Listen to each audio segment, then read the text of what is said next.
Today we have a special conversation thing. Yeah. It's going to be in a video format for all you people on YouTube. We're bored and have nothing better to do, so we're going to talk about... Technically I do, it's called homework, but... You don't want to do your homework's for responsible people. And I'm not responsible. So let's talk about the Sonic series instead. Calculus is sounding so much more entertaining right now. You are so lying. Trolls. So, might as well start with the first game. Sonic 1 on the Genesis, 1991 game. Let's talk about that. Yes, spoiler alert, Sonic is a hedgehog. Oh. I didn't know that. Yeah. So, let's get right off the bat. What do you guys think of Sonic's little classic pose that he's pretty much had for years? The little finger waggle. Oh, the finger waggle, yes. Finger waggle. Yeah, because that's pretty much the first thing you always see. Unless you hit start fast enough. Unless you hit start fast enough. It's like, no, I don't want to see this finger waggle. No. Honestly, it's probably one of the more iconic images in the Sonic series. You don't really see it anymore, but when you do see it, it's like, I know what that is. Yeah. It's Sonic. It's Sonic. No, that's actually Mega Man, actually. They disguised him very well. Oh, okay. That makes sense. Yeah. That's why whenever I play as Sonic, he blasts shit up. Yup. So, how about that Green Hill Zone? You mean that zone that's in every Sonic game, it's just called a different thing every game? Sonic Advance 3 would disagree, but we'll get to that later. Hey, we're not doing that in this video, I thought. Yes, God but damn, as I said, we're not doing it until later, so get on with it. There's no honestly, Green Hill is probably not my favorite first stage musically. Like, the music's iconic, but it's good. I don't care for it. No, I don't care for it as much as I do other games' first zone themes. Like Emerald Hill I liked better than Green Hill Zone's music. I'm going to have to disagree with you right there. You're going to this is going to be a running event without any exceptions throughout the entire discussion. You are going to disagree with me on everything. Now, there's only one other game I can possibly think about. The first technical area in the game, because there's plenty of different games. And, you know, there's different styles of games and bullshit like that. There's only one other one I can think that even surpasses Green Hill. I think Green Hill is, like, the best song after certain 5, 6, 7 tracks from one game. Oh, well, could continue. Would you like talking about? Yeah, would you like to tell us, or would you just like to leave it? We're not there yet. We're not there yet. No, you need to tell us. When we get there, I will. No, we're not there yet. Don't rush it. First game first. What'd you guys think of the whole fact that Sonic's only moves in the first game? Was jump and the roll.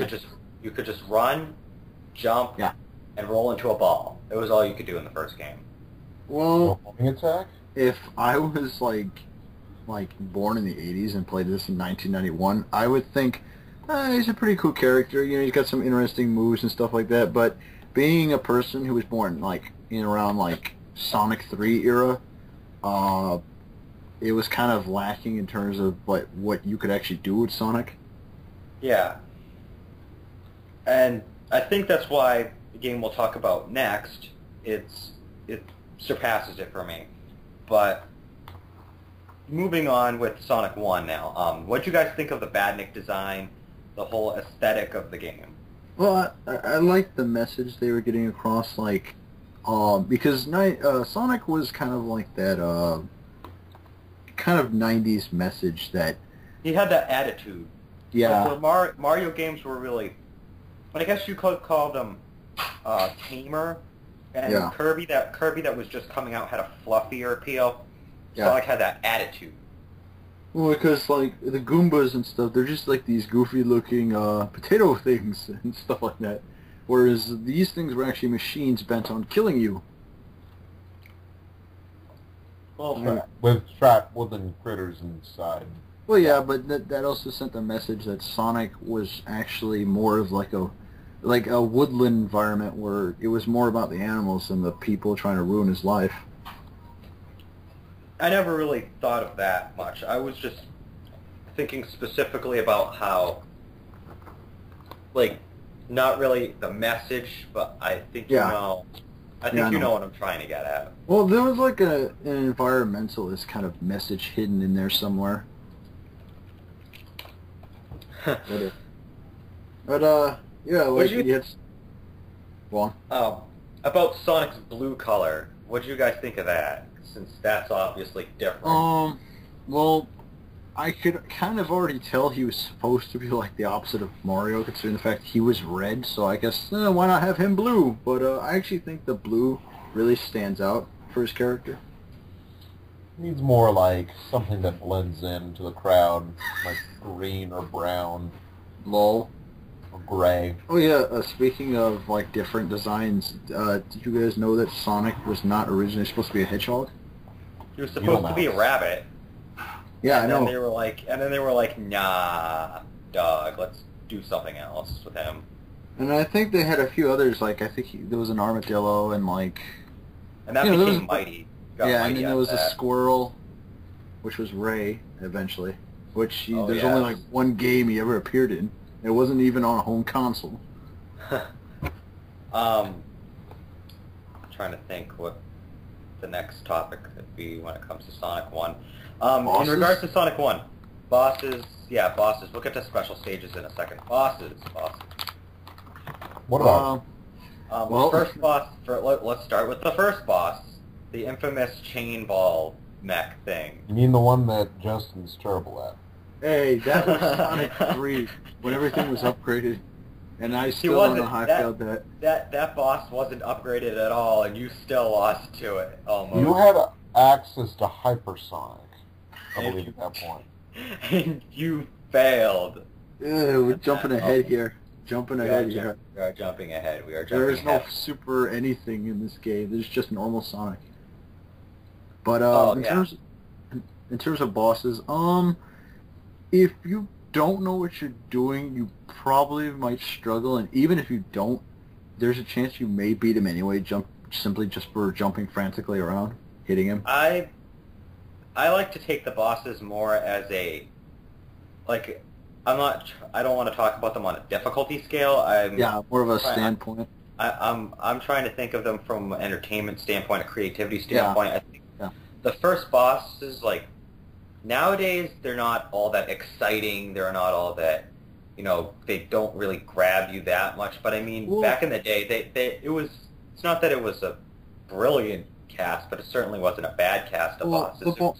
The ball and chain thing, it's not terribly creative, but it will still screw you up if you're not careful. It's a classic. It's a recognizable figure. Yeah. Everybody knows the ball and chain. Not Robotnik's worst idea. It's not his worst idea. What was his worst idea? Or are we gonna get to that later too? Get to that later too. Okay, but each boss takes 8 hits. Yeah. Speaking of bosses, Robotnik, Eggman, what do you guys think of the whole fact that, in contrast to the Mario games, where you have a different boss, except for the first game, there was a different boss pretty much every world. Yeah. The whole fact that Eggman, pretty much throughout the series, has been the major villain. He was always popping up as the boss for most of the fights, all that stuff. Well, you need someone different. That I think that shows like determination. Like this guy just, wants him gone. Like he's really determined to get rid of Sonic, and he always seems to come back. I just like to think of it in a way that it gives him more recognizability because you see him a lot more often. Like other bosses, like Iggy Koopa or some random Kirby boss like La La La and Lolo. You don't see them much. They're not recognizable because they don't really have a lot of game appearances. Because after you beat them, there's chances are you're probably never going to see them again. But in contrast, you have Eggman, who's there all of the time, every boss fight, Pretty much every single game. Yeah. I don't think there's a Sonic game that doesn't have him. Black Knight, but I mean we'll get to that later. Yeah. Special stages, yes. Oh, you mean the trippy lullaby areas? Yes. One where you control the shit and move him around and It's like a pinball that's moving. Ass. I hated the special stages the first game, honestly. If you think Mario's levels were on crack, you haven't jumped into the special stage yet. It's just, I didn't really care for them mostly because they were so hard to control. Like you could only just jump and do all this other stuff. Well, yeah, you know what? What really trolled you was the bumpers that would hit you on occasion. Oh yeah, it's the bumpers. You're trying to go this way, the bumper's like, no. Oh, What if I go no? Chances are, if you just don't know how the special stage should work, which you probably won't your first time around, you probably might get fooled into thinking the goal is actually where you're supposed to be headed. Goal! I wonder if I should go into this little, oh, where am I going now? Oh, I'm back at the level. Wait, what, that wasn't the goal. Sad day. That was an expertly played troll there by Sega, actually. Yeah. Let's make them believe that's where they're supposed to go. No, where you're actually supposed to go is the only other thing that isn't a ring, bumper, or whatever those multicolored things are. The Chaos Emerald. Yep. Which may or may not appear on your screen. May or may not. There was only 6 emeralds in the first Sonic game, actually. That's sad day. That's precisely why a certain golden hedgehog wasn't in it, which we will get to next game. No, I think it was just because they were like, yo, Dragon Ball Z is popular, let's copy them. Well, I think what originally was going on is that the Chaos Emeralds were mostly just supposed to kind of like save the planet. Yeah, keep the planet alive. I think they were just supposed to be a gameplay bonus more than anything. And then they decided, let's make them more important now. Well, you see at the end that they're kind of like, they kind of help give life to the planet, so you kind of think the Chaos Emeralds are responsible for keeping life on the planet. Although their true purpose is revealed in Sonic 2. Is for epic, Dragon Ball Z, spiky hair, golden Aurora for every other character. Before we get to that, maybe we should talk a bit about the actual stages. Okay, I can line up my opinions in very short sentences. Green Hill, fun, iconic stage. I still like that stage. Second one, Marble Zone. Fucking stupid for a second stage. No. Does not fit for a second stage. No. Spring Yard Zone. Decent third stage, but it just does not fit as a third stage. Yeah. Labyrinth Zone. No. Screw that boss. Just no. Yeah. No. Yeah. No. Yes. Yeah. Starlight Zone, very unfitting for... It's kind of an anticlimax level, actually. Yeah. And then you have Scrap Brain Zone, which is just Mega Man hard. It's evil. Mega Man. There's a lot of pits in that game. That in that level, I mean, that it's just... It was... The rest of the game was like more of a breeze compared to Scrap Brain Zone. Scrap Brain Zone is just like old school Nintendo hard. Well, because like in every zone you got 3 acts, and in Scrap Brain they might as well add a 4th one because when you enter the boss fight you have no rings.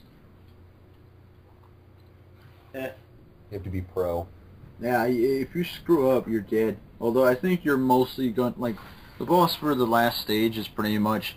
For some reason, Robotnik thinks it's. I thought it was anticlimactic because I mean, yeah, like it's not that, like you expect at the end of the game for him to have some gigantic grand creation, and all it is him and a bunch of pistons and some electric balls. That's it. Yeah, It's not it's like I tried shocking him, I tried burning him, I tried shooting him, I even tried hitting him with a wrecking ball. Screw this, I'm just gonna step on him. Crush him. Yeah, we're just gonna squish him like a bug. Maybe squishing him will work. Here's a fun fact. Here's a fun thing, though. You have to love how the last boss can kill you in a way where it doesn't matter how many rings you have, you still die. Yet they felt it was absolutely necessary anyway that you go into that level with no rings. Oh yeah, if you get crushed, you're a goner. Yeah, that's another thing. Being crushed is instant death. But they were like, hey, let's just add insult to injury and just make you have no rings when you go into it too. Which is another thing we didn't go over. We didn't go over the infamous drowning. I really don't want to talk about the drowning right now. Let's talk scary about music plays, you die. Let's talk about the whole actually let's talk about rings since they're a recurring element in the Sonic games. Rings aren't important. No, they're not. No, I'm kidding. No, you're not actually. Rings are not important at all. Okay, everyone's staying alive.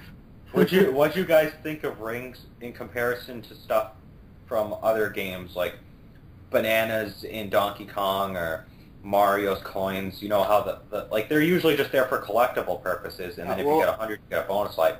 But Sonic's, it was a whole life system connected to that. Well, when I first played Sonic, I was like, okay, so what's the health indicator here? And the first time I actually didn't have any rings and I got hit, I'm like, oh, it's one of those games where you get hit once you're dead. But then I grabbed a ring, took a hit, and I dropped it. I'm like, hey, I'm still alive. So then I realized rings is actually what sustains you. And then he learns something. And I think that might be one of the lasting appeals of the Sonic series is unlike other platformers which have your traditional hit system, is that your collectible is also your life system, which is kind of appealing about it. Which it kind of, like, not necessarily, it's not broken, but it kind of makes Sonic unkillable if you can keep grabbing your same ring. All I have to say is the Sonic series teaches you that the most important thing in life is just to get money. Yep, because money apparently extends your lifespan. Just get money. Sonic's got to marry as many people as he can possibly. So, like, if you're the kind of person like who plays Mario and just skips the coins and says, I don't need them, do not skip the rings, otherwise you will die. No, pro skill. You don't need rings. Pro skill, no rings. We're talking about people who've never played Sonic here. Well, maybe if they haven't played Sonic, they should leave this planet. No, they can stay. They're pretty cool people. Well, yeah, because GamingStooges, so far, the majority of our LPs are Sonic games. Nah. I'd like to think that only half of them are. Well, considering all three of us have at least one. As far as they know. As far as they know. Yeah, it could be more. Could be worse. Okay, so we're finished pretty much talking about Sonic 1. Alright, so let's skip to Sonic 06. No, let's not. No, we're not jumping that. Let's hold that off. Let's hold that off. Sonic 2. New character Tails. Fucking Tails, man. New zones. Spin dash ability. New spin dash ability. Fucking spin dash.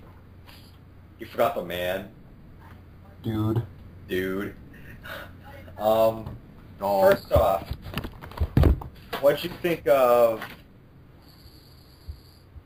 Let's just talk about Tails at first then. Reactions on Tails. Why the fuck is my Sonic game? My game is called Sonic the Hedgehog 2. Why the fuck is there a two-tailed fox in it? That's a point, though. Yeah, it's about a blue hedgehog, not a little fox. But, Tails, my original reaction was like, okay, who's this guy? And when I played a bit, I played a bit, and I noticed that he could fly. I'm like, hey, that could be useful, until I realized that doesn't really benefit you anyway. You can't even fly. You can't actually fly in the second game. No, but he trolls you thinking he can every time he dies, which he does a lot. I like... Invincible. He is invincible. He doesn't die. He's just invincible. Invincible. I like what Sonic Shorts did with that when they were making fun of Tails coming in. They had like that part where they're both on the emblem, and he's like, wait, who are you? And then Tails is like, I'm Tails. I'm your sidekick. He's like, what? But Sega said I could get out of my game name. I am Sega. He throws Tails off. Well, I am Sega. Sonic is the only Sega character they use anymore. He is, pretty much. Yeah. I thought it was a shame that basically you had all these characters and then like they don't really do anything with any of them anymore. What are we going to talk about now? The stages, bosses, what? We're still talking about Tails. Oh, I thought we were done. He's the second troll. Alright, so if the first troll in the series is the goal thing, the second troll is certainly Tails. And I think one of the things about that is the special stages. With go away. Out of my... Why are you in my special stages?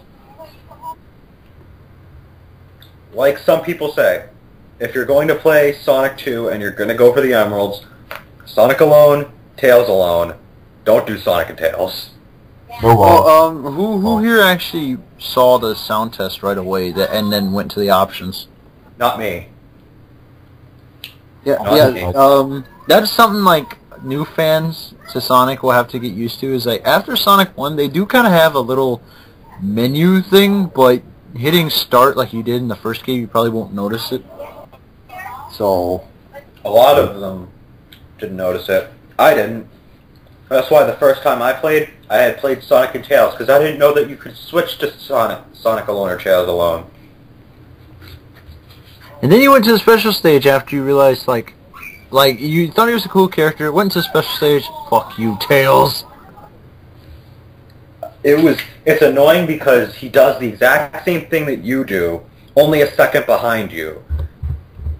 It's so like, I'm gonna jump over these bombs. Okay, Sonic. Oh, I got hit. You have to be able to control yourself so good that you can control a character running behind you and moving behind you exactly 1 second, lagging behind you the whole time. The entire time. And his rings also count as his own, not to Sonic. So if he takes a hit, you lose those. It does. It's annoying. Now, there is only one way you can play and still keep your sanity in a special stage, and that is if someone competent is on the second controller. Oh yeah, that's right, I forgot. Sonic and Tails, you can actually control Tails if you have a second character. There's also multiplayer. There's also multiplayer, oh yeah, that's right. What did you guys think about the multiplayer in the game, actually? Let's go to that. Just rush through the level faster than your opponent. There was power-ups though. They're like the teleporter, it switched both people's spots. It's who can I screw over? How badly can I screw over my opponent before he screws me over? I definitely think that the game could have had better multiplayer. It was nice. It was a nice touch that they had separate music for the stages, though. And reuse, yeah. Yeah. It's just a shame that none of those songs were really as good as the one-player versions of them. Yeah. It's I mean, Emerald Hills two-player. I guess it was kind of catchy, but I think the rest kind of feels short. Yeah. Speaking of Emerald Hill, let's start talking about the stages. There's a ton of different stages in Sonic 2. A lot more than Sonic 1. Emerald Hill. Let's start with that. Pretty much your whole Green Hill clone, I guess. Yeah. That's all I This is where Green Hill. this is where the trend started.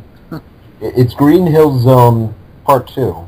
The sequel. It's Green Hill Zone X 4 and 5. Yeah. Oh yeah, that's another thing. You probably will notice that there is no Act 3 anymore. There's an Act 3 for Metropolis. We'll get on that in a little bit. I'll mention that it. one is because of laziness. No, there's a very legit reason that they were doing that. Fine, whatever. Just get to it when we get to it. We'll get to it when we get to it. Chemical plant. Oh yes. You mean that terrible stage?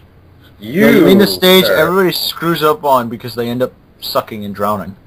That's Act 2, sir. That is Act 2. Whatever. Still, pink water. Um, Good music though. I- Stay alone, stay alone. it's the Bee Gees. It's definitely that. Like if you play Bee Gees Stay Alive, and then if you play the music to Chemical Plant, it's the same. I think it's just a bit faster. Yeah. Yeah. Copyright infringement right there. That's like a tribute, and I think most of them are dead now. That makes everything A-okay. Well, it's true. I think there's like one left. Aquatic Ruin. Grounder! Yeah. I'm just gonna troll come out of the wall. Drill you. It's like, surprise! Surprise butt sex. He's got a drill, so it works.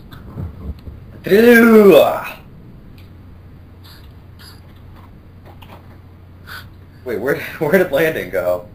I don't know. He's probably just kind of hanging in the background. Like he usually does. Oh, and that's another thing. Before we go on, yes, there's water in a bit of the stages, but if you're good, you will never fall into it. That's the good thing about Sonic 2. If you're talented, you can avoid the water. There's some games, like the next game we're about to talk about, where you are forced into a water level, whether you want it or not. Well, in Sonic 1, there's one level that's completely unavoidable for the water, but in Sonic 2, you can actually avoid every single one of it. That too. Yeah. Casino Night. I thought that was a weird choice for a fourth stage, honestly. Promote gambling! I didn't care for it, honestly. I don't really like the music. I don't really like the set pieces. The pinball was okay. Yeah. I thought it was annoying and dull. I 100% disagree. Oh, Okay, back to who actually... No. I want to hear Landon's legitimate argument about this disagreeing that he has with me. What are we talking about? I haven't been here, so... Talking about Casino Night, and I thought it was boring as hell, and that the music was kind of eh. I don't know, it's kind of flashy. You actually can't think of a legitimate argument against my whole, hey, yeah. Well, it is a casino, so it's going to be flashy. Kind of flashy, right? Who actually got, like, hundreds and hundreds of rings? The most I ever walked out with was, I think, 450-something. I think I hit around the 400 mark, and then I think I realized I was running out of time. I got like 400, and I realized that I wasn't getting extra lives anymore. Oh, so yeah. that's not worth it. Yeah, it tops out. You tap your lives, you don't get any more after getting 200 rings on a level. You only get bonus life on the first 200. It took you to 400 till you realized you stopped getting lives? Yes. That, and I was running low on time. I think I had like 7-8 minutes for one level. Let the time over. And I had no idea if there was a time limit, but I just knew at the time, I didn't know if there was a time limit. So I just kind of butt rushed the rest of the level and tried to figure out, where to go and get out of there fast, because I did not know if there was, If you would have got hit, I bet you would have cried. That's the sad part. Funny thing you should mention that. I did get hit on the way out. I think I walked out of the zone with about maybe 70 rings. Sad day. Sad day. Imagine you got supersonic at that point. I didn't have all the emeralds. I didn't even have the talent to get all the emeralds at the time. Cheats. What about Hilltop Zone? Hillbilly music. Or something. I don't know. Hilltop music is kind of grating on the ears. What? Like, I liked Hilltop's music. Well, not great. I kind of over-exaggerated there, but the music is fine. It's just kind of like it's a bit weird sounding sometimes. I think it's Emerald Hill if it was floating up in the sky, because you can see clouds up there. I wonder if that's referencing something in the future. Definitely not Angel Island. Nothing like that. But, well, Hilltop, like, it's not bad. It's just, I don't know, I guess I'm just not used to the music. Mystic Cave. Mystic Cave. Oh, Mystic Cave. Mystic Cave's got some really eerie music. I love Mystic Cave. I think that if they didn't do Chemical Plant for the zone in Generations, they should have went with Mystic Cave. Like, that was my opinion. They should have done like, the beginning section of Mystic Cave is like, whoa, that caught me off guard. It's different.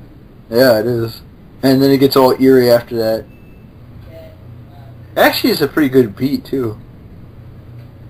I thought... Alright, you know what annoyed me, though, about Mystic Cave is... Those ladybug things? No. The fireflies, I mean? Yeah, the fireflies that, like, they can turn themselves invincible for a short time. Yeah, if they glow and you hit them, you're getting hit. Or sometimes you just phase through them. Where's Landon in this entire conversation? Oh, by the way, the pits. That pit. It's like, you think it's a pitfall, you think you're gonna die, suddenly it spikes! And then you get to sit there and wait and wait and wait and wait and wait and wait and wait until you finally don't have any rings to lose because one of them bounces and phases through or just like disappears and then you die. What the average player will probably be doing is trying to jump out, so as they're frantically jumping around, they're probably going to keep grabbing their rings, they're probably going to keep getting hit, and eventually they're going to realize they should just let themselves die, but their rings keep bouncing back into them. Because it's such a tight space. If only Landon were here to disagree with me. I disagree with you. There you are! Okay, this is supposed to be... Okay, no, this is seriously, this is supposed to be all three of us, and you're just kind of sitting in the back. I'm not sitting in the back. My parents are like, fuck you, get groceries. Okay. Sorry about that. And then they're going to be like, fuck you, eat dinner with us. And I'm going to be like, fuck you people. True story. That's what's going to happen, honestly. I'm sorry. Only on GamingStooges. You just missed our whole conversation about Mystic Cave and everything up to Mystic Cave, so we're on Oil Ocean now. That's okay. That's okay. Match in the water. Yeah. Remember the whole fire shield joke that we made. Jump into Oil Ocean's ocean with that on. One day Sonic gets curious. What happens if he should jump in with a fire shield? He does, and there goes half the planet. No, that's stage. They're just what? Well, specifically just that stage. Yeah, just that stage. Yeah. And then Bush went to war with Iraq. But I was almost went over my head.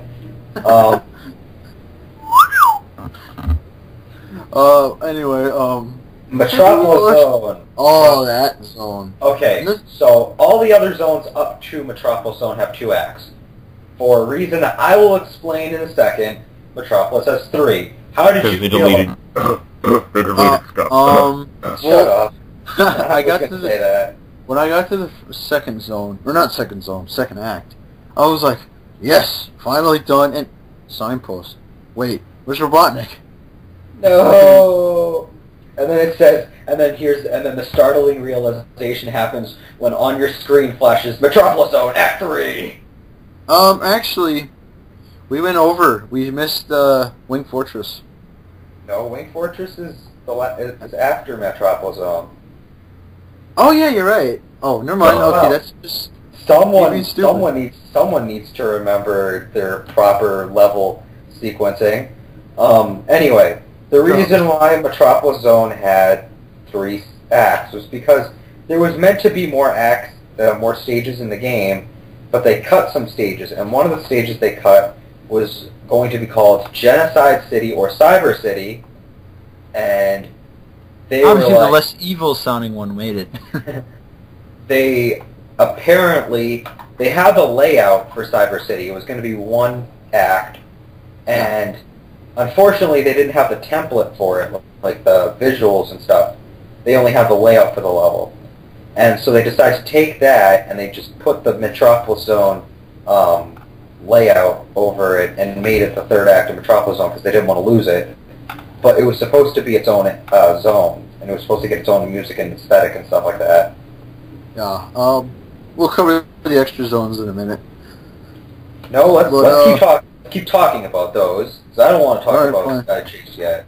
If you like sequence breaking, then fine. We're not sequence breaking at all. Yeah, we are. These technically are from the past. We're still talking about Sonic 2. We're on a specific subject, and now let's talk about 06. No.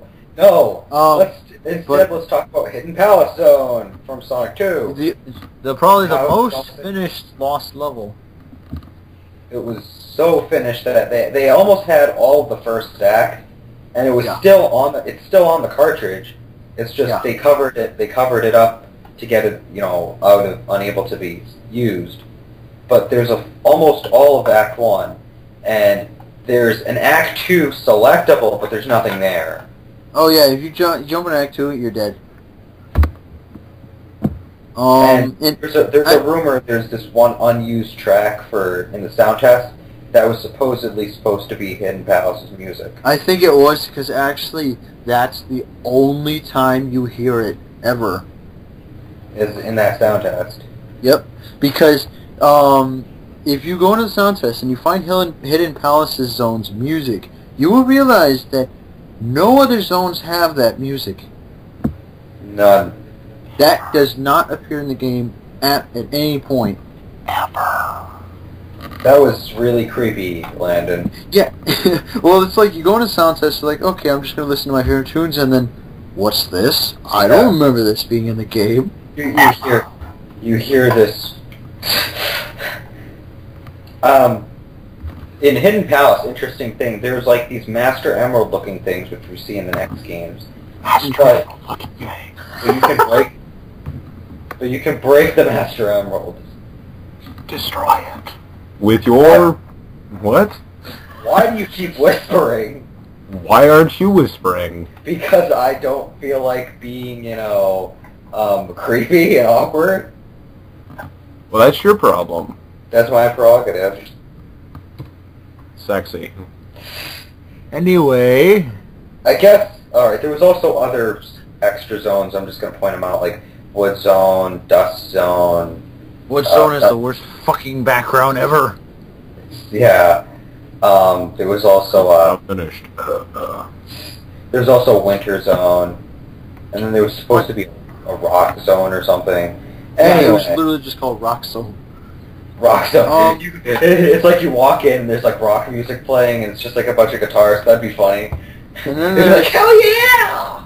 And then there's what Metropolis Act 3 became, which was actually Genocide City, which actually we already talked about. Yeah, I know, but there's actually another cartridge out there that actually has the lost levels in it. Yeah, but that's all fan stuff.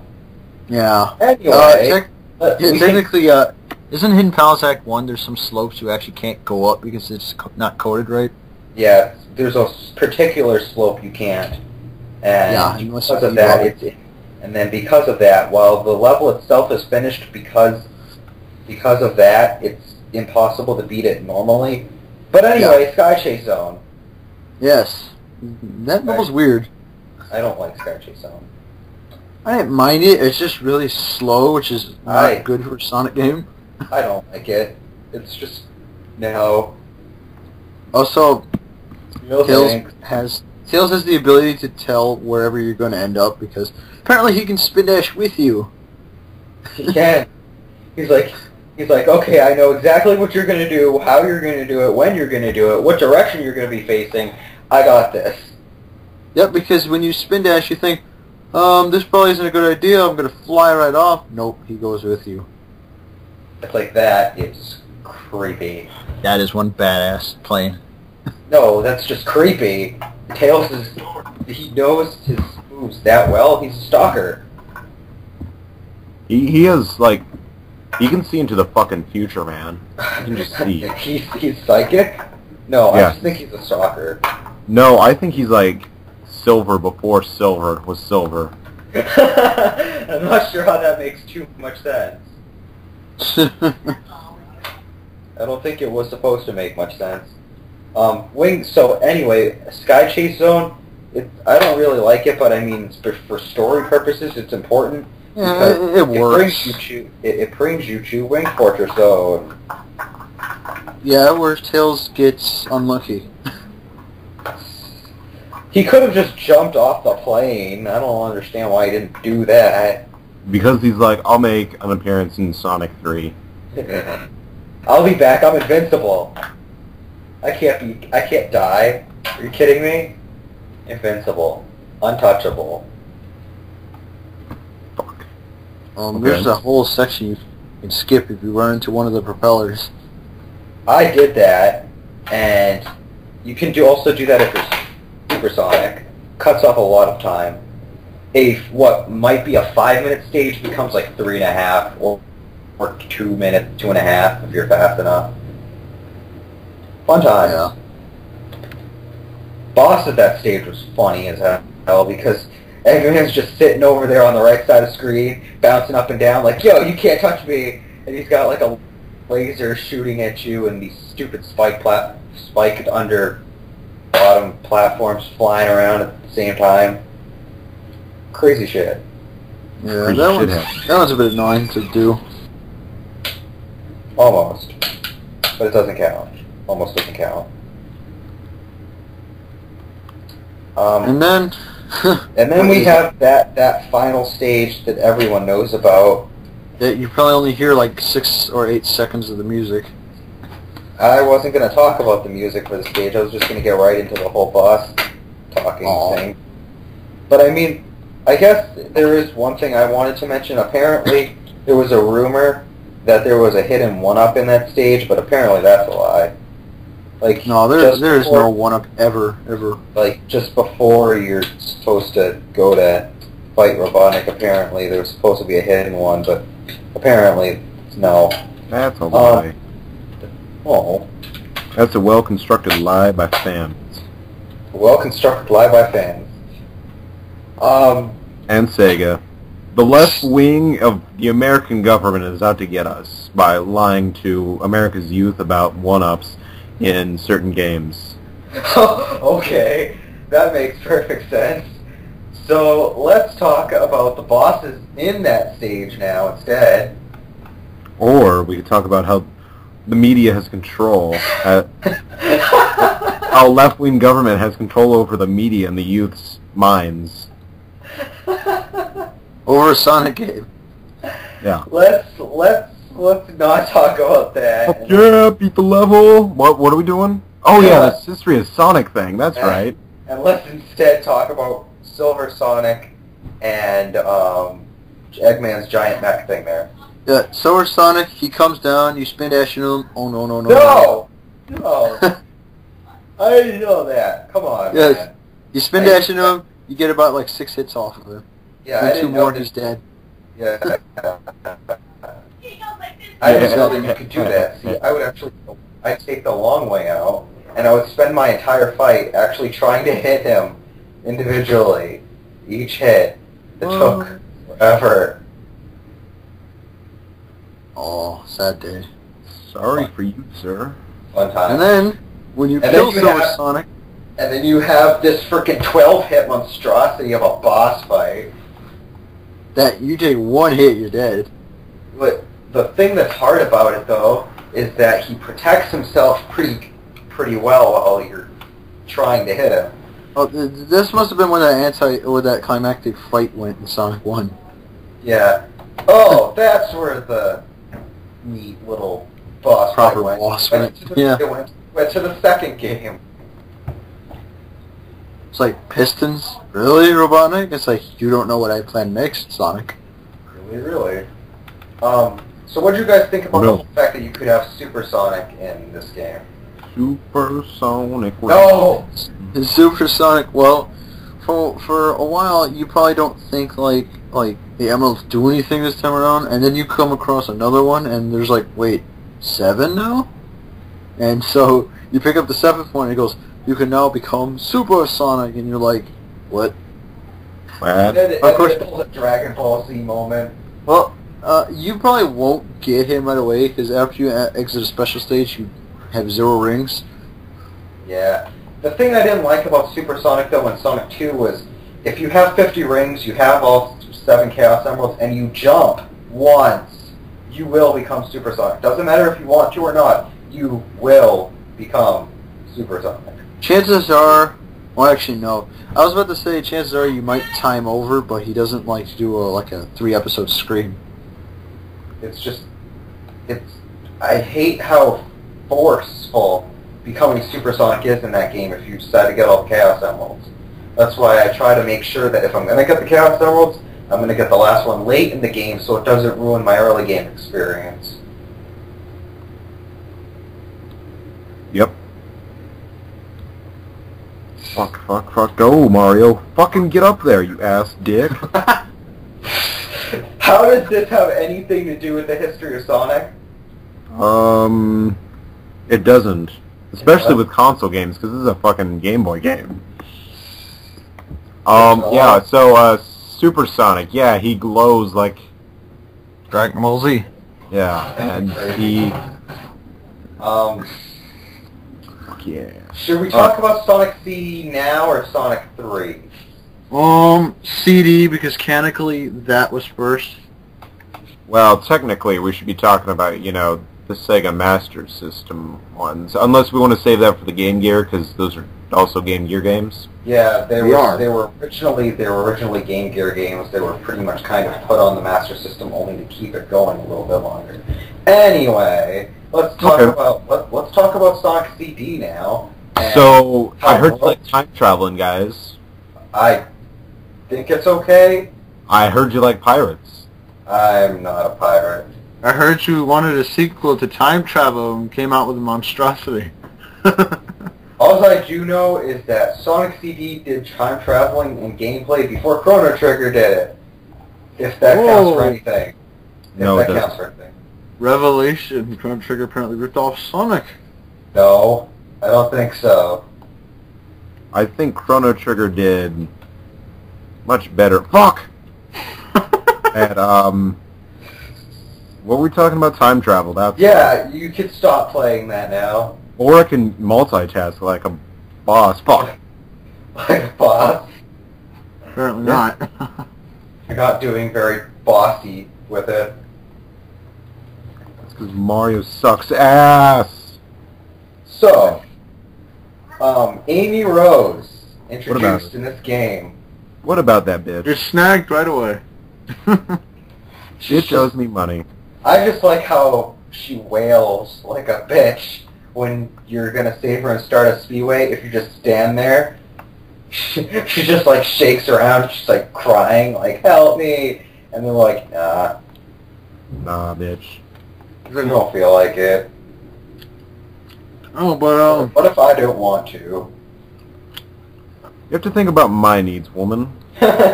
Oh, but I just like how she flings around when Metal Sonic grabs her, which is the new character, by the way. Because yeah, CD made 2 new characters. That's even worse. That's even worse than Sonic 2. except Amy was just kind of there, and Metal Sonic actually kicked ass. Where was my tails? My motherfucking tails. Oh yeah, that was another thing. I think the whole thing was CD takes place after Sonic 1, but before Sonic 2. Yeah, because So, if you look at so the extra Amy pictures, technically- there's a picture of Tails. so yeah, So technically, Amy came into the picture before Tails. yes. Yes. Fuck. Okay. Also, trying to think. Okay. Not only canonically, but also from a gameplay standpoint, you notice the sprite that Sonic has in Sonic CD is his Sonic 1 sprite. It's not a Sonic 2 sprite. And Also, his spin dash is very primitive. From what I heard, there was a different part of Sonic Team, a different part of the development team, working on CD at the same time as the team that was working on Sonic 2 was working on Sonic 2. Like They just had more time to work on it. Yeah, they had more time to work on it. But one thing I did not care for in Sonic CD, Time traveling? it was okay. But one thing I actually absolutely did not care for was the boss fights. You mean, just... The lack of boss fights. Yeah, lack of boss fights. Just the sad excuses for boss fights. You mean the somewhat mid but not exactly boss? I mean the ones that pretended to be boss fights, but they were really just and then died. The only boss I particularly liked was Tidal Tempest, for the simple fact that I thought it was kind of cool how he had a bubble barrier, and you had to keep eating all of the air bubbles so you could open up an opening in order to hit him a couple more times. That was another thing. Most of Sonic CDs, well, I think at least a few of them were. Some of them were unique. It's just they were so easy to kill. My God. Yeah, the first one was the worst of the group. It's just a pinball thing. He has pinball arms, spike shoes. That's it. And all you have to do is basically just bounce off the pinballs a few times, wait for him to not do anything, and just like drop his guard. Then just hit him 3 times. Done. Oh, the Tidal Tempest one is the worst because you only take 1 hit. No, actually, he takes multiple hits, because what happens is you have to hit him a couple times on the way to the boss fight. I think it was like a total of 4 or 5 hits. Oh, that's right. And then when he actually makes the bubbles, you usually are almost done with them. It's one more hit. If you're fast. I think the most annoying of those boss fights, though, was probably the last boss. Honestly, it's because like unless the rotational device of doom. I think if you don't like take advantage of your temporarily pity invincibility, you can die. It's an annoying fight. It is. It's almost impossible if you don't use the pity invincibility. Well, it's like purposely get hit, jump into him. Okay, now he's only got 3 left. He's pissed easy now. Grab rings. Go. Do it again. Do it one more time. Do it a 4th time. You're done. You win. There's Sonic CD, guys. That's the last boss. Game over, yeah! Also doesn't help that the final boss is the same music as everybody else if you got the American version playing. Anticlimax. Sonic boom, Sonic boom! No. That's not what I'm talking about. It's that creepy, demented music that plays. Whereas the final boss in the Japanese/Euro version actually has a final boss track. That's because the American version of the soundtrack was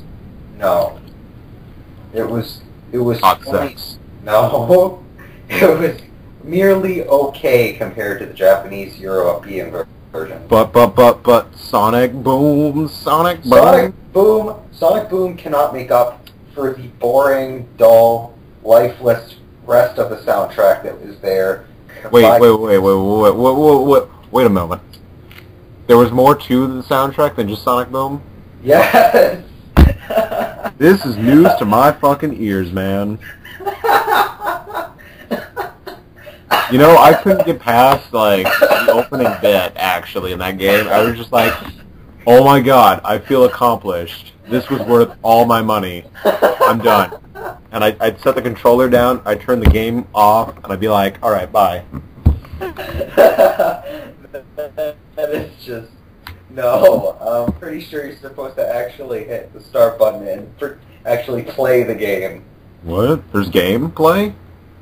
I just knew that there was, like, some kind of, like... You didn't know? You just thought it was just a cool flash animation, that was it? Yeah, I thought that was what I paid for. Yeah, that's what you spent $30 on? Yeah. Oh, I'm sorry. Because there's actually a game there after that.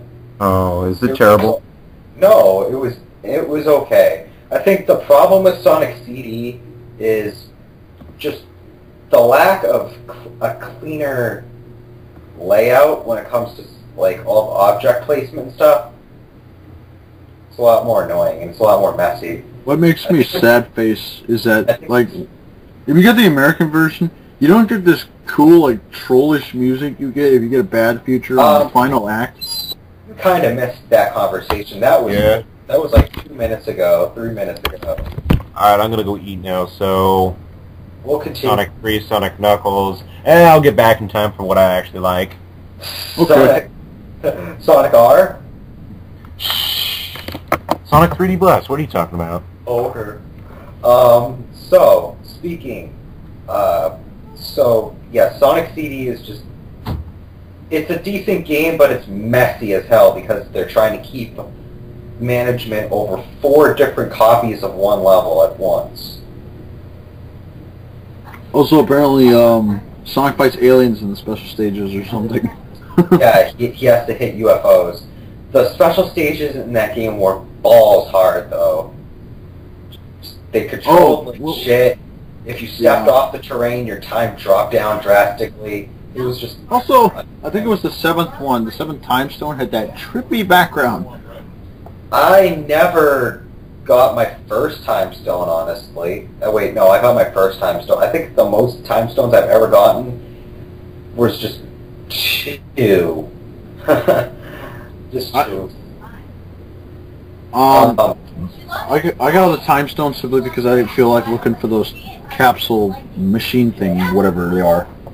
I think I would have probably had an easier time trying to find the capsules. But, so, it's one thing we never discussed. Sonic CD has the whole time travel aspect. We already mentioned it, but we didn't really mention. There's a past, a present, a good future, and a bad future version for each level. You start in the present, you have a bad future automatically unless you save the good future by going to the past, and it's, oh my god, it's so fucking confusing.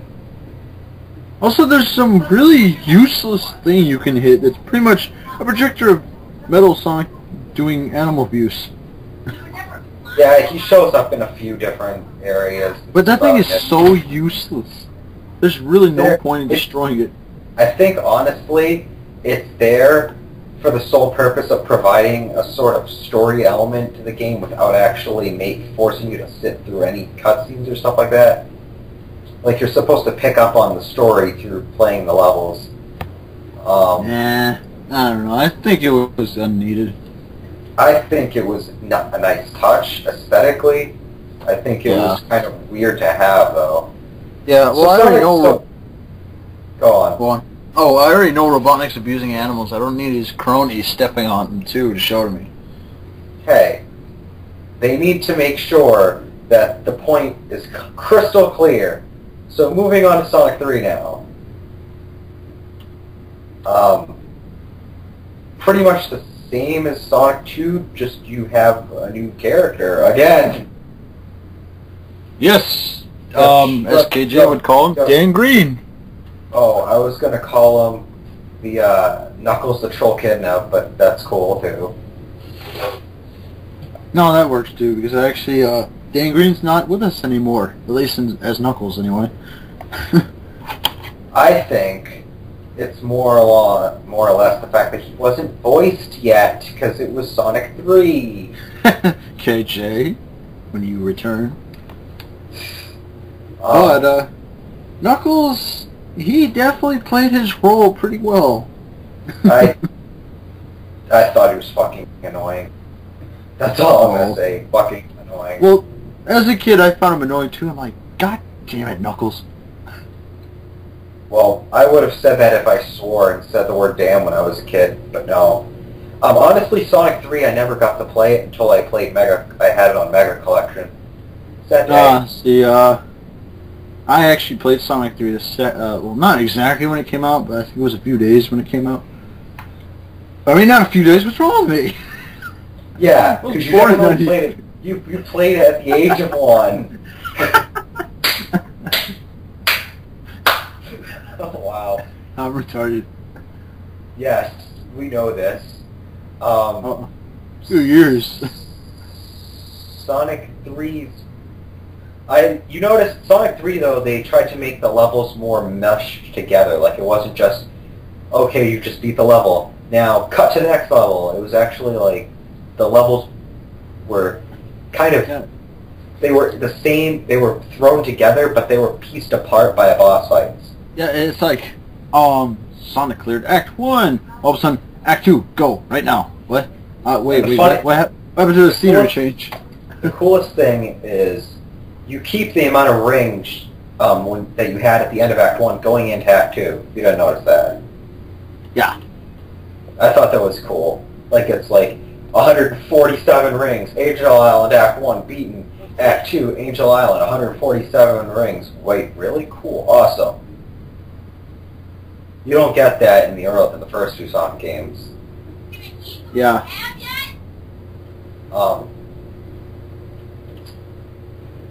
Now, Angel Island as a level, what'd you think? I thought it was pretty cool. I actually think it has a bit more features to it than either previous Sonic games did. As like a first stage. It had more to it, I guess. Like, you had like little cavern areas, kind of.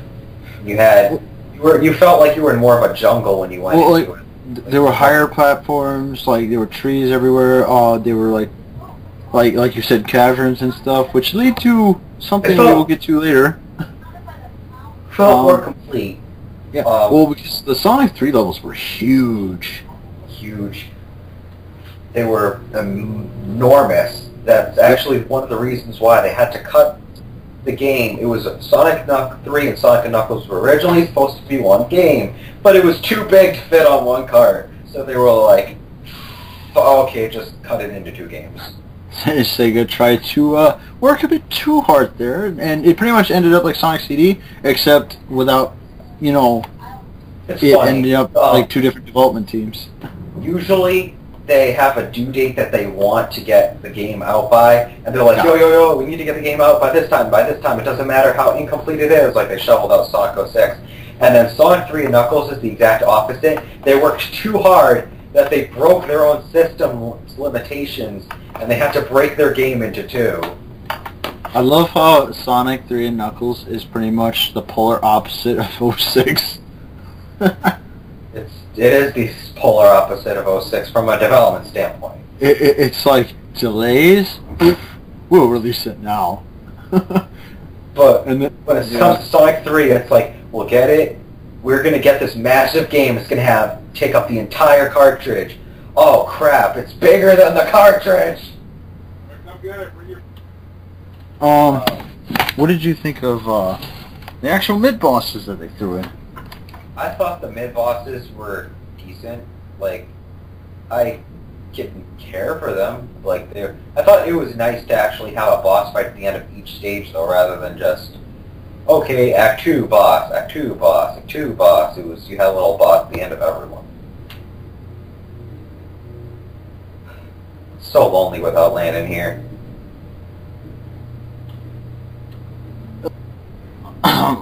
And then there's the well, pretty much I think the mid-bosses were kind of like the transition effect, I think. I guess so. Yeah. Like, actually, that's a good point, because the levels were so massive that they decided to keep the levels, like, together as one piece. They kind of needed something to break up Acts 1 and 2, not like some weird, not just like a signpost. They were like, hey, let's have a little mid-boss fight. Every Act 1. The classic signposts are still in this game, but for some reason they drop from the sky. Because they have magical powers! Well, there's a fun trick that if you can nail a certain position with it, sometimes they spit out an item.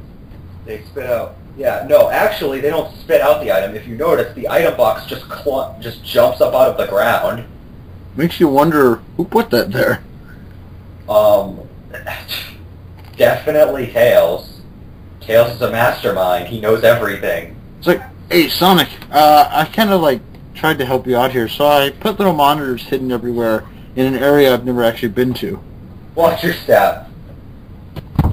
You never know when one will... Please keep all arms and legs inside the vehicle. I disagree 112%. You don't even know what we're talking about right now. I don't have to know what you're talking about. You, sir. Just you, Or me. sir. No. You, Yeah. sir. No. So, about that Sonic...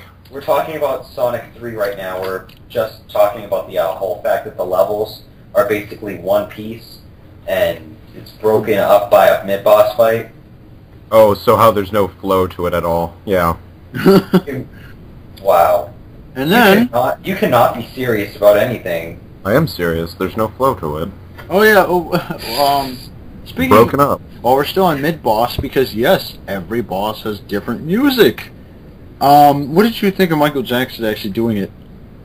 Oh, music? You mean for, like, when the original run? Yeah. For, like, part of the game. They Yeah. only got him for part of the game, and then they had to, like, drop him because of the whole allegations that they had on Michael Jackson at the time. Which they were like, bullshit. yeah, bad. They were like, bad publicity. We can't have him. You're gonna have to go, King of Pop. And he was like, oh, okay. Okay, guys. So I guess we'll just talk about the levels now, real quick. Even though that's takes forever to talk about each level individually. We already talked about Angel Island, so let's talk about Hydro City. No. We could just talk about them, you know, like, really fast. Yeah. Hydro City, didn't like it. It's just... I love its music. I think the music's fine. The fact that it forces you to go underwater is not fine at all. It's Sonic 3's Labyrinth zone. That's not a good excuse. Well, technically, unlike Labyrinth Zone, there's certain sections that if you don't screw up, you can stay above the water. Yeah, very, very certain sections. You still have to go underwater in some segments. With physics-defying fish. Oh, yeah. 2LP, lols, okay, bye. the one frickin' jump out of any, like, the weird... They just, like, jump out of nowhere. You see them coming out of a wall. Just, Marble Garden. It's alright. I do enjoy the music. I thought the whole fact that there was, like, weird, like, mud. It wasn't actual water, but there was, like, mud there. Yeah, that's another thing we should add. Sonic 3 has water everywhere.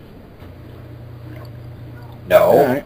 That is a lie. It's not... Wait. Yeah, no, you're right. It was in Carnival Night. I forgot. They flooded Carnival. Oh, my God! Do pay attention to the LP. Too much water. No wonder I don't like Sonic 3. It's so filled with water. And so much drowning. Goodness. And then you get to Marble Garden. It's even in launch base. It's like, then you get to Marble Garden Zone, it's like, what? That's not water. I just realized that now, if we count the mud as a form of water, since it can kill you if you let yourself sink into it, yeah, there's water in every single level in that game. That trend starts to end once we get to Sonic and Knuckles. Sad day. That was... No, I hate Sonic 3 now. I can't. I don't like it anymore. Good, because you're not the one playing it. I've played it before. It doesn't matter. I'm not playing it, so there. It doesn't matter. It doesn't matter. No. What was the fourth stage? I forgot. Oh yeah, Carnival Night. No wonder I forgot.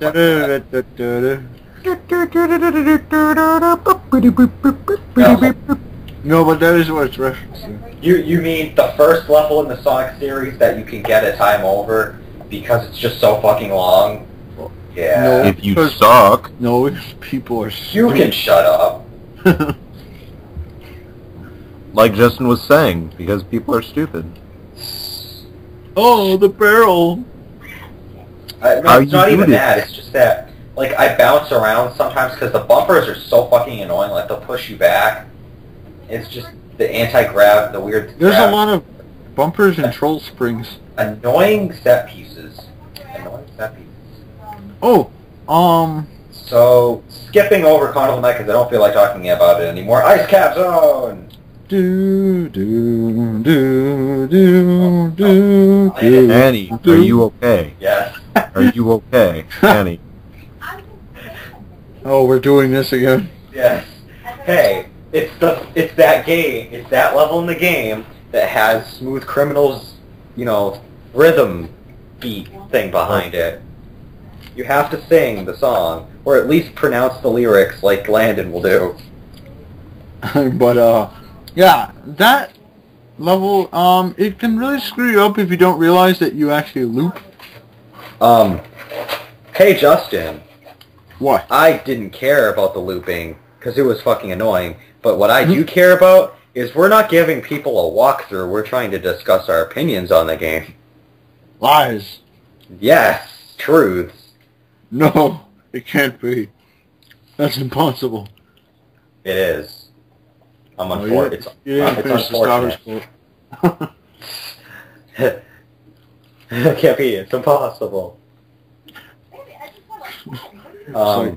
But yeah. Anyway. Yeah, I honestly am not that good at Ice Cat. It's almost as bad for me sometimes as Carnival Night Act 2 is. Yeah, you were shocked. That was the one zone I actually don't suck at. Yes, the only one of 6, and surprisingly, it's the second to last one in the game. Oh, but it has badass music. It's good music. Yeah. What'd you think of the boss? What are you talking about? This badass music. The boss was... I don't know, I kind of had flashbacks of another one in Sonic 2. I think it was... Was it Metropolis? Sonic 2? Yeah. No. Wait. No, that's the mid-boss of Ice Cat. Oh, the mid-boss. Okay. The mid-boss is the mid-boss is the one that has the icicles going around him, like the ice balls. Mm-hmm. And that's what's kind of like Metropolis Zone. The one we're talking about, the boss fight, is when Eggman has that he's spraying the like freezing liquid, like the thing that try to freeze you. His troll liquid that you can actually die from even if you kill him. Yeah, that. I think the annoying thing about that attack was because of the way it freezes you, it's kind of difficult sometimes to get your rings back from it. Oh, if you're playing with a second player, he's actually pretty much... He's easy as hell. Because you can get tails that get you out. Exactly. He's easy as hell with a second player. He's balls ass hard with a first. Or it's almost like they meant you to play that level with a friend. Or you could do it the extremely easy way, just have tails fly you up high enough and then whack him.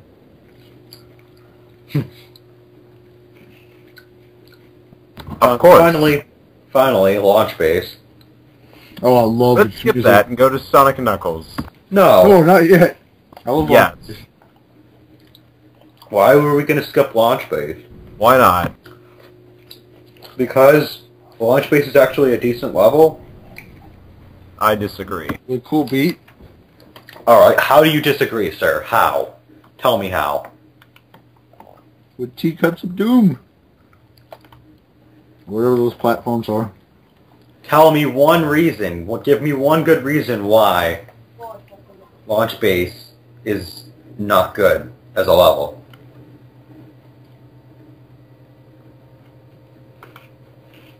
And all goes quiet. Exactly. Yeah, launch base is... I guess there's been better... like, last levels. But it's definitely a fun last level, in my opinion. It's pretty big, too. But yeah, it's pretty big. I still can't believe that I could have forgotten that even launch base had water. If you mix in, what was it, Metropolis Zones, like 3 acts, do you think it would be as big as launch base?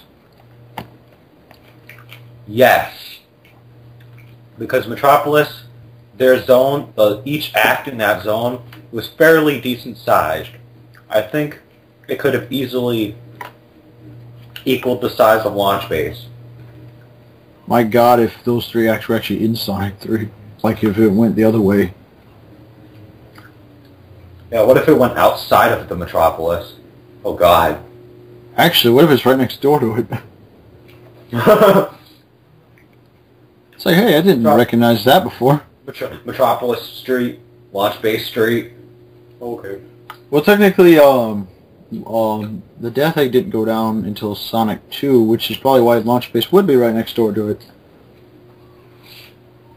Could be. Although how Metropolis Zone managed to survive, I have no idea.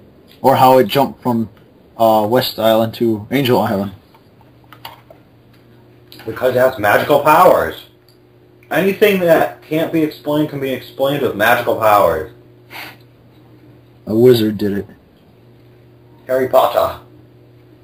Okay. Yeah, what do you think about the last boss of Sonic 3? Pretty interesting. Well, he's definitely not as trollish as the Death Egg robot, but he is the only one that can hurt Supersonic. Yeah. I thought it was interesting, just the fact that he is only there if you're playing Sonic 3 without connecting it to Sonic and Knuckles, because he was only there in order to give a proper final boss for the game. It's like Supersonic's like invincibility, nope, power bomb. Power bomb! It's like you've got a WWE announcer over in the corner. Oh, you did the power bomb! Even Supersonic's failing that one! I think I know what to do when I get to Knuckles now. What to edit in. The power bomb! So, Sonic 3 overall, it was, what'd you think? I think it was a pretty good game, even though it was like cut in half. Too much water. That's the only reason why you don't like it.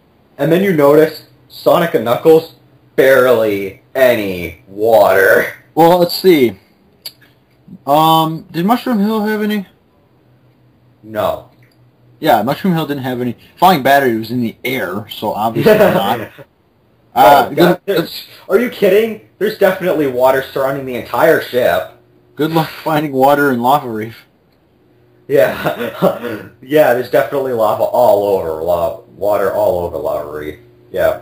Maybe that's why it solidifies in Act 2. Sand I feel that Sonic is an alright game. It just feels slightly unfinished. LOL? Who is that? That wasn't me. Landon's sister, probably. Anyway, before we go more into Sonic and Knuckles, what did you think of Blue Spear? Oh yeah. I was hoping that you wouldn't remember that, because I didn't want to talk about it. Oh, I did remember it, because I had to get all the emeralds. No. I don't want to talk about Blue Spear. Please make it go away.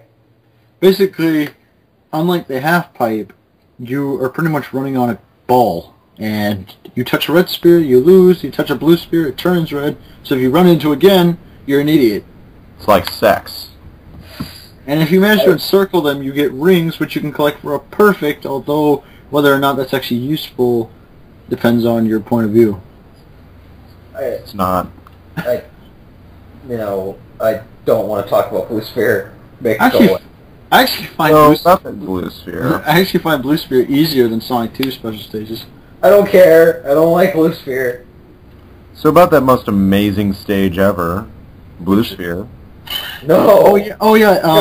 Can we please just talk about like Sonic and Knuckles now? Wait. Oh hey, guess what that has? Blue Spear. No, I know. Oh, and hey, guess what that also has? Over 1 million levels of Blue Spear. No, please Yes. no, please no, Yes. no. Yes. Anyway, So Sonic and Knuckles.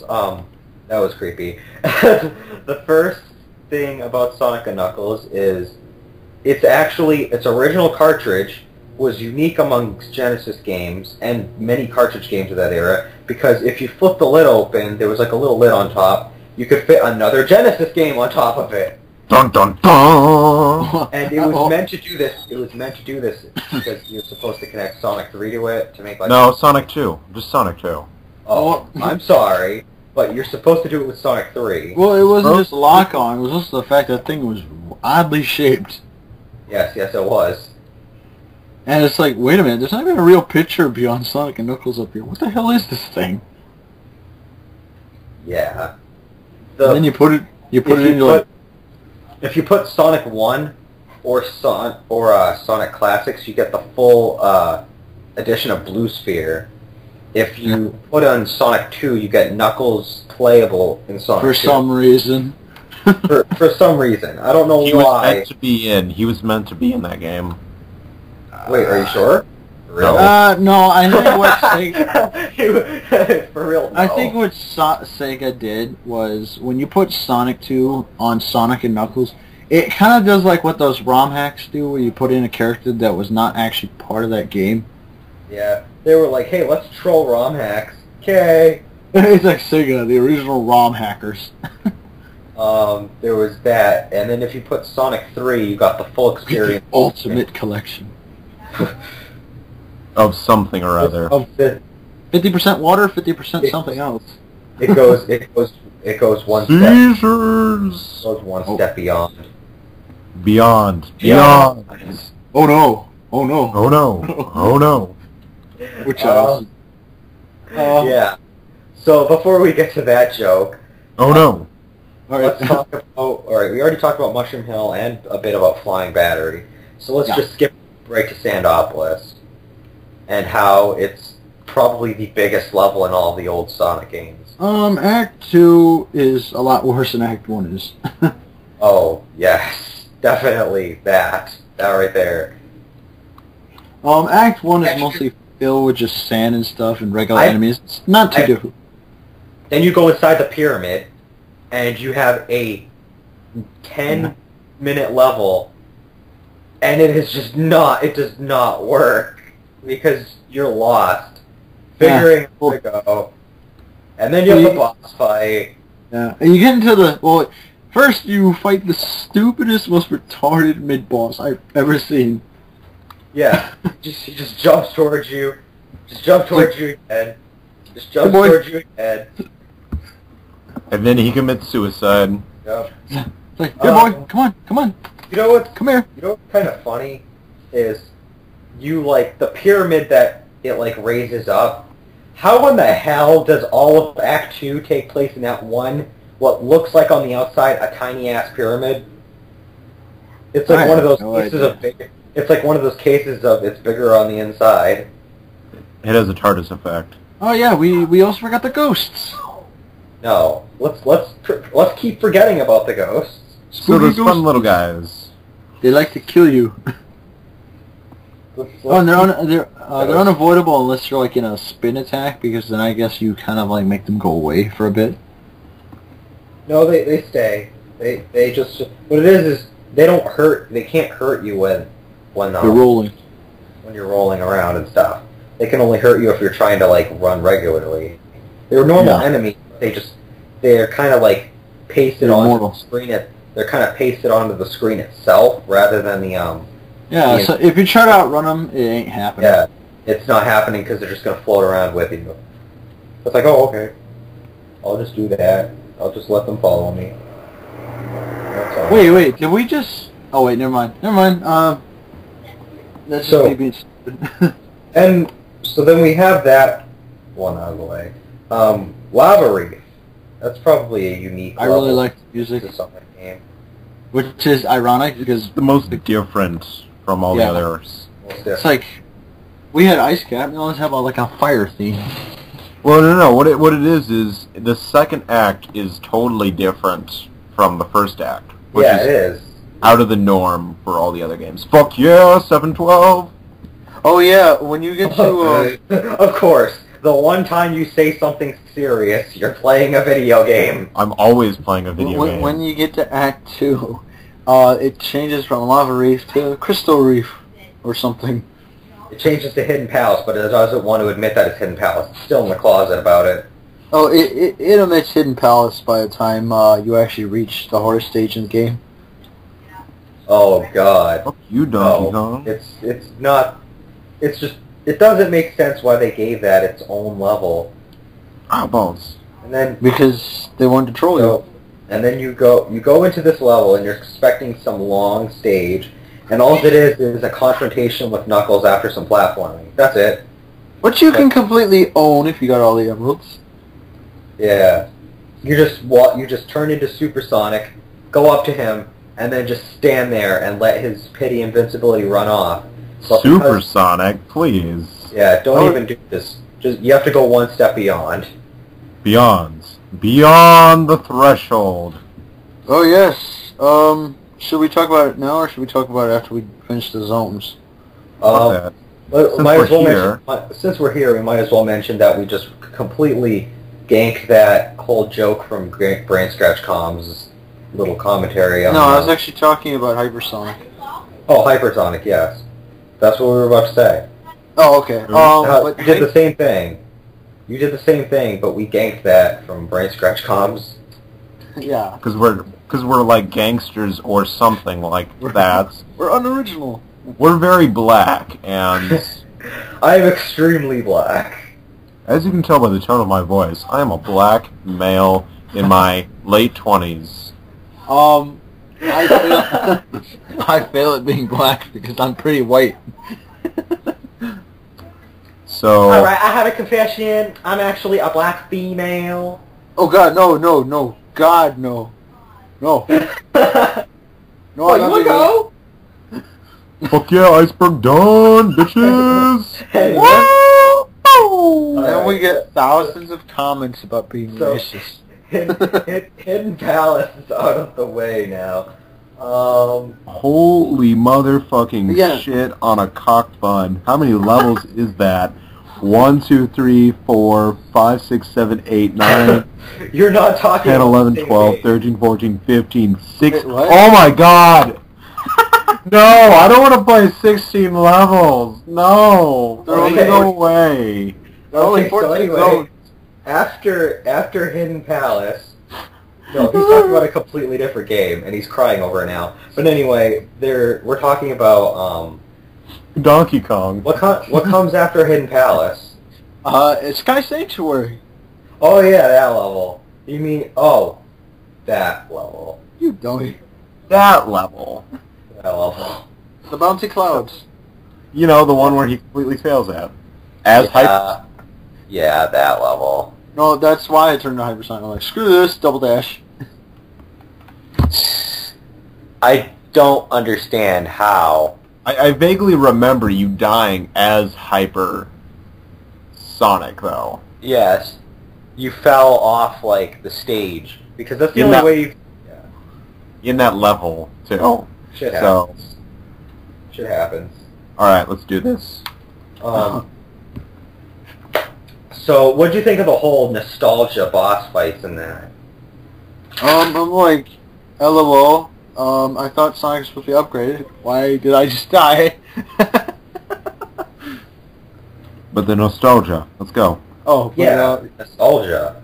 You know, the whole Wrecking Ball guy. It's like, what? how? How did you get hit on that guy? Seriously. Um, How? He's no different than Green Hill. He's just a little bit faster. That's it. That's really it. That's all. and I had Insta Shield. I don't believe. I don't. I actually think I failed on it because I was actually trying to Insta Shield him, which actually I think throws off your momentum a bit. Yeah. It's It's like just- the upgrade to Sonic 3 is actually my downfall. The upgrade. It's like, I guess we were trying to go totally old school, that if you went new school, you got killed. And then what about the Metropolis nostalgia boss? That was pretty good too. It's just That was a fun boss. it was weird that it went from first stage boss to like last stage boss. I was actually expecting the drill guy, but I guess how the hell is he going to get up there? Stage boss. It was the eighth stage. Actually, it's very a rocket booster somewhere on his perth. There's a rocket booster somewhere. I give up. Whatever. And then you notice that's not Robotnik. Yeah, you notice it's actually Mechasonic in there. Not Metal Sonic? No. No, not Metal Sonic.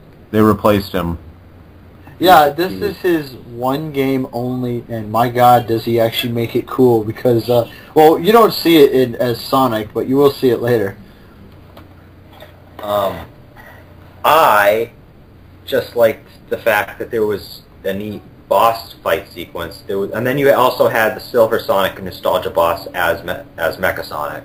Except he actually trolls you a lot harder than Silver Sonic, because he does a lot better moves. I didn't notice a difference. Well, it's like... Only the fact that I had rings, and I didn't have rings when I was doing it before. It's like, That's all I well, I was like, I'm going to spin dash into you. Dash. Oh, now I'm going to boost backwards. The backwards boost, actually that was something I noticed, because while Silver Sonic, he has to turn around, but, no, Mechasonic trolls you. Mechasonic just does it backwards, because he can moon boost. What is this, troll number 3? Yes. That's the third troll. You're going to keep a tally. You got to write it down. I'm not sure. Did Silver Sonic actually have the ability? Didn't Silver Sonic have the ability to jump while he was spin dashing at you? Yes, he did. In fact, he also had a move where he did that, and spikes came out too. Yeah. Whereas I think Mechasonic actually like bounces, so it kind of like is like, wait, what?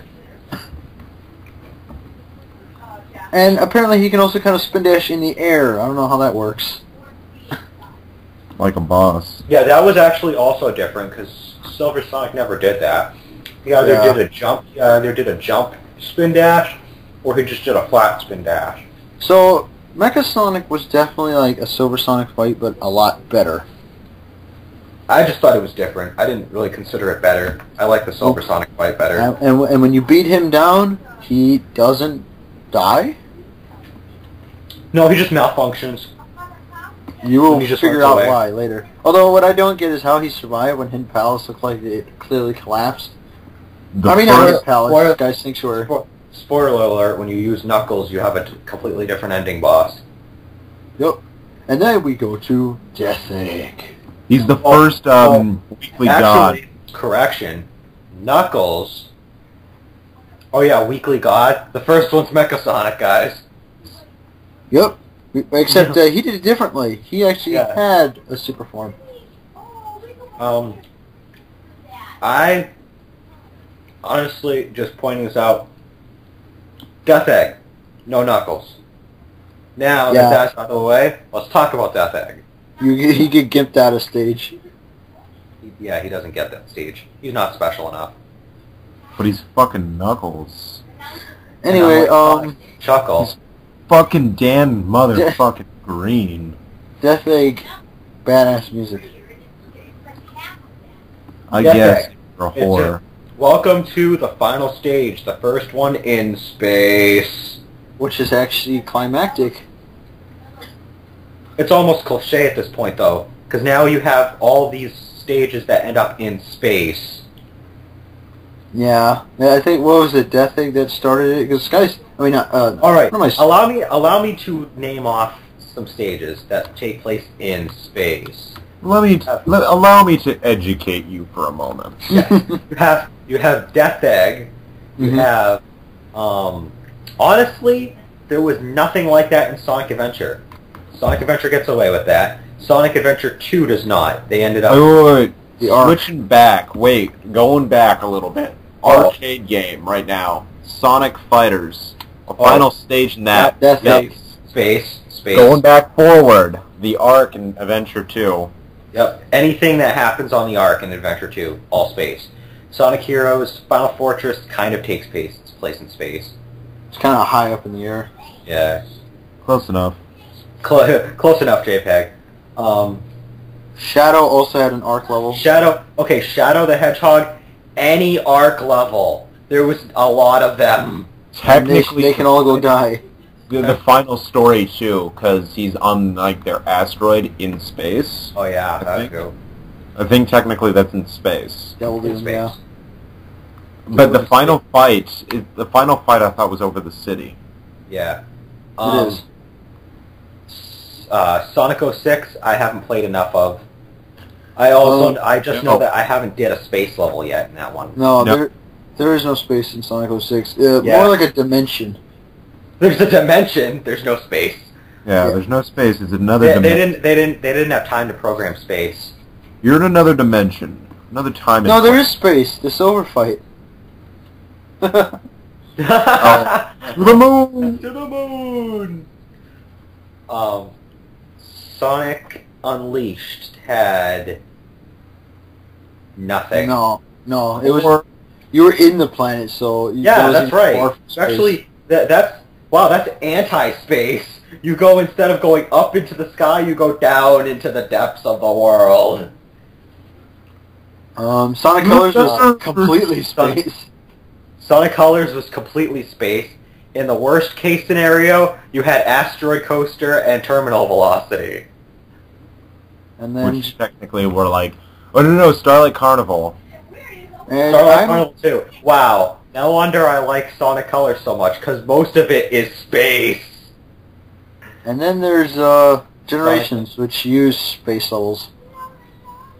It doesn't really use it doesn't use any space levels really. Okay, so we just talked about Death Egg and how there's so many space levels. Let's keep talking about Death Egg though, because there was the whole the big boss sequence that you had in the game.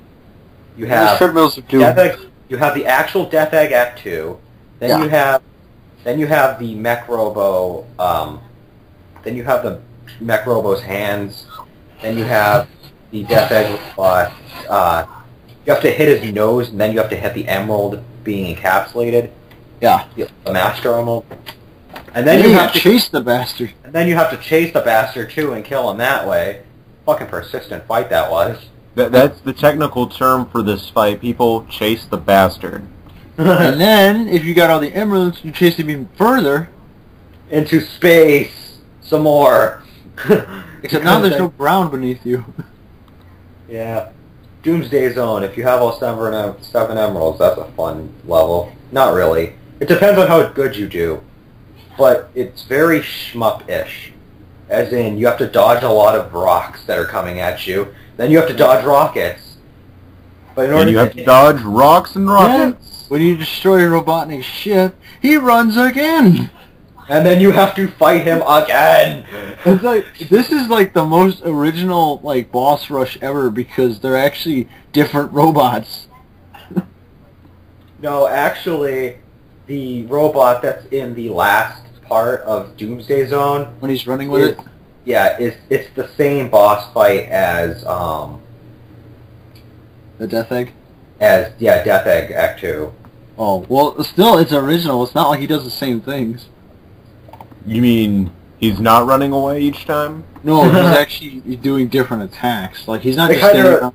That Kinda just crush reminded me of Sonic and the Black Knight, where Landon said that it was ironic because King Arthur said that all Sonic was good for was running away, but that he ran away for most of the fight, and that's what Eggman does in most of the Death Egg fights is just run away.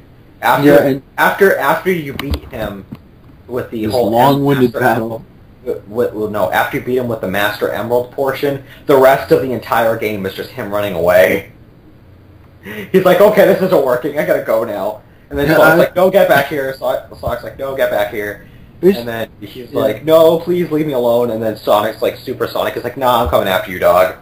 See, basically, if you don't have all the emeralds, that long-winded battle is cut short. It is. But it's a gigantic battle, and most of it, Eggman is running away. And it's really long. Okay, so that's out of the way. I think we might want to talk about Sonic... Alright, should we talk about Sonic R or Sonic 3D Blast, which came out first? Wait. First, Sonic Fighters. Oh, Yeah. come on. We don't need to talk about Sonic the Fighters. Yeah, we do. Yeah, we do. We have to be No. totally professional and cover every single motherfucking game. Home console game. Every Technically. single- Do we want to make an entirely original, like, just one video that covers 3 arcade games, or 1 arcade game, or whatever. Well, then we also got to include the Sega Sonic the Hedgehog then. No! So Sonic the I Fighter. I was just thinking of including Sonic. No, I was thinking let's talk about Sonic R and Sonic 3D Blast simply because it'd feel weird to skip straight from Genesis to Dreamcast. Yeah. I just want to fill the What's gap. it, Saturn? Yeah. Saturn, Genesis, PC ports. No PC. No PC. We're talking about consoles. The PC Consoles. No. PC ports were of the consoles, so Doesn't matter. yeah. We're not talking about the individual games. It's just that's. Anyway, Sonic Fighters. You pick a character. No, I don't want to talk about Sonic Fighters. So Sonic Fighters. You pick a character, you kick ass, you get all the Chaos Zones, you get Supersonic, you win, the end. So that was fun. All right, moving on. Yay. Okay, moving on to Sonic. That's why you saved me for short descriptions. So Sonic Fighters. No, Sonic 3D Blast now. Now, which version? Let's talk about the Saturn version. Why? Saturn version has better music. Okay, so the Actually, we don't even need to talk about it as a version, but let's just mention this now. The Saturn version has better special stages and has better music and overall looks better, but the actual levels themselves it's the same throughout both versions, which are the Genesis and the Saturn. I think now the Saturn... the Saturn just has added effects. It also has better special stages, like the special stages are complete half style levels. Anyway, yeah, they're totally different. Now we can talk about Sonic 3D Blast as just Sonic 3D Blast. Okay. Sonic 3D Blast. Collecting flickies is an annoying fucking task. Your spin dash is really kind of uncontrollable. It's the first exploration game, really. Yeah. And Unless you count Labyrinth as an exploration game, this is like... Okay, hold on. yeah, and if you can find it, it's the first time you get the homing attack. Oh, yeah, because you can get, like... You get the, what is it? Electric shield. Yeah, there's an actual homing shield. It's like... It's the yellow shield, orange, yellow shield, and you can use a homing attack. Yeah. And so... Go on. Hold on. I need to know where I left off. Huh? Just keep talking. Okay, so we are... Talking about flickies. Talking about the flickies. Well, we were talking about the fact that you can get a homing attack in the game. Oh yeah, the homing attack thing there. That's the first game where it shows up, but you have to have a specific power-up for it, which was kind of stupid. Yeah. It's really useful, though, so you don't want to lose it. We never talked about the elemental shields in Sonic 3 and Knuckles. Sad face. Well, okay, well, we can, like, tie this in, really, with Sonic 3D Blast a little bit. Alright. So, and technically also Sonic R. Since we're talking about shields. Alright. So, different elemental shields in the Sonic games. I thought it was really cool how they incorporate, you got different powers off of each of them, rather than just a basic shield. Yeah. You had, with the lightning shield, you had the lightning shield is awesome! You have double jump and attracting rings. And attracting rings. That is useful for any situation. I don't care who you are. You can double jump. For Sonic R, it only attracts rings, though. If it makes you already had a double jump. Yeah, because Sonic had a default double jump. So if it makes you feel good, the lightning shield is always what I have equipped in Generations. Always. I mean, the fire shield works in Crisis City, but honestly, I prefer my double jump. Exactly. The bubble shield. No. Bubble shield's just bouncy, and you can not drown unless you got hypersonic. Then it's pointless. That's about it. But you can bounce. Bounce. I think the only thing that's useful about the bounce is that if you get hit by a troll spring, it can instantly kill your momentum. Yeah, so you don't have to bounce. you know, don't have to be deflect off. But still, I mean, it's not that useful. Yeah. What were the shields for Sonic 3D Blast again? Sonic 3D Blast, it had a fire shield without the dash. It just protected you from fire, and it had the yellow shield. Homing shield. The homing shield, and then it had a regular shield. The blue one. Okay.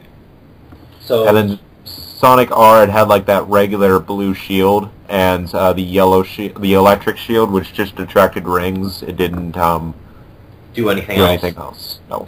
Yes. Ah, all right. So now, talking about Sonic 3D Blast, what did you think of the? Did you already talk about the top-down layout? The isometric view. Isometric view. It's different. Yes, but it doesn't work in a Sonic game. I didn't It like works. it. It works works in to an extent. exploration. It works to an extent. Yeah. Okay. But I think the annoying thing about it is the whole flicky capturing BS. And then you get hit and they scatter instead of staying with Sonic like a smart No. person would do. What's worse is when you're trying to collect rings for the special stages. You have to Oh, find the goddamn person to give the rings to. Yeah, you have to go find. You have to collect 50 rings. Go find Tails or Knuckles, and then play through the special stage. No. It's one at a time. Yeah. Sometimes Well, I they think are. isn't there like one stage where they're like together? Yeah, they're like standing right next to each other, and it's like, wow, really? Okay. Tails looks derpy in that one. Yeah, he does look a little derpy. And for special stage wise, I'm talking from experience with the Genesis version, because that's really all I've really played. Yeah. Although I still have the Saturn version technically for the PC, I think. I think that's the PC port had the Saturn version. Yeah. But I played that, and I never really got far into it, but I played the Genesis version on Gem Collections. And the special stages for Knuckles are far easier. Gems Collection. Gems Collection. Wait, why are they easier with Knuckles? Sonic 3D Blast wasn't on Gems Collection. It was on Mega Collection. Mega Collection, no. Sonic 3D Blast? Oh yeah, that's right. Fuck. Mixing up my games now. Yeah. I'm thinking, I know why I'm thinking that, because Yeah. Sonic's on... Sonic R. Fuck. Sonic Gems Collection is the only one that has CD. CD, it had Sonic Fighters, CD, Sonic R, Sonic Triple Trouble, frickin' both the Tails games. Sonic the Tails the Sky Hedgehog, Patrol. Sonic the Hedgehog 2 Game Gear, Vector Man 2. Anyway, back to Sonic 3D Blast. What about bosses? I mean, nothing really special. Yeah. Did you ever beat it yet? I have not, like, I've gotten pretty far into it, like, the furthest I really, like, actually forced myself to play through was until the Volcano World, and then I kind of, like, got screwed over because I was still working on getting the last Emerald. And then one time I played through, got all the Emeralds, like, within the first 3 stages, and I'm like, alright, I'm done, I'm happy. I got stuck on Spring Stadium's boss. I remember that. Spring Stadium is, which I think it's the 3rd or the 4th zone, but it's just that the boss itself... Is it that, like, carnival type area? Yes! The one that took, like, forever to kill, the boss of that one. What did he do? I don't remember, but he had, like, different parts to him, and, like, other bosses took, like, maybe 5, 6, 7, 8 hits, and he, for some reason, took, like, 16 hits because he had different pieces to him. Yeah, he's that 1 second to last boss that actually takes more hits than the final one. Oh, you're thinking about the second to last fight. There's one. I know Spring Stadium had like a freaking long ass fight though. All of them have like 4 or 5 hits, except for like this second to last guy who has 24 hits. That's the guy you're thinking about. Oh yeah, that's the guy. All I know is I got stuck on Spring Stadium's boss. Yeah. I might have. I know I didn't. I never beat the game. I don't remember how far into it I got. Here's a spoiler. I might LP this game. Well, there's a shameless plug, even though it's shameless plug. That may or may not be true. That might become true. It might become true. Anyway, I've got a few games in mind now that I'm done with my current 2 lineup. So Sonic R. So, the best game ever. No. Supersonic Racing. I'd like to defer to that. I don't think it's the best game ever. And also, before anyone says it, fuck your Tails doll curse. So like, if like the entire rest of the series is at like 1 point, and that's like around where the ground of my room is. Towards the like ceiling, a little bit past it of my room is where Sonic R is. Wow. So your trash can take a hike, because Sonic R is like guys, it is the best demo I've ever played. Newsflash. It's a real game. The entire game. It's a very... Alright, on a serious note, it's a shame that there weren't more stages and that it was hard to control. Like, I didn't mind the music. A lot of people bitch about it. I thought the music was alright. I thought the character selection... Right. Maybe at its worst. Anyway. Maybe for, like, your Diamond whatever, the actual, like, song for fucking Radiant Emerald. Diamond guy. That one's alright. The rest of them are fucking amazing. Especially Work It Out. Everybody's supersonic racing.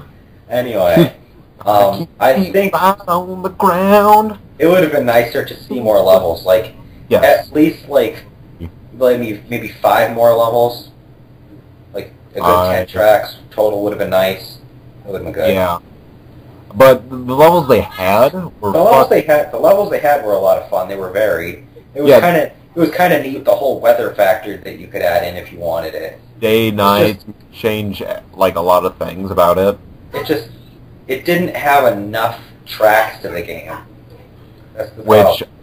I think they should actually make a second Sonic R game. Put in a lot more tracks and put in a few more racers. I mean, they had a pretty good selection of racers. They did, actually.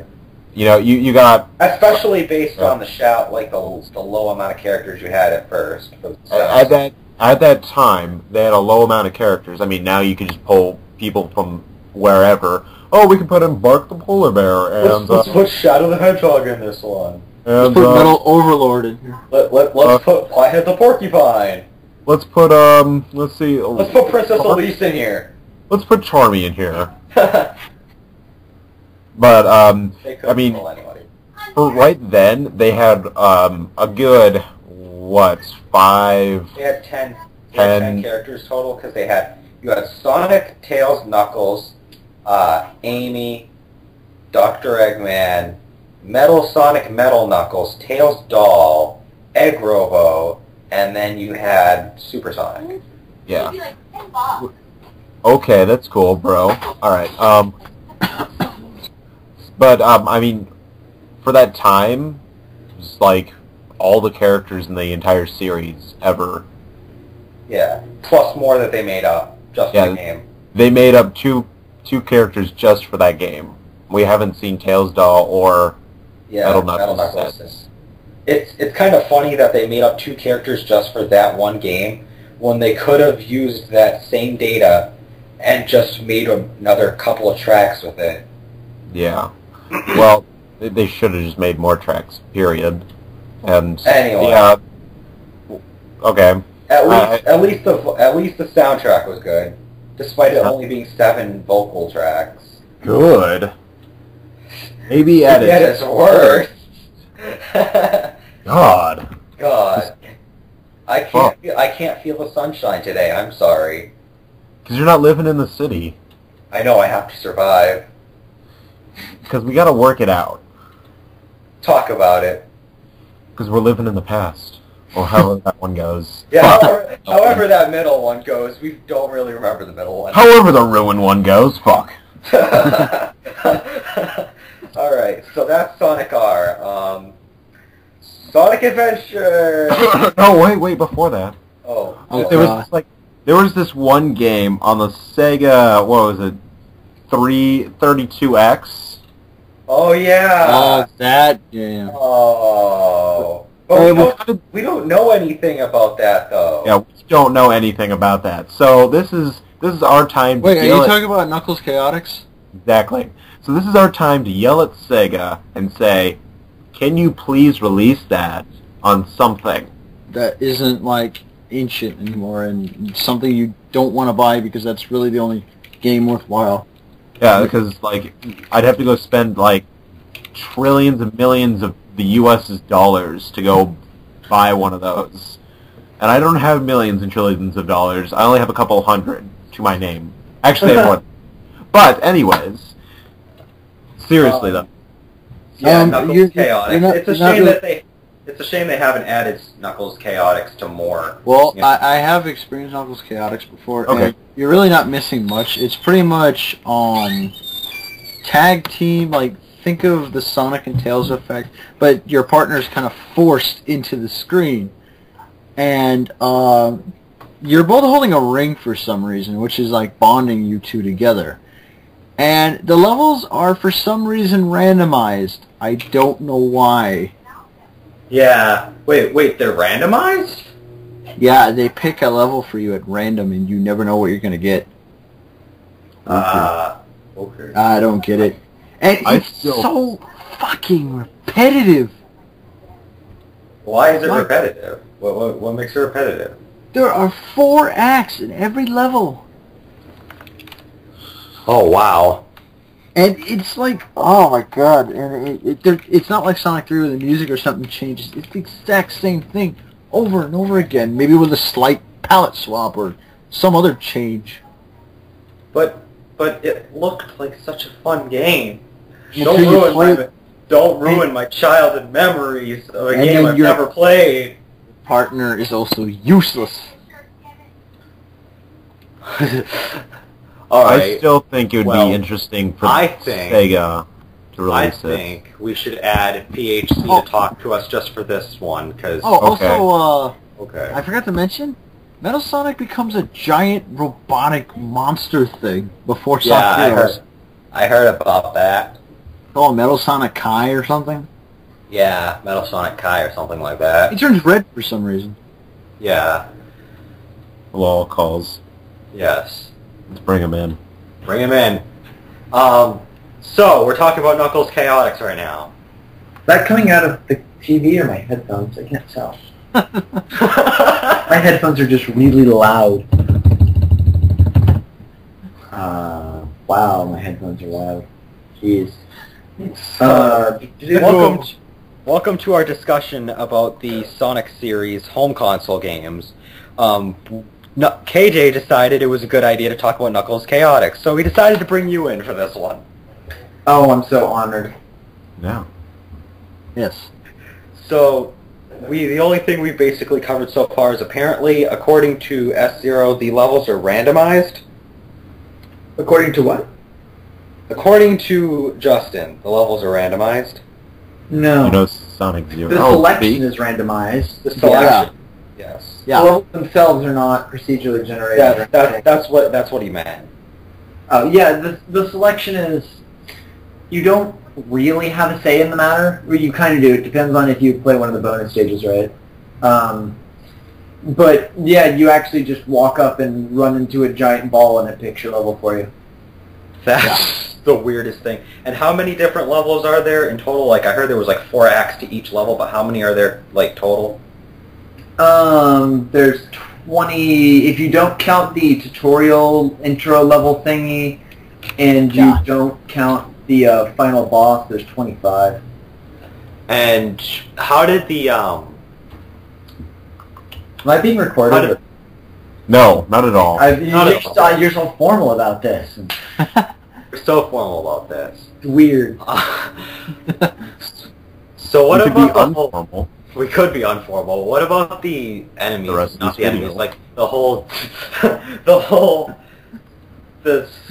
Could you pick different characters to use in that game? Like, I know that there's 5 different characters and stuff like that. And like, how did they work? Like, what was different about each one? Stuff like that. No, Knuckles, I'm sure you're already familiar with. They just ripped that from Sonic 3. The others, Mighty's completely useless. Mighty Mighty's- Mighty's like- useless? What Mighty's makes it pretty so much useless? like Sonic. Mighty can stick to a wall and jump off. That's it. That's it.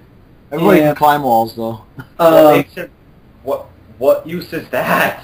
It's not. It's not. I think he. I think, in theory, with him, if there were like a wall that like only went up 5 feet, and there were a wall on the other side that went up 10 feet, because he jumps off at an upwards angle, it might help. I think it's So one of- basically he was meant to be a primitive form of the wall jump. Yeah, he basically does wall jumping. Okay. Let's see. Charmy is broken. Yeah, because he just Charm- flies everywhere. Charmy flies. Vector, what can he do? SBO runs up walls. That's really handy. I think you could also stick upside down. SBO can run upside down if you're on a if you get on a flat wall that's contiguous and it just keeps it like goes backwards or whatever. Yeah, you can run upside down. Yes. SBO's pretty much my favorite, most because he's not broken. Vector, I think, can also climb up walls. Yeah, Vector can climb, but he does it slower than Knuckles, and he can't glide.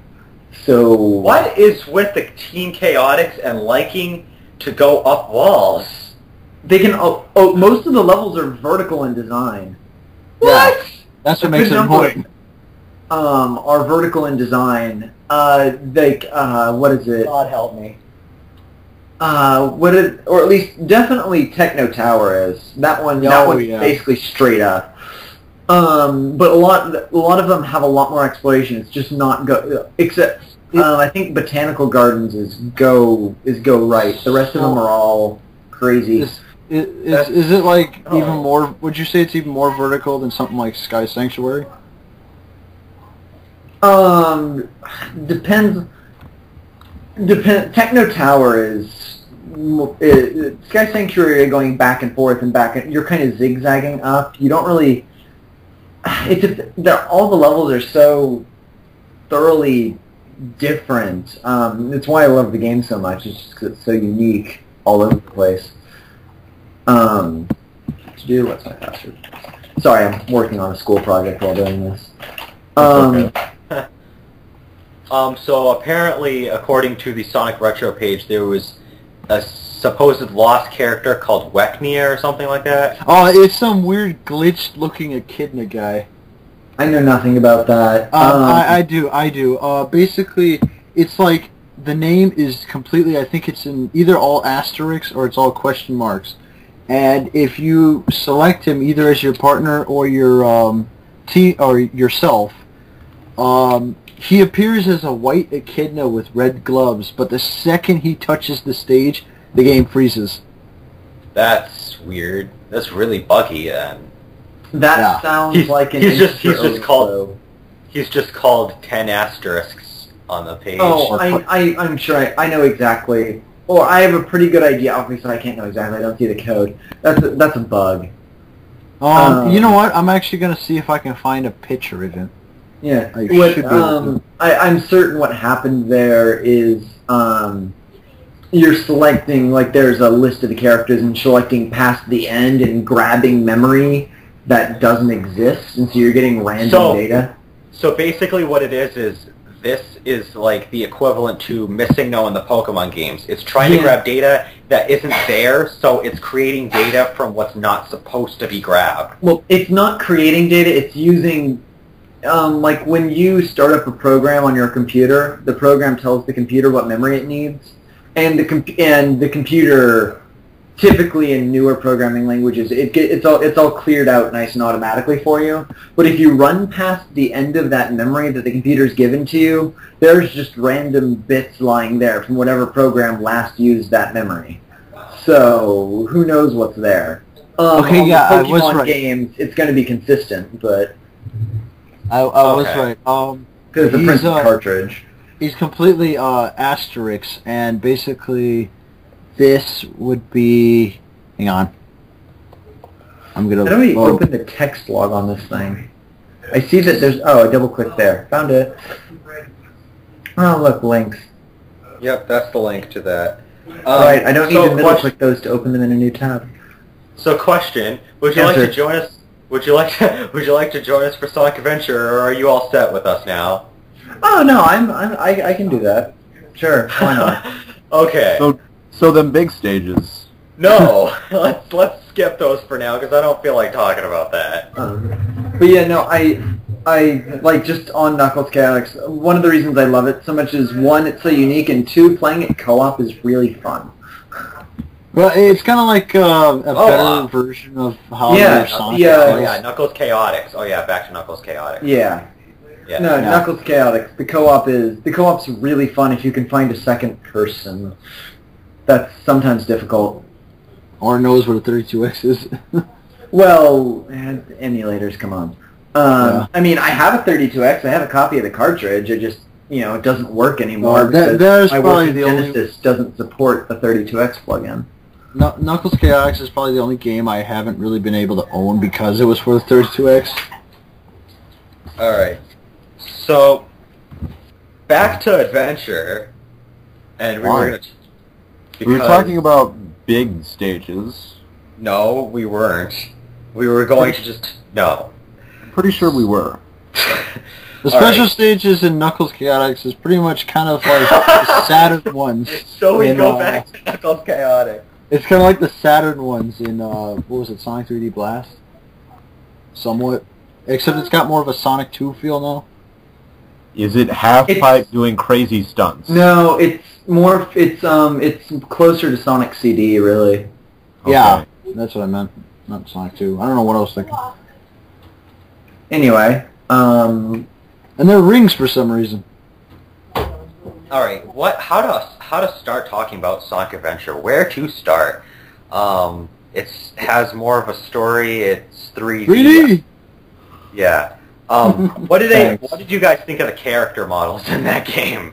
Because Classic Sonic is fat.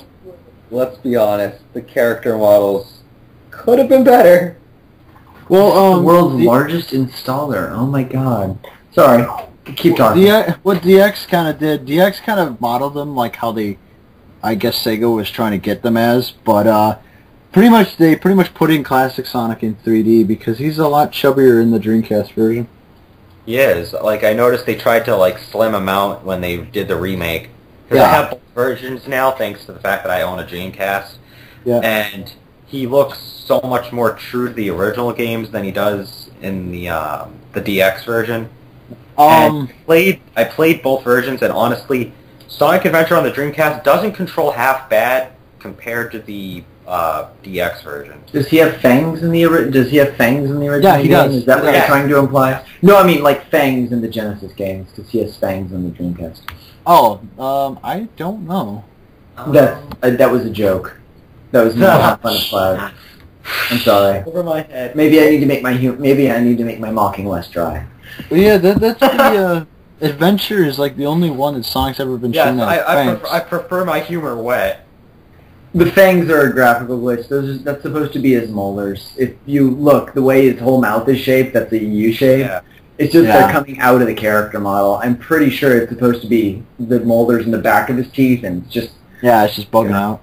It doesn't, because it was new to them. It was new to them to make a 3D model, so they weren't quite sure how to animate it properly, and then that's what they got. DX ended up using lens flare everywhere. A lot of it. On the character models. What were your thoughts on the whole having to use 6 different characters and beat the game with each of them to unlock the final story? well, I mean, when I first saw it was unique. I hadn't seen anything like that. Granted, I didn't play many video games back then, aside from like Tetris and stuff. But Yay, I mean, Tetris. I thought it was unique and cool, and I liked that every character had their own stage style, and Knuckles didn't suck like he did in Sonic Adventure 2, so that was good. I disagree. I honestly thought it was more fun to use him in Adventure 2 than in Adventure 1, but I guess that's personal opinion. Well, Allow me to explain why you're wrong. the radar's not broken in the first game.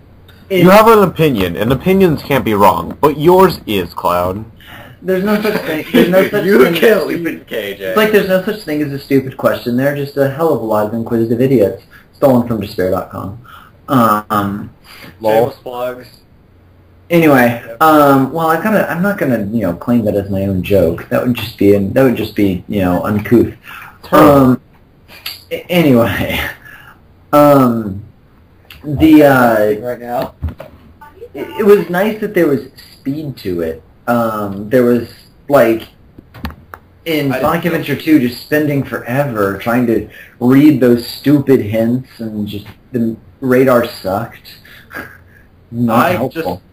I spent the majority of Knuckles stages in Sonic Adventure 1 just getting lost. That's what I did. They're tiny. Lost. It doesn't. Well, okay. After Speed Highway, I would get lost. Sister. What? What happened? I'm hearing a high-pitched girl's voice. That was actually my mother. Oh, okay.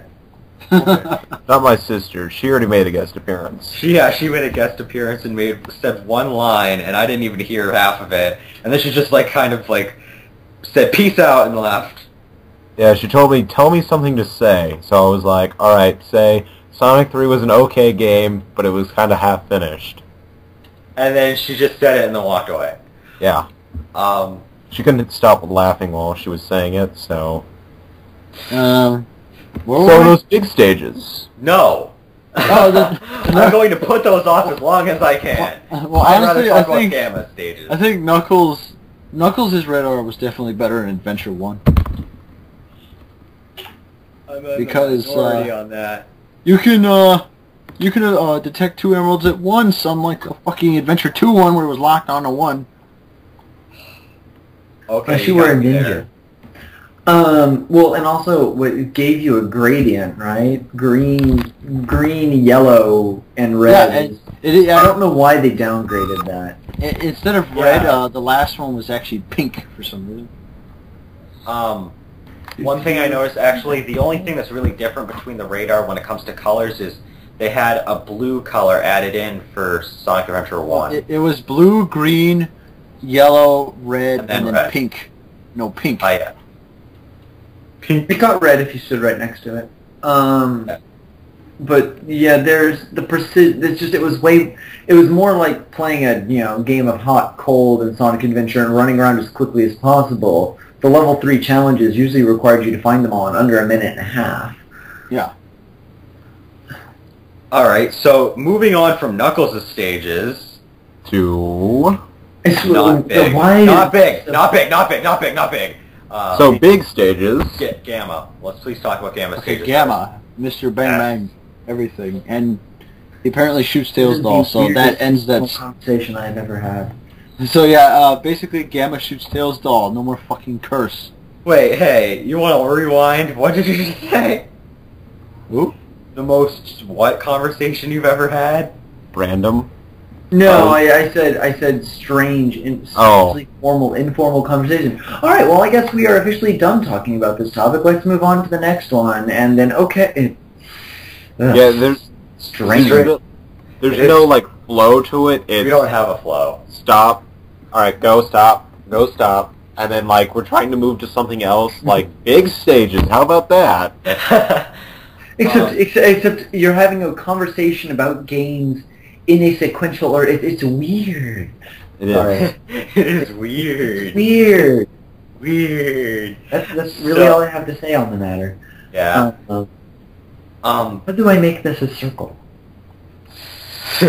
So It's a square. I want it a circle. Yes.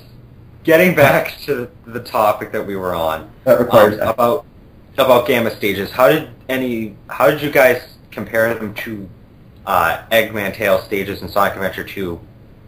Since they definitely have a lot of similarities in the fact that they're both shooting platforming levels, and you have the whole. I noticed the one difference, maybe though, mainly for Gamma, is that you had a time limit that was ticking down, and you had to shoot things in order to get more time added back on. Yeah, your combo is actually about not dying versus about your letter grade. Yeah. Whereas in Sonic Adventure 2, it was more about just shooting a lot of things at the same time in order to get bonus points. Which I guess actually that adds a little bit of more of an intense feel to the levels, I guess, for Sonic Adventure 1, since there's more of a dire need to make sure that you get something killed so that way there you don't run out of time. But I mean, some of the stages were still kind of generous on their time. Some of them were all over the place. I think the one I've actually died on was, what is that one where you end up on a train? Radical Coaster. No, wait. That We're talking about Sonic Adventure. What? That's Sonic 06 stuff. Well, I don't know. There was this one stage, because Gamma actually threw me off because I didn't know my clock was ticking down. I can't remember. There was a stage where I died too.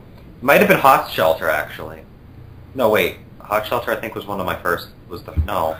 No, I don't Final remember. Egg. Final Egg is the first stage. Okay, yeah. Hot Shelter was definitely the stage then that I had died on. Because I remember dying on a stage that had like a mechanical aesthetic to it. Yeah.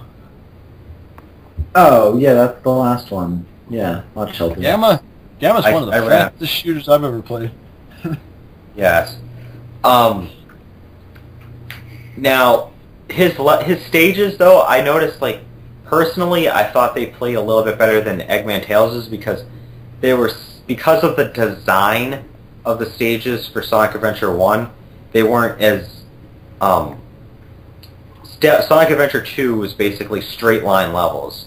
Sonic Adventure 1, yeah, they had, like, you had essentially became a straight line, but at the same time, the stages themselves, like, if you went into this one room, it might actually be like a big open room rather than just like a corridor. Yeah, that's where some of Final Egg's areas are. There's like this big room with all these pink-looking, I don't know what they are. Yes, Final Egg looking at you. Well, with Sonic Adventure, unlike Tails, Gamma was actually fast. Yes, that reminded me. Yes, Gamma was actually, he moved faster and it was just smoother, I guess, too. It's like, just Tails and Eggman.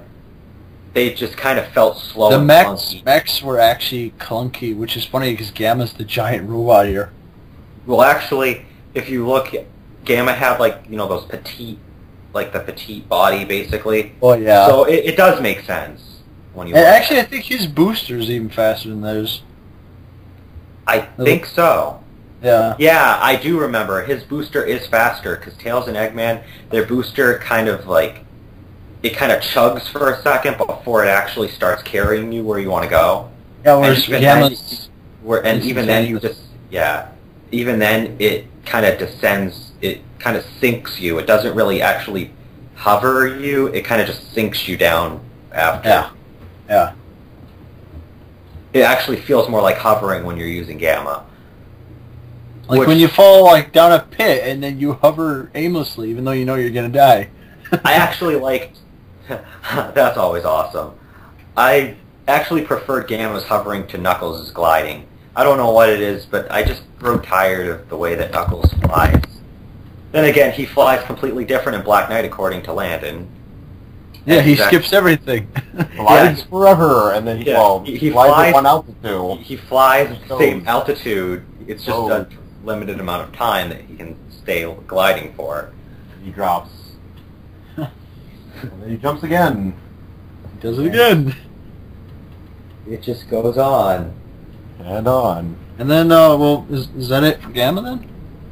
I suppose so. But that actually reminds me. They have a lot of characters that can that can glide, but before the introduction of Cream and Charmy and the other post Dreamcast characters, Tails was the only one that could actually fly. Tails is old news now. I'm pretty sure Charmy was in the series before. Okay, I forgot. Yeah, it's Charmy because he breaks Chaotix. I don't have to say anything. You can just let KJ tell you how wrong you are. Yeah. Yes. That's usually what I'm here for. Is to just tell me how wrong I am and how much I forget things. We just bring you back. We bring you in here just in case. Just for Dan, I should just rename you guys Zach, Tim, and Andrew after my roommates. Steve, Uh-oh. Gamma's talking to you.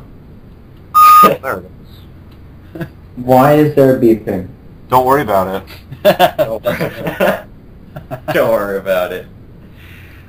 Yeah, but Oh, Tails is when Tails could fly through levels. I feel like I should be worried, but No, bomb. Really, the it's fact- nothing to worry about, really. his honestly. his laptop's not gonna blow up. No, it's not actually. that's disappointing. I know, unfortunately. But yeah, as I was saying, Tails, the fact that he could fly, like, if it weren't for the...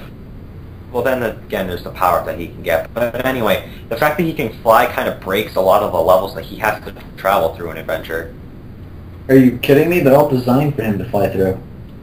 Well, they have to be modified. Like, if you were to play them as... Like, if they didn't modify them to do that, because you had the levels the way that Sonic goes through them, and then you had them modified with the air hoops and all of those... Oh, it's the same special- level. They're just air hoops. I'm pretty sure. Yeah, I could they had skip- to throw in the air boost in order to make it more playable for Tails. That's kind Well, of sad. I'm pretty sure I could skip most of Windy Valley just by flying over most of the stuff you're supposed to go through. I didn't even need to fly through most of the air hoops.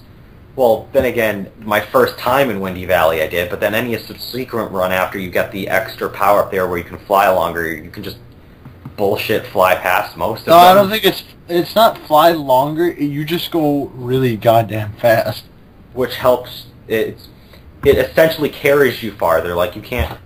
Because of the way that he flies at post power-up as opposed to pre-power-up, it just carries you farther, so you don't have to worry about having to hit that air booster. Which reminds me of how badly he flies in Sonic 06 and how much I wanted to punch whoever yeah. decided to put that level in there. I really wish he flew this fast in the modern games.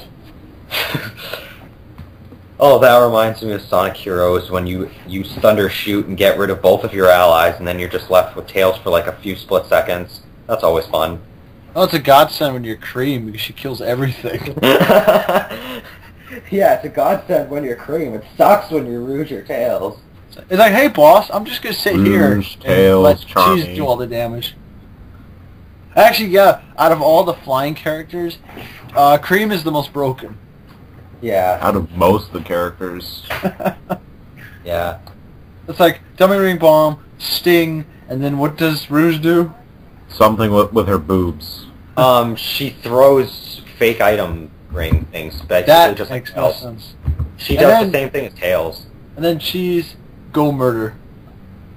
She does the same. That does the same thing happens in Sonic Advance 2 actually with Cream, but we can get on that in a different conversation. Oh, The hells and Like how you have to have your conversation. Sorry, you have to have your conversations organized. This Yes. is entertaining. Landon's idea, not mine. Nuh-uh. The Yeah. organization of conversations was not my idea. Okay, well it wasn't my idea. Kinda was, because you're like, Oh. I'm gonna lead this thing. It wasn't my idea to split it up that way, though. Anyway, I think it's probably Justin's fault. He just doesn't want to come out of the closet about it. screw you guys. You're welcome. So, going back to the whole comparison between Sonic and Tails' level design layouts, that reminds me that when it came to Sonic's levels, it just... Something told me they were lacking for him. Like, some of them. Not all of them, but some of them felt lacking when you played them with a different character, they just... I don't know. I don't know the words. Clearly. Clearly. But, yeah, Tails pretty much like Sonic, so do we really need to go over Sonic? Not really, since his levels are just basically the same thing. Tails is the same thing, it's just a race instead Which of is a how it should have been all along. The way you said that was just, no. All along. So, let's see, we covered Knuckles, we covered Gamma, we covered Sonic, covered Tails. Maybe it's time... Big.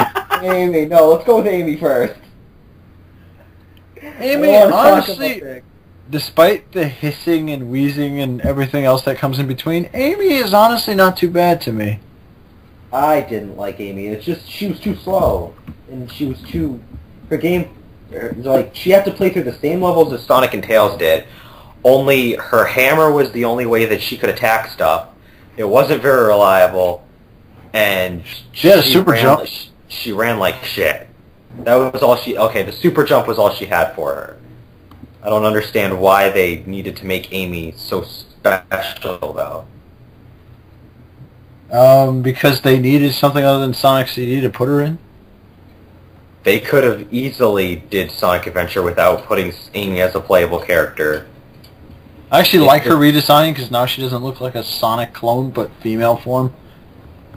Actually, Sonic and Tails. Yeah.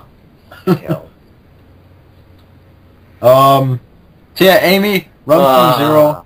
Yeah. Don't let him like That Falcon reminds punch me. you. I forgot. She does have that whole factor where you have to run away from Zero. That reminds me. Doesn't that kind of make those levels similar to Super Mario 3D Land, the special world stages where you have to get away from that Cosmic Mario? Yeah. Yeah. I guess. At least they weren't as bad as big stages. I really don't want to talk about those, but that's all we have left before talking about the last story. All right, well, you guys are just talking about the gameplay. I mean, I thought that the fact that they wrote that entire subplot with Amy and Gamma was really clever. It worked. I think it worked because it made them feel more important rather than just like throw in characters. Like it actually gave them some sort of importance to the story. It wasn't just like, oh hey, here's random characters for us to throw in. Like Gamma actually had a backstory. It worked. Actually, Gamma. People say Gamma's probably the most well written out of the whole group. I think he is actually definitely. Like in some ways, I think Omega was just kind of like a cash in on how they managed to get Gamma so popular. Because Omega was just basically Gamma's kill crazy brother. It's kind of funny too because the dialogue of Sonic Adventure wasn't always great, but the actual story's writing was pretty well done. Yeah, the atmosphere behind Gamma. Considering it was a Sonic game. The atmosphere behind Gamma was actually well done. Yeah, the whole he eventually betrays Eggman because Eggman never really cared for him, and he has other characters who do care for him. Yeah, because people say Gamma's story is actually the least one-dimensional. Omega's was just, oh hey, I was trapped here, so I'm gonna fuck shit up. Omega is pretty much Gamma.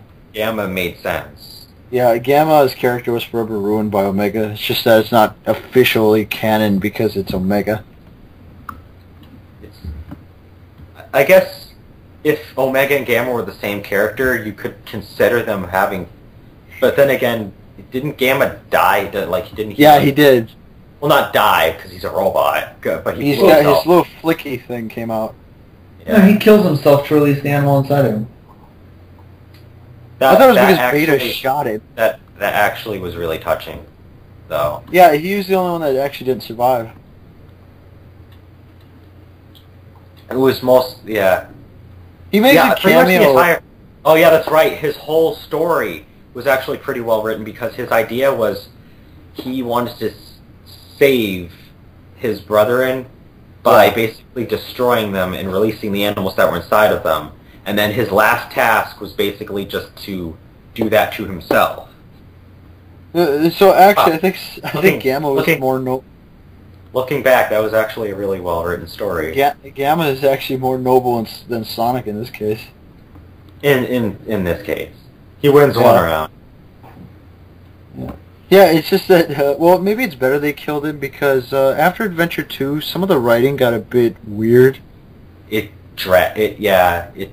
They kind of didn't really try to think of any new idea. Like, they try to, but they can't really incorporate it without basically turning it into what essentially is something that's already happened before and just need a new face for it. Like, Omega is pretty much Gamma ruined in spirit, and they ruined Shadow in Heroes.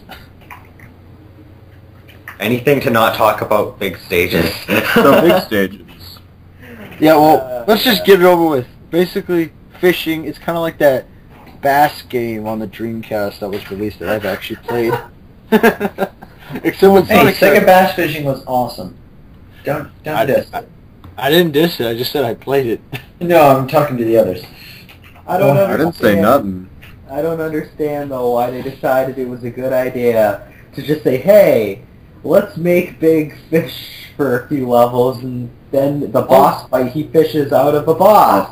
Well, they wanted to make another Bass game, but they wanted to tie into Sonic, I guess. I don't quite understand what Big's purpose is there too. Well, 'Cause when you think that's about the it, point. he's very disconnected from the rest of the characters. Well, His only purpose is to save Froggy, and and Froggy is only there because he ate one of the Chaos Emeralds. Well, If they just took those two characters out of the story, how much would have that impacted Sonic's Adventure's story really? Too much, because you'd have a missing Chaos Emerald. Well, I think I said if you removed the Chaos Emerald from Froggy and just ripped the Chaos Emerald into a different portion of the story somehow, like it's somewhere else in the game, and then you just removed Froggy and Big from the story altogether, it wouldn't have made much of a difference.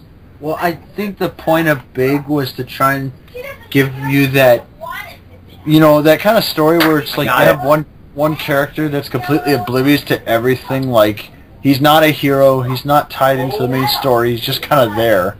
I guess they needed somebody to represent the loner. Yay.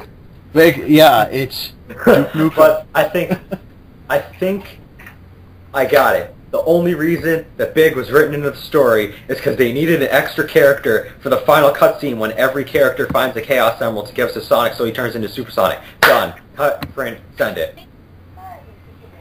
Someone worked in high school newspaper.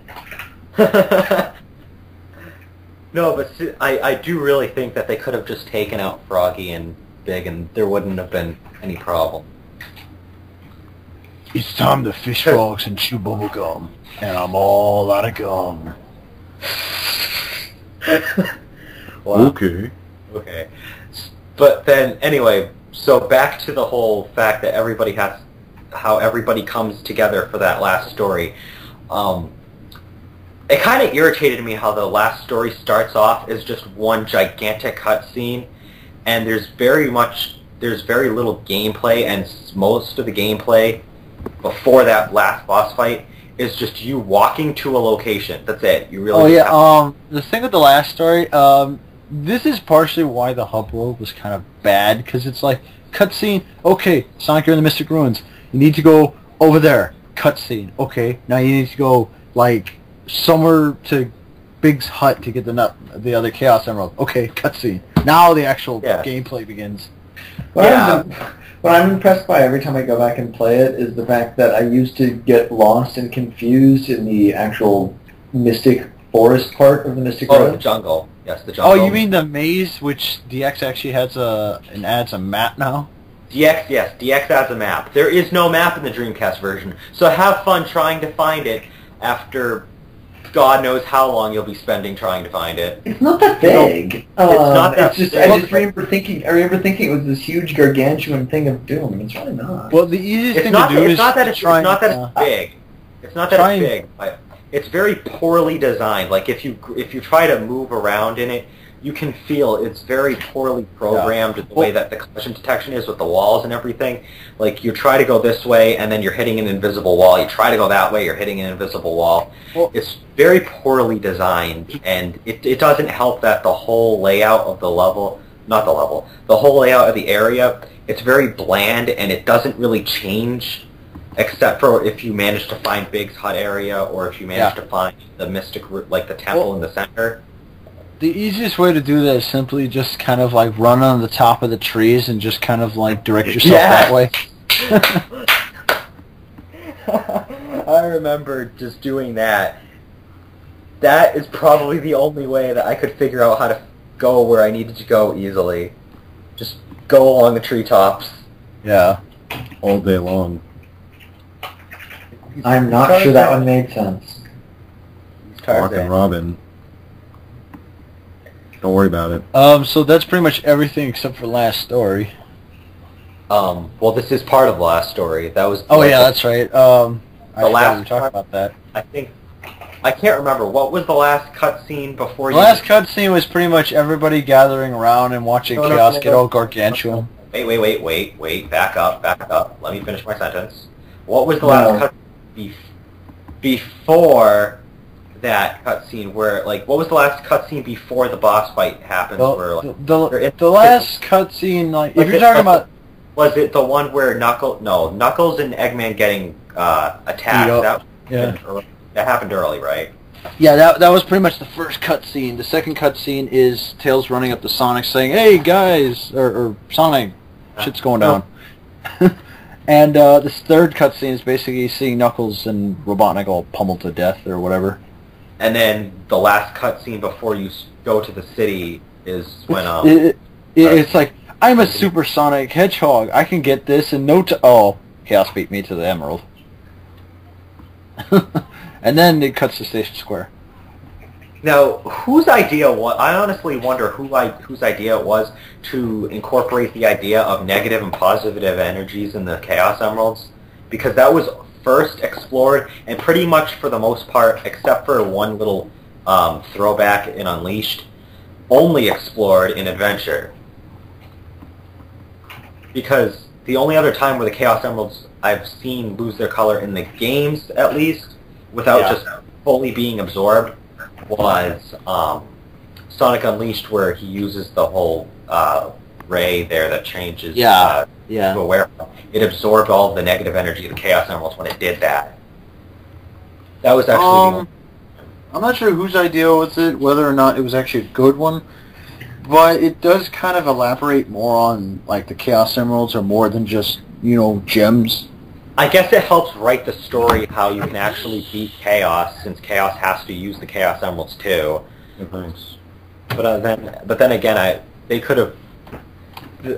It makes me wonder if they would have made.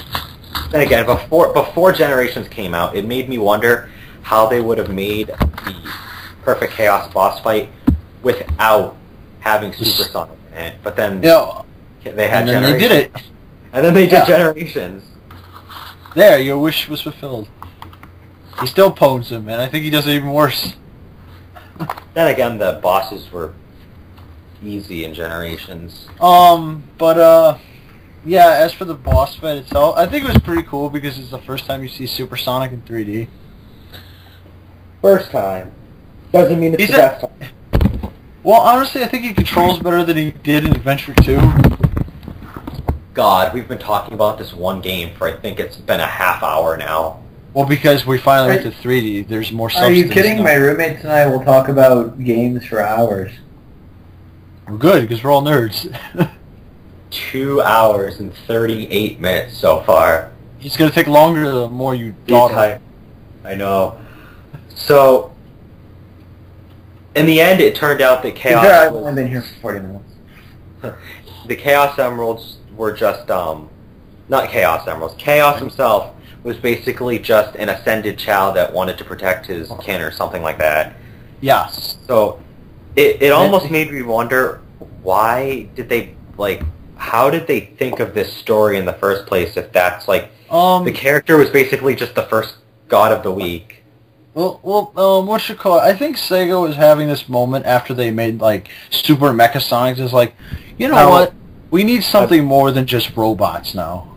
No. Now, first of all, I already pointed out who the first God of the Week was. Oh, yes. That was Mecha Sonic when it comes to Knuckles' story in Sonic and Knuckles. I'm sorry. Yeah. I love how the only time you'll bother to talk is to point out something that I missed. Well, that's what I was saying. It was Mecha Sonic, but the thing is that they wanted more than just more robots, because I guess they thought Robotnik was getting boring. They could definitely go with more robots. They just got to get creative about it. Well, they did get creative once, like, Unleashed and stuff came out, and they started making things like the Egg Dragoon, but at that point, they didn't really have anything. They really didn't have any ideas. I mean, look at the, what was that really stupid one in Adventure? Which one are you talking about? The Egg Walker? No, not the Egg Walker. I think it was that one that all he does is try... Yeah. Basically the one where he's, like, in that machine and there's, like, the two lances or whatever on the side. The 2 drills, that's what they are. They're not drills, they're lances.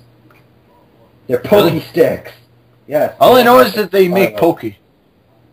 But he's not really that threatening at all. As a matter of fact, he's easier than the ball and chain guy. It's funny because whenever when you fight that first boss, he kind of reminds me. He doesn't really seem like a human or even a robot boss battle. It's kind of like this robotic form of like some kind of animal that just got stuck in the ground. Like I feel like it's pathetic. I feel sad for it. Well, it's like once it gets stuck, you go homing attack, homing attack, homing attack, homing attack, done. Then again, you can only hit him once because then he goes back up and you have to do it again. Actually, no. If you keep rapidly homing attacking him, you'll keep like floating up in the air. So when his invincibility frames go down, you hit him again. I'm gonna have to test that. Yeah, you can spam it. Going to have to test that. Just like I'm going to have to test the whole you can spin dash to get 6 hits on Silver Sonic if you're just right as he descends. You knew that too, right, PC? You could spin dash into Silver Sonic as he descends. Well, not spin dash into him, but like if you spin dash in place in the right spot, you won't get hurt by him, but you'll damage him at the same time after he ascends before he starts attacking. Yeah, like if he comes down, you're facing the opposite direction. Because if you're facing his direction and you spin dash into him, you're going to hit his spikes and you're going to die. Well, if you're facing the other way, you'll spin dash like you're on him, so he's taking damage. And as soon as he rolls out of the ball, you spin away from him. And that's how you get like 6 hits off him. Gonna have to test that. Go ahead, it works. It works wonders. It's just wow. I mean, Silver Sonic can be an easy boss fight, but that's just overkill on that. Yeah, you can kill him in like, not 6 seconds, maybe like 10 seconds. Speaking of Silver Sonic, he makes a cameo in Sonic Adventure. Oh yeah, he's in the, He's in one of the tubes. He's in one of the tubes, just like Metal Sonic is. Like, hey, Silver Sonic, what's up? Liking that ass kicking I gave you? Yeah, it's like the tubes. I'm not. Remember the tube that Gamma comes out of? It's there's this. All right, it's before you go into Final Egg. There's there's like a couple of tubes in like the little, like it's a lab-like area before you open it up the Final Egg level. Yeah. And in the lab-like area has some tubes, and one of the tubes has Metal Sonic in it, and another one has Silver Sonic in it. Yeah. Those, yeah. The last one that's open is actually the one Gamma comes out of. Yeah, the one that's yes. I forgot about that. There's an open one. You see the cameos right away if you play as Gamma. Yeah, you see them right away because you're using Gamma, but if you're using Sonic, you don't get to see that until the very end, because he doesn't see Final Egg until the last level. It's like, hey, Metal Sonic, I'll see you in Heroes. Hey, Silver Sonic, I'll never see you again. You're just gone. Have fun with that cameo. And now that I think about it, there's like really no connection between Sonic Adventure's story and Sonic Adventure 2's story. Like Sonic Adventure's 2 story just kind of abruptly begins. It's like, hey, you remember Station Square? Remember all that water? Yeah, it never happened. I don't think does it even take place in the same area?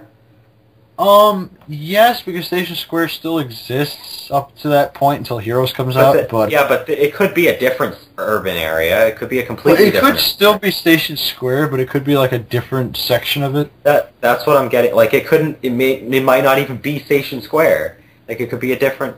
I just don't understand. Well, they treat the whole event with Tails disarming the bomb as canon, but they never actually say anything about Chaos. That's true too. I really don't understand how they connected the plot of those two. There's really no connecting the two plots. Well, the only thing connecting the plots is, like I said, Tails' little tidbit in the newspaper. All right. Now that I'm done voting. On what? School levy. Okay. So before we move on completely to Sonic Adventure 2, because there's something we missed. Music in Sonic Adventure 1. Oh, yeah. I like the jazzy feel to it. I like the fact that it's very varied. It's just that it doesn't sound too similar to each other, the tracks. Like, they have unique feels to them. They are atmospheric in a way, I guess. Like, Lost World has a dangerous, mystic feel to it. You have Windy Valley, which is a charming, upbeat, light feel to it. I love what you call it. What was the level called? Emerald Coast has the best like beach music ever. I could imagine going to the beach and just listening to Azure Blue World and just being like, yeah, this is... And then I love Red Mountain's music when you get into the cavern area. I don't care, though. The best music in that Final game. Egg? Final Egg? No, that was close. But Speed Highway. Highway. Up and down and all around.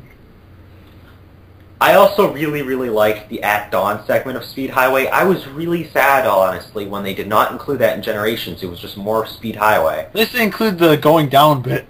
They included the going down bit, but they just completely just said, no At Dawn. They actually made the going down a bit more comical this time around. Yeah. I actually didn't really notice, like, the difference between the...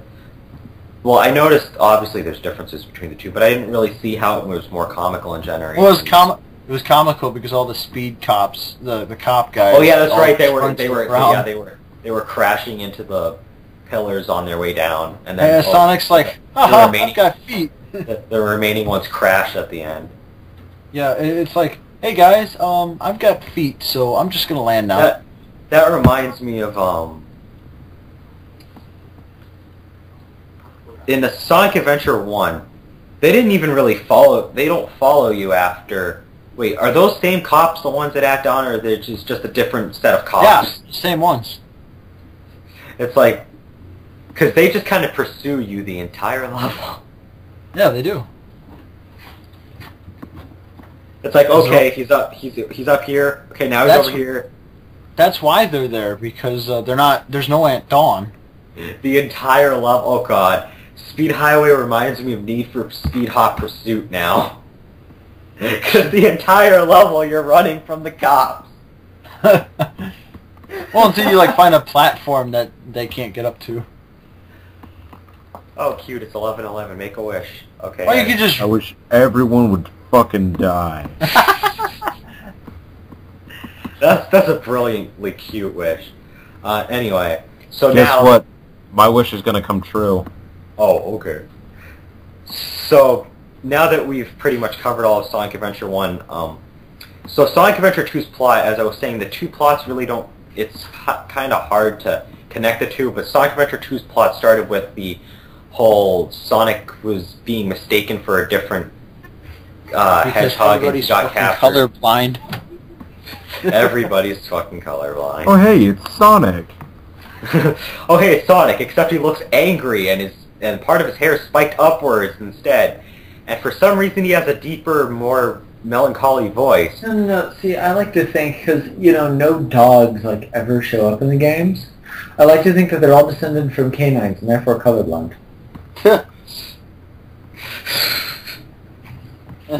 Well, what do you think the inclusion of tits? What? Yes, I know who you're talking about. Just why did we decide to address? No. Well, because this, for some reason, Sega thought they wanted to add jiggle physics, and I honestly don't know why. No. That's one way to introduce the character. Well, because all I know is I don't understand why they decided to give her the head of a cat, the wings of a bat, the body of a human female, and then call her Rouge the Bat. How does that make sense? Sega was on crack? She doesn't look like a bat. She just has bat wings. That's it. And? Well, Sonic doesn't exactly look like a hedgehog. I know they needed more female. At least Sonic actually has the nose of a hedgehog. The nose, it gives you the feel that is a hedgehog. And the spikes are more like that. But the whole thing with the Rouge is just, I don't get it. Well, I know that, until, Advance 2, Amy was the only... Amy Rose is probably the only character who is a hedgehog who doesn't really even give any sense of being a hedgehog. Like, I honestly thought she was a cat at first. Right, because Porcupine Leaf over there doesn't look anything. Yep. She's it's probably her change of spikes. give up. It's just Rouge is the most dramatic character they've ever added. Because it's like I don't know. Well, remember Adventure 2, Adventure 2's entire plot was really different from the first game. It got really damn dark. You know what's interesting to note is, the Sonic games, like, they were known for adding in, like, obscene amounts of characters, but Sonic Adventure 2, by comparison to Sonic Adventure 1, like, I guess, yeah, there was Maria and Gerald Robotnik, but I mean, they weren't really explored too much. But well, they died. They were both dead already before the start of the story. Right, we explore those guys later on. But you have two characters that are actually truly added to the Sonic storyline. You have Rouge and you have Shadow. Yep. But in Sonic Adventure 1, you had Chaos, who shows up in a couple of games. You have Big, you have Froggy, you have Gamma. Gamma died, though, so that's justified. Yep.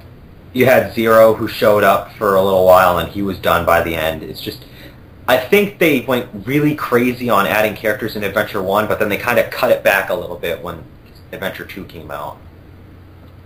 And then we learned you could play as Robotnik, and everybody's, like, fangasmed. It was kind of disappointing, though, because his gameplay was generally the same. Actually, it was more disappointing because Tails' gameplay was the same as Eggman's. Like, Eggman's worked. As some people say, for what it was, but yeah, go on. Yeah. Well, some people say it makes sense why he has mech levels because he really doesn't have any powers. But yet, at the same time, I think the only reason why Tails has the same levels is simply because they needed a character who had the same levels. They were like, yeah, Tails is a smart cookie, let's just give him a robot. Yeah, because they lost Gamma. They probably could have used him for the good guys. He can have a mech. It wouldn't have made sense, though. The hero team consists of Sonic, Knuckles, Tails, and Gamma. What? Wait, you want to repeat that last one? Gamma. Okay. Well, and Robotnik, when you have him in Chow World, he's still fast as hell like he was in, like, Sonic 2. Chow World. Which is what we skipped in Adventure 1. Because so many hours of my life to that. Because Chow World is a lot more shallow in Adventure 1. The Adventure DX version was kind of improved overhaul. It took Adventure 2's gameplay system for the Chow. The Chow raising in Sonic Adventure 1 itself was actually there was no statistics to it whatsoever. Yeah, there was. I didn't see any. You never plugged into a VMU? I did not plug in a VMU. But if you the Chows all have numbered stats. In fact, you can do the entire thing just plugging into your VMU, play the stupid slot machine game, get the fruit, feed it to the Chow. You can bump all their stats up to 999 in a couple hours just sitting there dicking around with a VMU. I thought it was annoying, though, that in order to raise a Chow in Sonic Adventure 1, you absolutely needed that VMU. And then Sonic Adventure 2 is just like... No, you can do it. In Sonic Adventure 1, every time you give it an animal, the stats go up. The animals behave like Chaos Drives. Yeah. Well, You it's just just can't that, tell the VMU to look at the stats. yeah, there's no stats that appear, but it actually happens in the system. You can look up the It stats does. if you plug it into the VMU. You can also plug two VMUs together and click a button and make a baby. Oh yeah, that's right. I have a question now. Seeing as how I do have a VMU, I just never, obviously, because I need it to save data, but I do not, for the life of me, understand how to actually do the Chow World with this thing. Well, it takes 169 blocks. That would be why. You have to, the Chao Adventure game takes a lot of space on that memory card. Yeah, see, my VMU is like barely enough to hold that and some games. That's about it. That's why you just skip Chow World and just wait for like the I had a couple extra VMUs. I had a lot of memory cards. Oh yeah, the Dreamcast. You really went through a lot of data on that thing. But the that's why the controller slots for the controller thing for the Dreamcast had two slots for a VMU. And then the Xbox. In the Sonic Adventure 1 VMU game, your Chow would just basically walk around and get in fights, and when you got to the end, your Chow would get some special fruit that raises its stats more. But there was this little slot machine betting game thing that you could play that would win you a bunch of fruit that you just feed your Chow right then and there. And also when your Chow, words come back. Oh, your Chow could die on the VMU. That was great. But like your Chow actually had an HP stat that would go down whenever you hit it in the real world or it lost a fight in the Chow Garden. And if you gave it fruit, it would go back up. Like my little brother, I used to have to make sure I took my VMU away because he would just go into the Chow world and just start beating all the Chow with hammers as Amy and killing them all. Oh yeah, you could do that. I forgot about that. And that's when they, because you abuse them, that's when they don't come back. No, yeah, they die.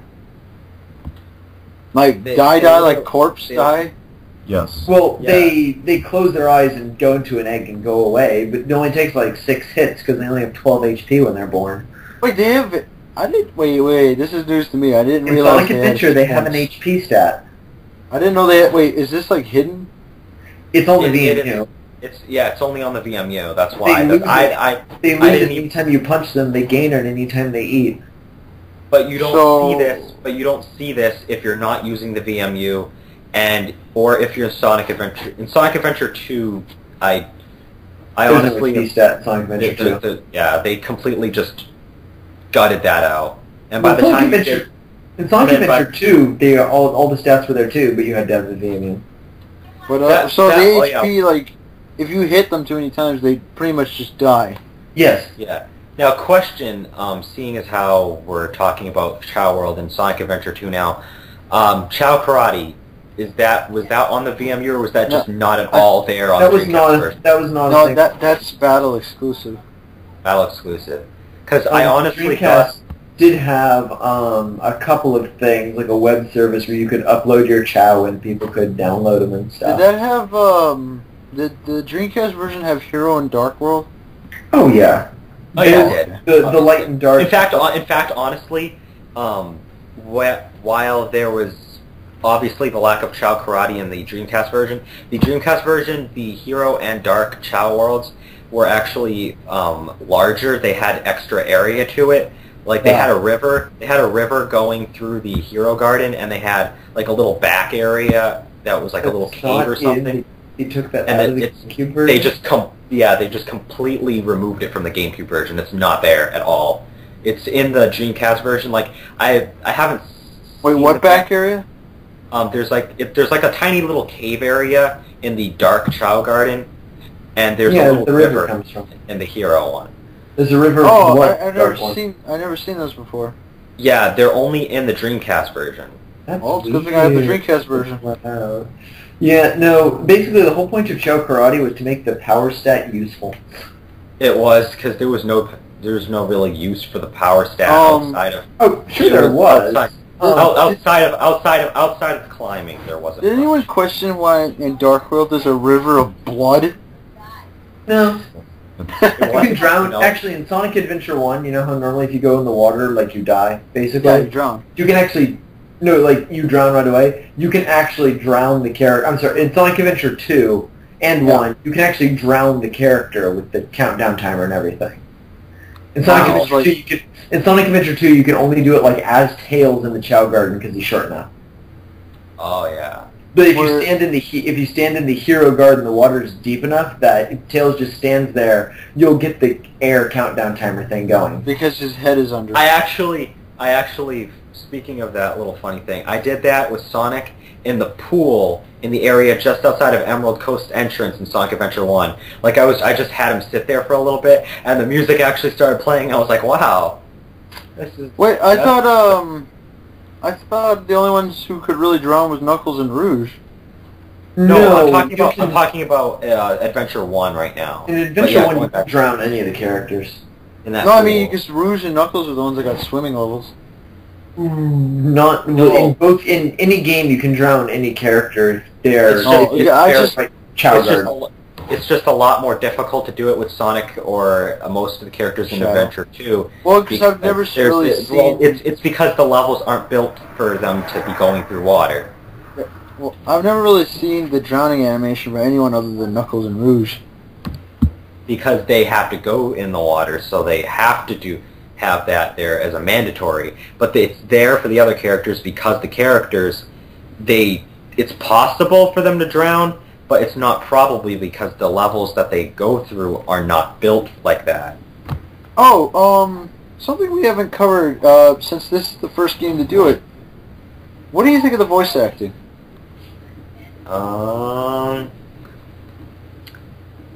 Better than in Adventure 1.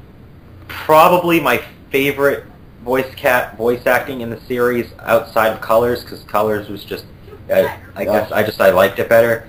But I do think that while the writing for the story itself was sometimes kind of like confusing because it tried to write itself differently depending on which team you were using.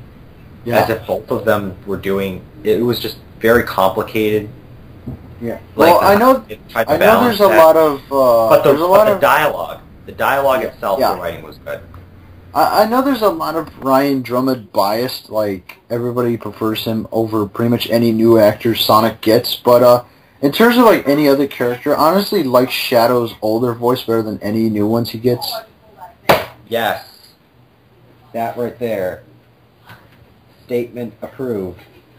I've always missed David Humphrey's voice because it fits Shadow's character without making him a cliche. Yeah.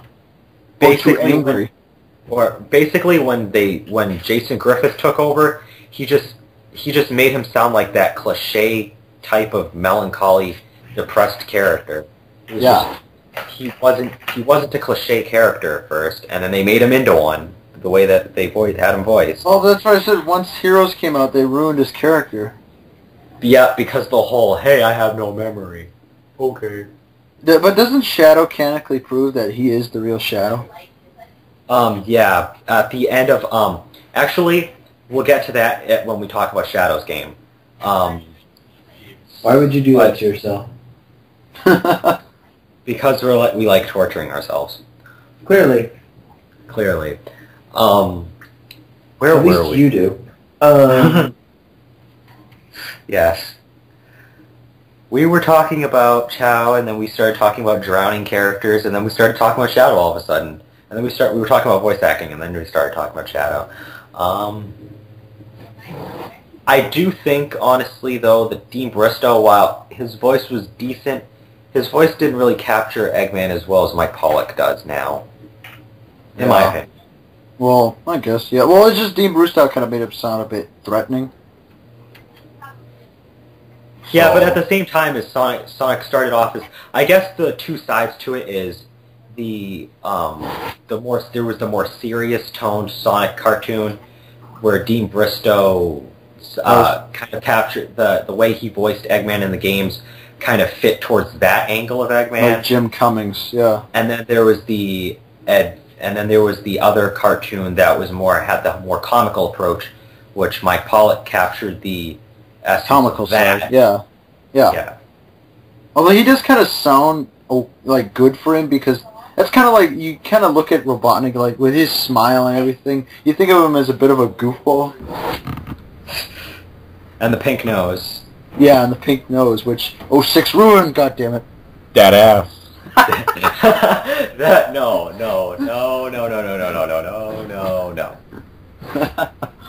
But and this is where PhD goes, what? No, this is where he just goes to start ignoring us until we start talking about something relevant. Oh no, I'm thoroughly entertained. I'm just writing off. I have to make a giant concept map for this board game for my artificial intelligence class, and that's because I'm not used to this tool. Yeah. It's actually a card game. If anybody's ever played Dominion, it's fantastic.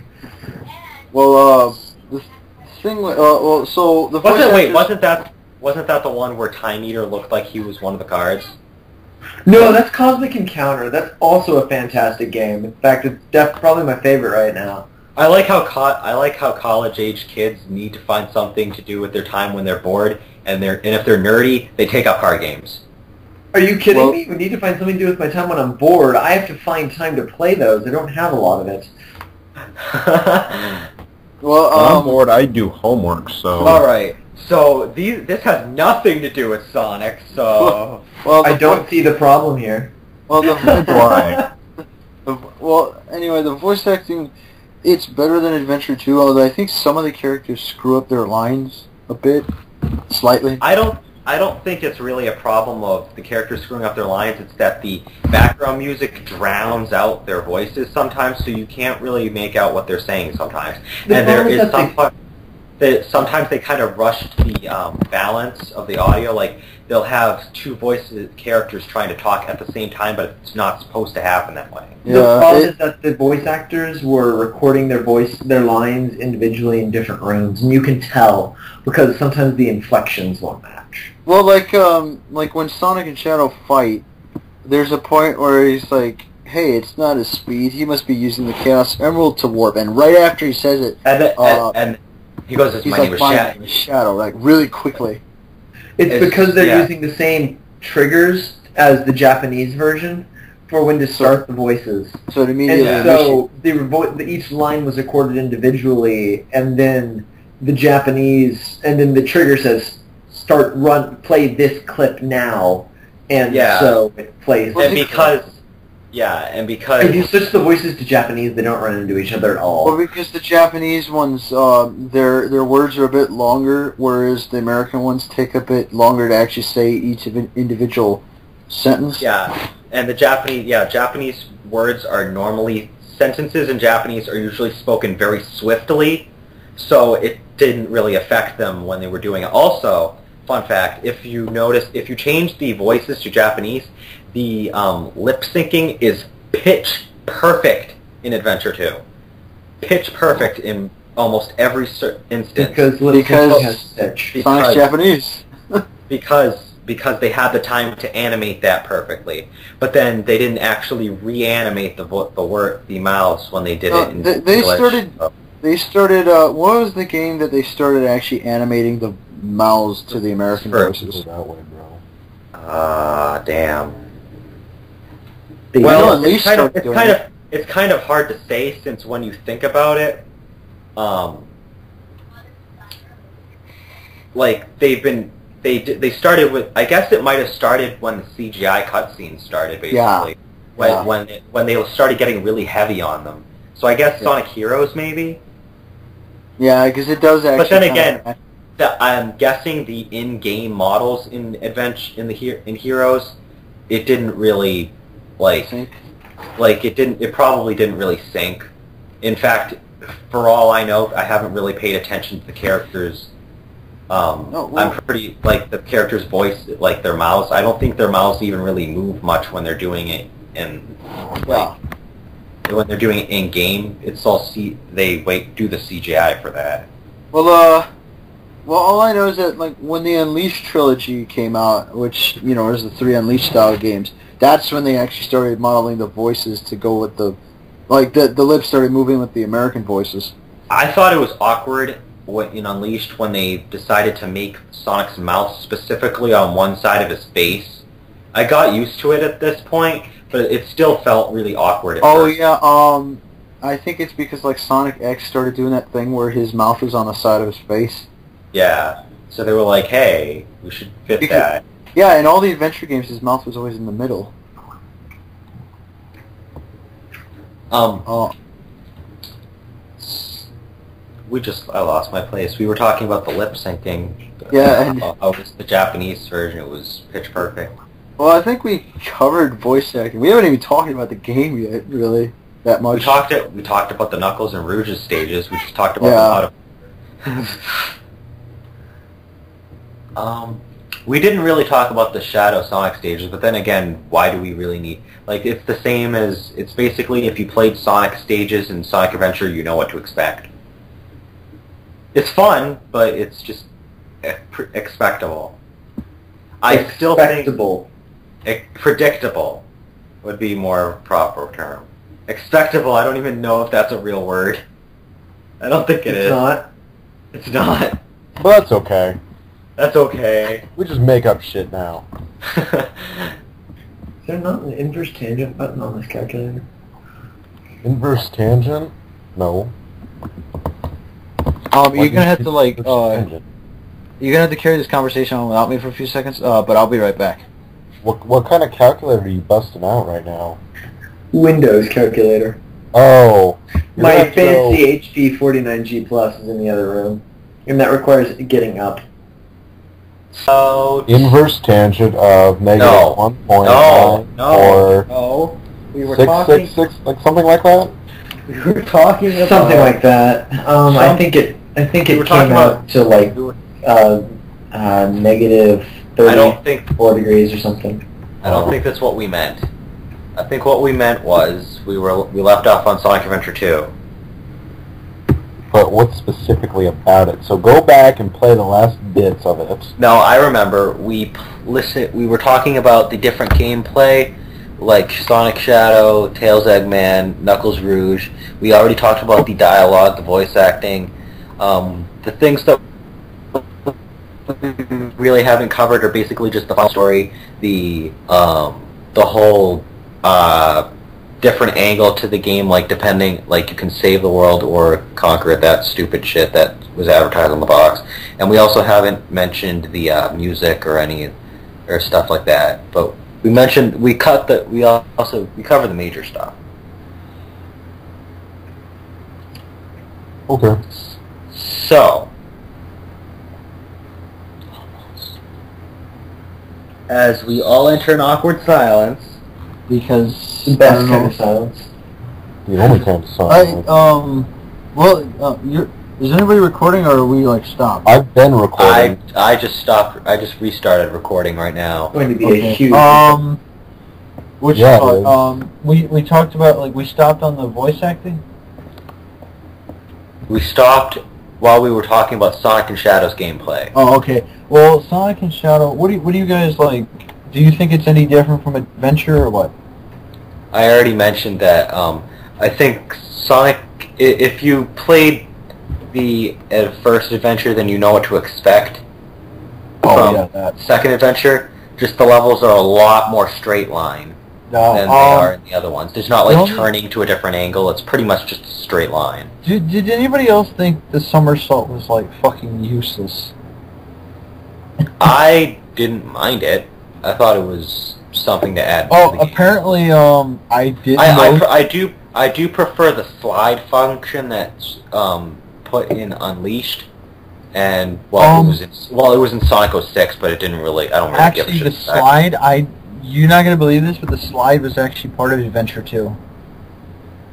No, that's the somersault. No, if you double tap the somersault button, he goes into a slide.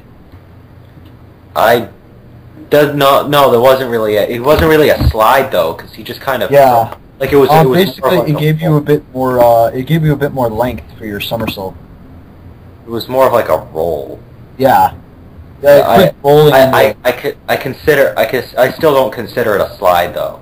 A slide really, like, he literally is doing like the whole motion of it. Yeah, but in like 06 he didn't slide. He grinded on air. That's true too. He didn't touch the ground in that game when he did slide. And also the worst part about it was once you tapped the button to start the slide, you had no control over ending it. He just had to end it on his own. Yep. It was like, okay. But anyway, we're not on 06 yet. Yeah. Yeah, but like I said, I didn't mind the somersaulting, honestly. Like, I thought it was better as the slide function came in Unleashed. But the somersault section wasn't too bad. I think it was neat that Sonic had a flaming somersault. But anyway, that City Escape. That City Escape. That level. That first level. The first level with full lyrics. It actually, that happens in quite a few games now. I remember Sonic Rivals 2 did the same exact thing. The first level has lyrics, the rest of them do not. Oh, really? Yes. Not to say that Sonic Rivals 2 is a good game, but I'm just saying by comparison. That City Escape overall. Yeah, there's some people that don't really seem to like City Escape, though. I guess it's just basically a preference. Screw that. I mean, it's probably because it's really cheesy. True. All I remember is the two major people that I know don't like it are Z-Man and Nunchuck. Those are the two people. You mean two people that don't matter at all? Anyway, back to City Escape. So I discussed this with Justin. Honestly, the gun truck chase at the end of City Escape and Sonic Adventure 2, at the time it felt tense, but it feels like that truck is more or less a giant caterpillar by comparison to Generations. If you spin dash into the truck, you can knock it back. I honestly have never done that, and I In don't which think that's- game? I don't really, Adventure 2. I don't really think that Seriously? works. Yeah, if you take a hit, I got turned around, I got hit by the truck, and I ended up going the wrong way. I spin dashed into him, he went flying backwards. Oh, while you were invincible, yeah. Yeah. See, that's a very rare case. But I thought, obviously you can't just do it randomly. Oh, you'll probably get hit. You'll get hit. But I imagine because the gun truck's coding was more or less that of a character. Whereas the Generations, they make it a full-fledged model. Yeah. Stages of mod. No, I'm not gonna. Okay. Words. Words. You ever You say model, I say words. Yeah, not words. Words. I like it. which you guys haven't played enough of. There's a lot of levels actually in Sonic Adventure 2 that have lyrics, and a lot of those are Emerald Hunting stages. Woo! And then there's Green Forest, or not Green Forest, White Forest. White Jungle? Oh yes, White Jungle. Yeah, White Jungle, not Forest. Before Shadow was that emo kid that listened to stupid cock rock music, he was listening to techno, jet, weird stuff. Octavian would be so happy to hear you use that word. Cock rock? That phrase, cock rock, yes. I honestly hate that phrase because I think that anyone who hates rock just to hate it is biased. I don't think it's just like it is a specific genre of rock basically, and it's like a specific feel you get from it. Like it's punkish in a way, but it's punkish beyond the point of being punkish, so they call it. It's not punk though. It's punkish like your cock? Yeah. I don't know. it's added. I don't know. It's like corny attitude-ish. I don't know. But the thing is, City Escape doesn't sound like that at all. It's more like upbeat. I'm more of a fan of the Generations version, actually, now that I've heard it. Mostly because the guitar riff is just awesome. Better. I like the It Doesn't Matter section. Too many people are like, no, I can't like it too because it's just too many people like it. Like that. I just like it because the guitar riff sounds nicer. Although I think the bass was like toned down a little. Like the bass was awesome in the original version. Well, I don't know. Well, because things change over the years. So, how about them Knuckles stages and the songs that went with them stages? Hey, I'm Knuckles. I've been away for a while. I've been away for a while, but I'm back. It's like, what? These lyrics are just, what? Honestly, I think the one I liked the most was actually Pumpkin Hill. Pumpkin Hill was alright, yeah. Yeah, I'm not a big fan of Wild Canyon. I'm not really a big fan of What was Knuckles? I admit, I'm Mad Space. I think no. That's Rouge. I think it's Meteor Herd. Meteor Herd. I'm not too. I think I did my Aquatic Mine simply because I hate Aquatic Mine as a level. Honestly, I might regret myself saying this, but I do actually not mind some of Rouge's Jazz stages. more, The little the soft jazz music that goes along with some of hers. I actually really like the Egg Quarters music that goes with. What is that one that feels like you're in a James Bond movie or something? That would be I can't remember the name of it, but I know exactly what stage you're talking about. It's that one where she has to get all 3 Chaos Emeralds there. I cannot remember the name of it to save my life. It was a Prison Island? It was Prison something. Island? Let me look it up actually. It's on Prison Island, but it's not the name of the level. Alright, let me Sonic Retro that. Well, because you got a time limit, you're gonna die if you don't get them all. Yeah, you have to get all 3 of the Chaos Emeralds because they're doing like the secret plan to gather the Chaos Emeralds, and 3 of them are in that prison section. You know what drove me insane about that level? They're like, you had What? 15 minutes, and she goes, okay, 5 minutes. It's like, no, Yep. shut up, Rouge. Oh, I know. She had to brag, and she'd be like, I can do it in 5. It's like, you son of a bitch. Oh yeah, you can do it in 5, and then when you get the Chaos Emeralds fight the boss, all of a sudden there's 1 minute. It was just no. Why? Wait, how does her suggestion automatically turn it to 5 minutes when Robotnik's going to be like, no, 15 minutes? No, it's just she decided she wants to self-impose the challenge. You have 5 minutes. So that automatically kills most of the time on your clock? Yep. Because it makes sense. Security Hall! That's the Security name. Hall, that's what it was. I hated that level simply because of the stupid safes. Yes, those safes. Because the way it is that you have to toggle, you have to hit certain switches, and it would turn off certain safes, and it would turn on others. But for a first time playing, sometimes it's a little tricky to figure out which one goes where at first until you actually, like... Because some of the switches, they're in spots where you can't immediately then go see, oh, you know, that's what state's open. Actually, as a kid, Security Hall is exactly why I never beat it on the Dreamcast. I was stuck on it. I was stuck on it on the GameCube version when I rented it at first when I was a kid because I just didn't understand it. That's actually when I beat it, is when I got it for the GameCube. the music track for that level is actually called "I'm a Spy." I'm a motherfucker. Well, it's definitely got the music for it. It does.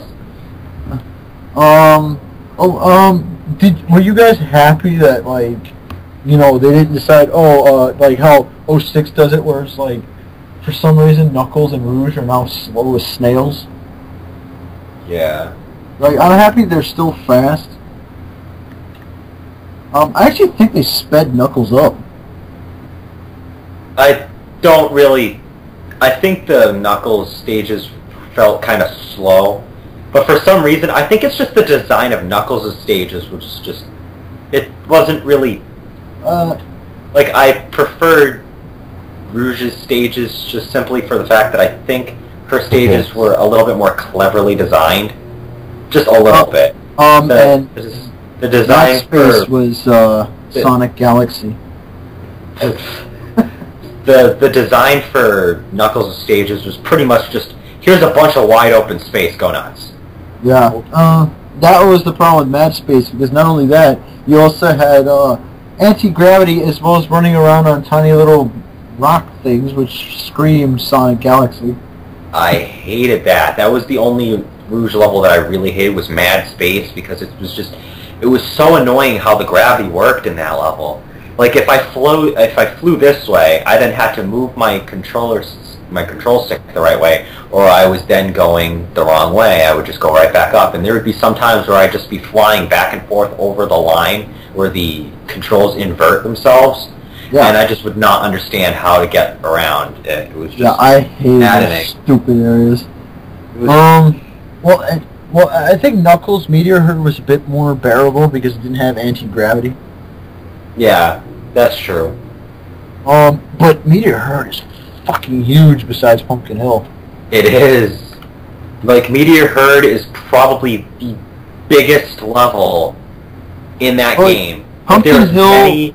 There are many layers to that level. So much so that sometimes if you start falling fast enough, the game has a hard time loading. Like, you can already tell that there's parts where sometimes a stage has to load a little bit while you have the camera focused on what has to pop up. But Meteor Herd was just bad with it. Like, sometimes you wouldn't see a platform until you were just about to land on it. Pumpkin Hill was, I think, the second biggest, whereas like Meteor Herd, I think, was biggest mostly in the vertical department. It was very massive. Very massive. I want to know, truth, everybody. Who jumped off the very top of Meteor Herd and drill dived all the way down? Nope. I've done it once. I thought it was freaking fun. But I didn't actually just jump and drill dive. I made sure to jump, glide a little bit, and then drill dive. So that's what I did. Because sometimes I'd hit something on the way down. I was just like, bombs away!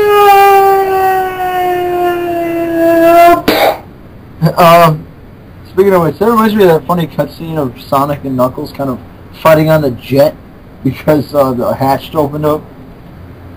Oh yeah, that one. He's like, oh no, don't touch that lever. Don't touch that dial. Don't touch it! We're not even going into the game anymore, are we? I am actually was just about to bring up unlockables in Sonic Adventure 2, especially Sonic Adventure 2 Battle, because they're all over the fucking place. Battle has even more, I think. Battle, that's what I meant. Battle has a ton of unlockables. Green Hill Zone. Secret level. Green Hill. Green Hill Zone was that in the Dreamcast? It's in the Dreamcast. Oh. It's secret level for the win. 3D remake of Green Hill. What does the stage say? Because I know every one has a stage number, but Green Hill Zone I think is different. It literally just says Green Hill. There's nothing. I think it just says Green Hill. Like there's nothing as a header. Because like Cityscape is stage 1. Yeah, stage 1 for the hero side. Green Hill is just says Green Hill. I think it might say extra stage. I don't know. Let me. Is Sonic the only one that can go through it? Yes, he's the only one who can play as it. There's been people who tried to do hacks, though, where they throw Shadow in it. Yeah. But yeah, Sonic is the only playable character for Green Hill. Well, it makes sense. He was the original character of the first game. True. Honestly, what do you think of that compared to Generations version? Well, obviously, the Generations version was more devoted to getting a full... I do think, though, that for all intents and purposes, I like the Sonic Adventure 2 version simply because of the numerous branching paths. Like, it's in there, it's obviously there for Generations 2, but it's just far more noticeable in Green Hill's Zone. And it's very, very faithfully remade in Sonic Adventure 2. Like, the only thing they really wanted to do to it was to make it 3D. Like, they kept everything else basically the same. And because the only thing is that some of the enemies did not appear. Actually, they got rid of the Moto Bug, the Crab Meat, and the Neutron. It was mostly like Buzz Bombers and stuff, right? It was just Buzz Bombers and Choppers. Yeah. I noticed that like I think honestly, since he controlled like how he should back in the day. I think that was the most true than what Generations did, which was pretty much boost, boost, boost, boost, boost. Generations was still, like, no doubt, it was fucking amazing level, and it was. Oh yeah, I'm not saying it was a blast, but it's like since there was no boost. It was just more faithful. It's Sonic Adventure 2. You had the spin dash, and that's how it should have always been. Well, sure. So, I mean, then again, when you think about it, Spin Dash wasn't present in the first game where Green Hill shows up, so then... I know, but Spin Dash is better than Boost simply because, one, I don't need a meter for it, and two, you know, I can actually turn myself, like, where I want to end up going. Yeah, that's true, too. Controlling... Oh, yeah, it says extra stage Green Hill, not just Green Hill. Okay, I just checked that. So when are we actually Now getting to you like know. the plot bits, or at least some of the bosses? There was plot. Top comment on this video that has Green Hill, and it's got like 750,000 views. This is by far the best Sonic game released. I have proof, and then he's just stating his opinion, basically. I love the internet sometimes. But anyway, what did you think of the whole Sonic Adventure 2 being a lot darker than Sonic Adventure? Oh no. It, Oh no. It, oh no. Oh no. It worked, but at the same time, it was a bad sign that it might be trying to lead to games that are going to overdo it, which it ended up doing. But For the longest time. it managed to do it within the confines of itself. Well, in Sonic Adventure 2 is... But in regards to basically what is the term I'm looking for? In regards to basically influencing future games, it's a bad sign. Yeah. Well, Sonic Adventure 2 is always hailed as the greatest 3D Sonic game ever. Well, that's too bad because I don't agree. Well, I don't either. I mean, I think it's a bit overrated. Well then, just for the purposes of have something that's different, I think I'll agree with that statement. Oh, okay. Honestly, Even though deep down you're going to say you think Sonic R. I still think, you know, Sonic Adventure was still a good game, and I actually somewhat enjoyed its music a bit more. Wait. Hold up. Hold What? on. Yeah. I'm confused. My head just... What's wrong You with you? just successfully confused him. Congratulations, Justin. You have won today's prize of a fistful of nothing. Fuck. Could be worse. It could be. But, anyway, where were we? Before or after you confused him? Extra stage Green Hill. I was just going to keep my head planted on this desk and wait for you guys to notice when I stopped talking, but I had to help you guys figure out where you were at. You're welcome. But, yeah, Green Hill. But yeah, besides bonus stages, Child Worlds, everything else, the actual plot is, like... I think that's a reason why I like Sonic Colors so much is the bonus levels in that game. I really like the fact that when you can unlock extra stages that aren't mandatory for the story, but are there if you want to play them anyway. It's just very rewarding to say, hey, you did this, now your reward is more gameplay that's optional if you want it. Here you go. Okay, I'll play it. Cool, sweet. Well, On top of having enough gameplay as is. I mean, obviously, it's not really much of a reward if the game doesn't have much going for it at the start. yeah. Well, pretty much the plot of Sonic Adventure 2 is Robotnik's being evil, and then he frees Shadow, which everybody thinks is Sonic, and it's really fucking stupid why that is. And then the original Project Shadow was apparently a giant lizard thing, and he tried to blow up the world by crashing the moon into it, and yeah. Moon? What are you getting Oh, moon not the for? moon, the Ark. Wow. Please, this isn't Majora's Mask. Yeah, Sonic still Karina. This is not Majora's Mask. No, he tried to crush the Ark into it. But the Ark was shaped like a moon with a nose, so I'm sorry. And they used Chaos Control to put it back in the air, so I guess that's like the Song of Time? No, he summoned the giants. And wait, the Giants are two super-formed hedgehogs? Yes. Well, 4 of them, and... Those two hedgehogs. yeah. It's just that they're so tiny that you don't see the additional hedgehogs. Yes. Yeah. And then one of those hedgehogs was supposed to be dead because he crashed into the planet. He just kind of lost his super form at that point. And then Sonic Heroes happened. So are we officially on Sonic Heroes now? I was trying to seamlessly go into it, yes, and then you just ruined it by calling it out my No blog. seamless for you. Sick of this stuff. No one wants to write it anyway. Breaker. But yeah, Sonic Heroes, the game that a lot of people like to egg on. Because it's worth egging on.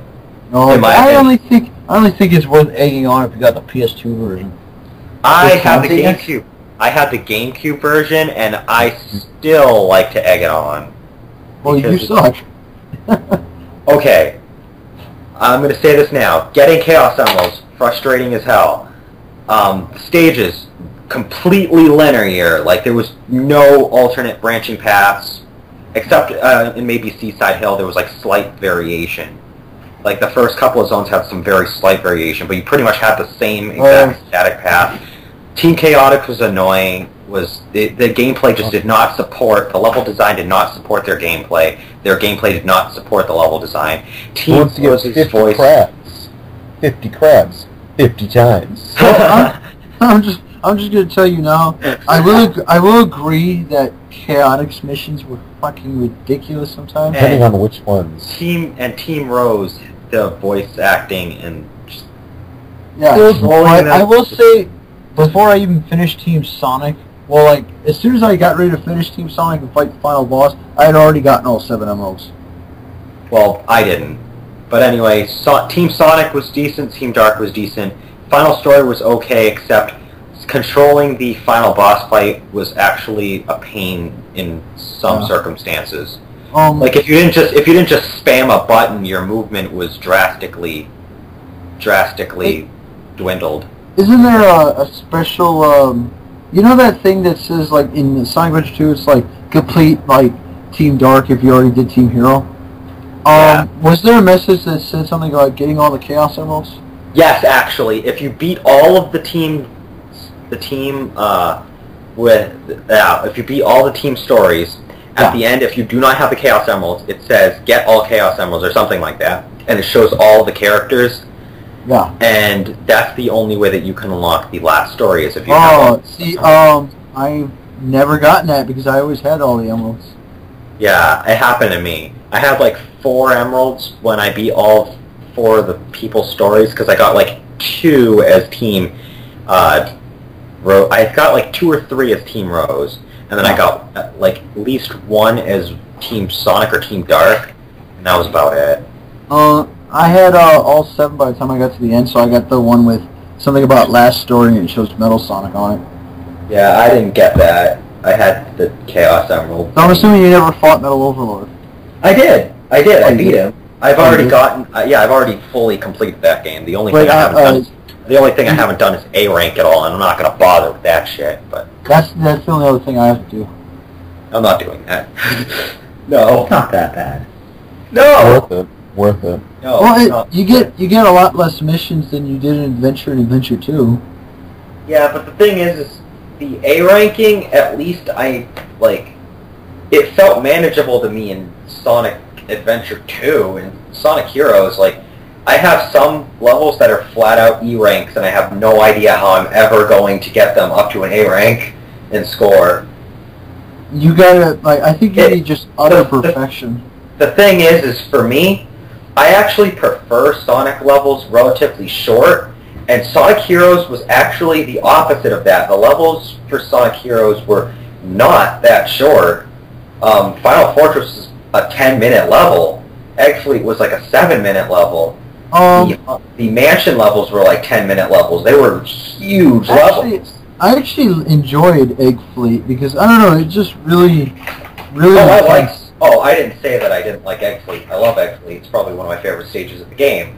I'm just saying that the stages were actually very long as opposed to other stages. It was almost on par with the length of Planet Wisp Modern, actually, from Sonic Generations, which we've been into. Team Sonic, I think, is the only one that ends without touching the goal ring. They end up ending in the air. Oh yeah, that's right. They do end up in the air.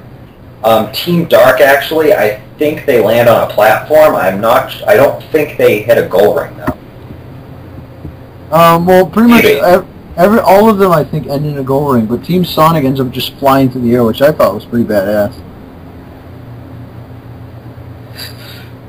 All I know is the Egg Emperor boss fight. In my opinion, Sonic Heroes fucking annoying. What are you laughing about, Landon? No, I'm just agreeing. Wait, the Egg I'll Emperor? agree with that. Wait, did you say the Egg Emperor? Yeah. Fucking annoying. Egg Emperor is fine as long as you don't get too far away from him. Yeah. Yeah, but the thing is if you get too far away from him, well, yeah, you take it. But then it's hard to stay too. It's hard to like dodge when you're trying to close in on him at the same time, because then his attacks, they go out kind of fast. Yeah. So you have to know exactly which direction which attack goes in and all that stuff. Like which movement he makes to cue which action. It's a lot of memorization, and it's a pain in the ass. I think the boss fight where you run up and mash B is flight.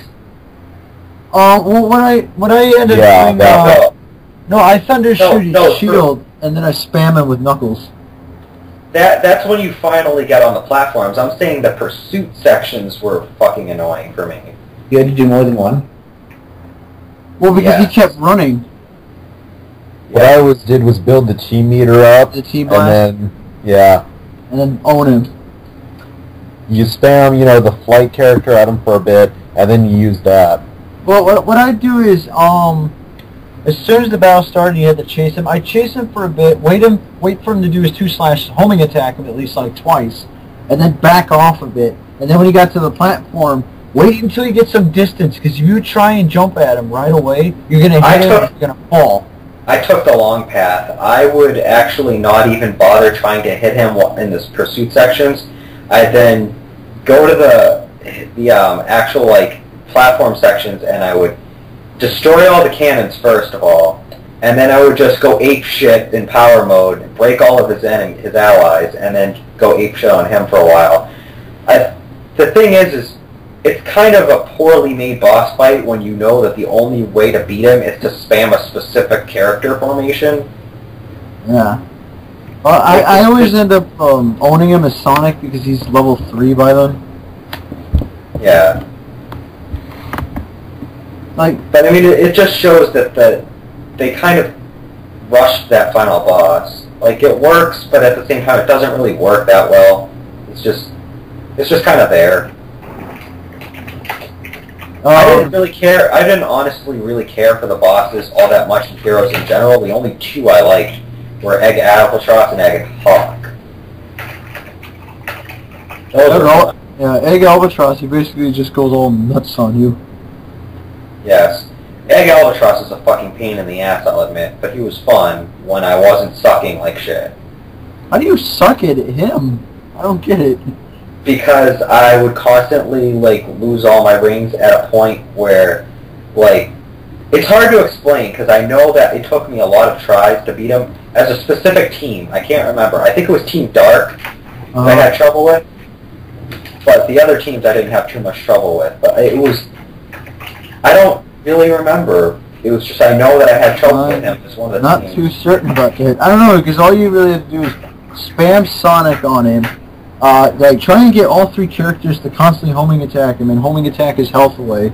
And then when he goes to his blip formation, or whatever you want to call it, I remember one of the reasons I would die is when I tried to spam the homing attack, I would hit it wrong at one point when he's turning a corner, and because the level naturally corners at that point, I would go fly off and I wouldn't hit anything. Like, I would just go off into a bottomless pit and just die. Like, I literally died at least a half dozen times just off of that. I was like, are you kidding me? Like, there was this one point when I almost beat him and I died that way. It was Heroes that I think started ranking the bosses. I think. Yeah. Adventure had no ranks, and then Adventure 2 added ranks, but you still weren't ranked on bosses. Well, Adventure 1 had ranks, but they weren't actual ranks. What it is was there was a rank C mission, a rank B mission, and a rank A mission. And the rank C mission was your standard mission and all that stuff. There was actual ranks for ordinary stages for 2. Heroes started doing bosses and all that. And then frickin' Sonic 06 tried to kick it up to 11 and make ordinary stupid town missions be ranked too, including the test of log. Fuck you! Seeking! But anyway, eventually you learn that it's actually Metal Sonic that's doing all this ruckus.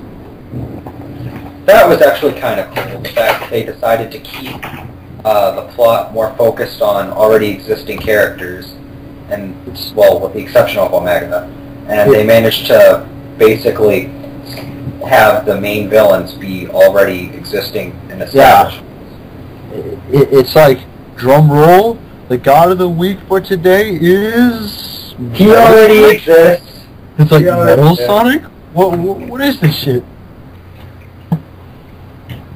So this is God of the Week, what, 4 now? Yes, that is God of the Week 4. Well, I don't know if he counts because he's actually an established character. It doesn't matter. He was still God of the Week. He decided to go apeshit powerful in order to try. But I think I actually enjoyed Metal Sonic the most simply because I've known him for a long time. I think a lot Personally? What? Go? You personally known him for a long time? Yes. Yeah. Oh, Those two are just like such good buddies in real life. Must be an interesting relationship. yeah. I have to like kind of let him go kill crazy every now and again. Otherwise, he tries to like, you know, get all stupid with me. Right. Yes. Right. So So enough about sex bots. let's what? What? So let's talk about Shadow's game now. Wow. Oh, haven't no, really no. talked Let's go back to Sonic Heroes because I forgot the awesome special stages in that game. Oh, the half pipe stuff. Yes. Those Front of the half pipe. that game, my favorite special stages, right there. Honestly, that and the fact that Color's the game land was essentially the special stages, my two favorite variations on a special stage, basically. I liked it mostly in Sonic Heroes because it felt like it had the appeal and effect of a special stage, but at the same time, it didn't feel like a level that, like, in Generations on the 3DS, you can play the special stage like an ordinary level after you beat a zone, which I thought was a nice touch because if I could do that in Heroes, I would actually be playing special stages every now and again. Mm-hmm. Yep. Now we get to talk about Or we Halo could the talk Hedgehog. about like, wait, did the zero whatever like the gravity? No, Sonic Riders comes later. Okay. Let's not talk about that. You know, fuck Riders because they're not even canon.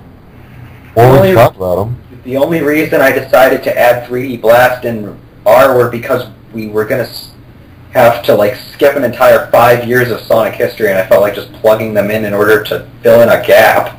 You know what? When we get to the two Riders games, let me handle their summaries because I have the perfect one for it. Yes, we can cover the Riders games. That's about it. Didn't they come out like one after the other, or did they come out like after in between games?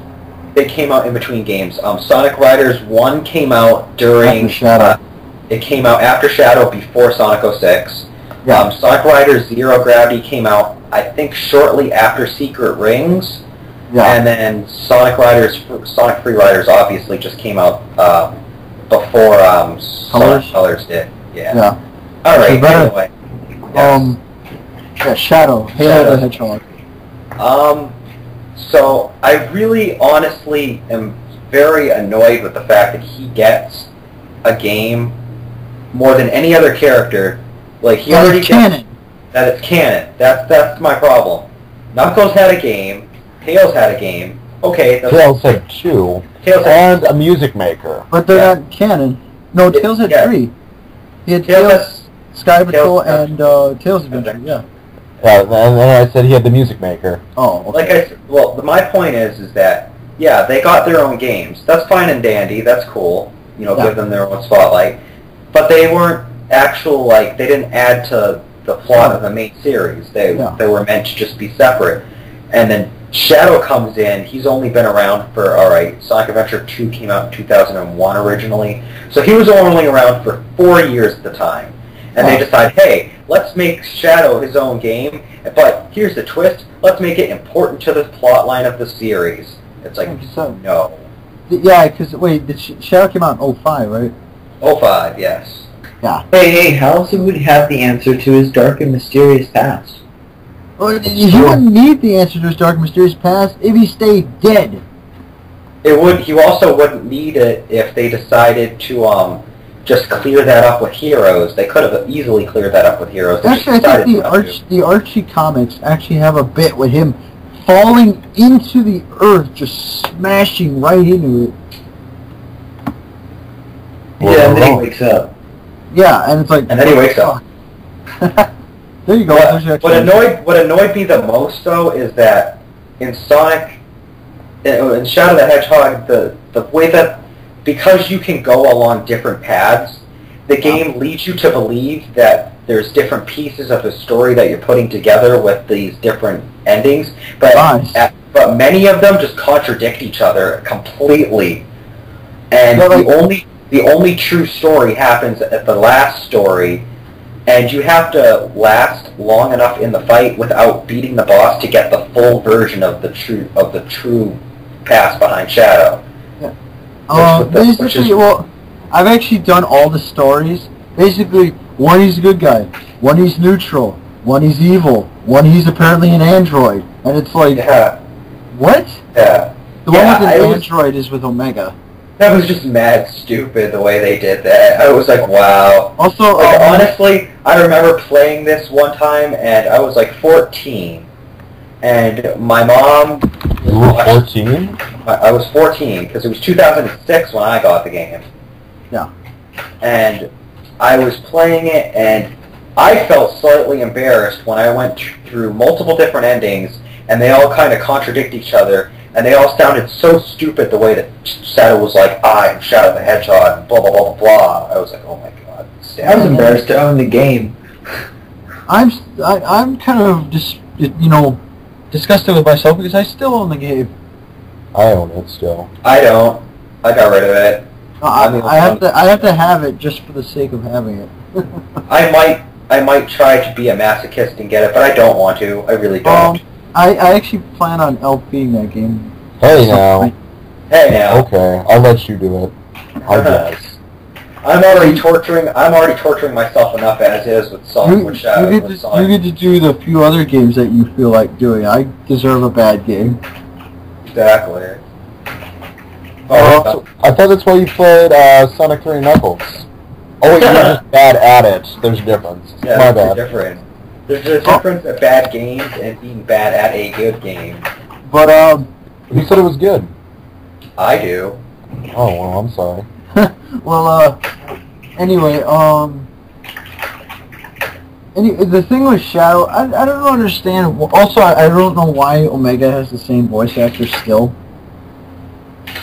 They didn't change him at all. He still has Gamma's voice. I don't really bother with that. And I don't know what's with Shadow karate chopping Eggman in the face all the time.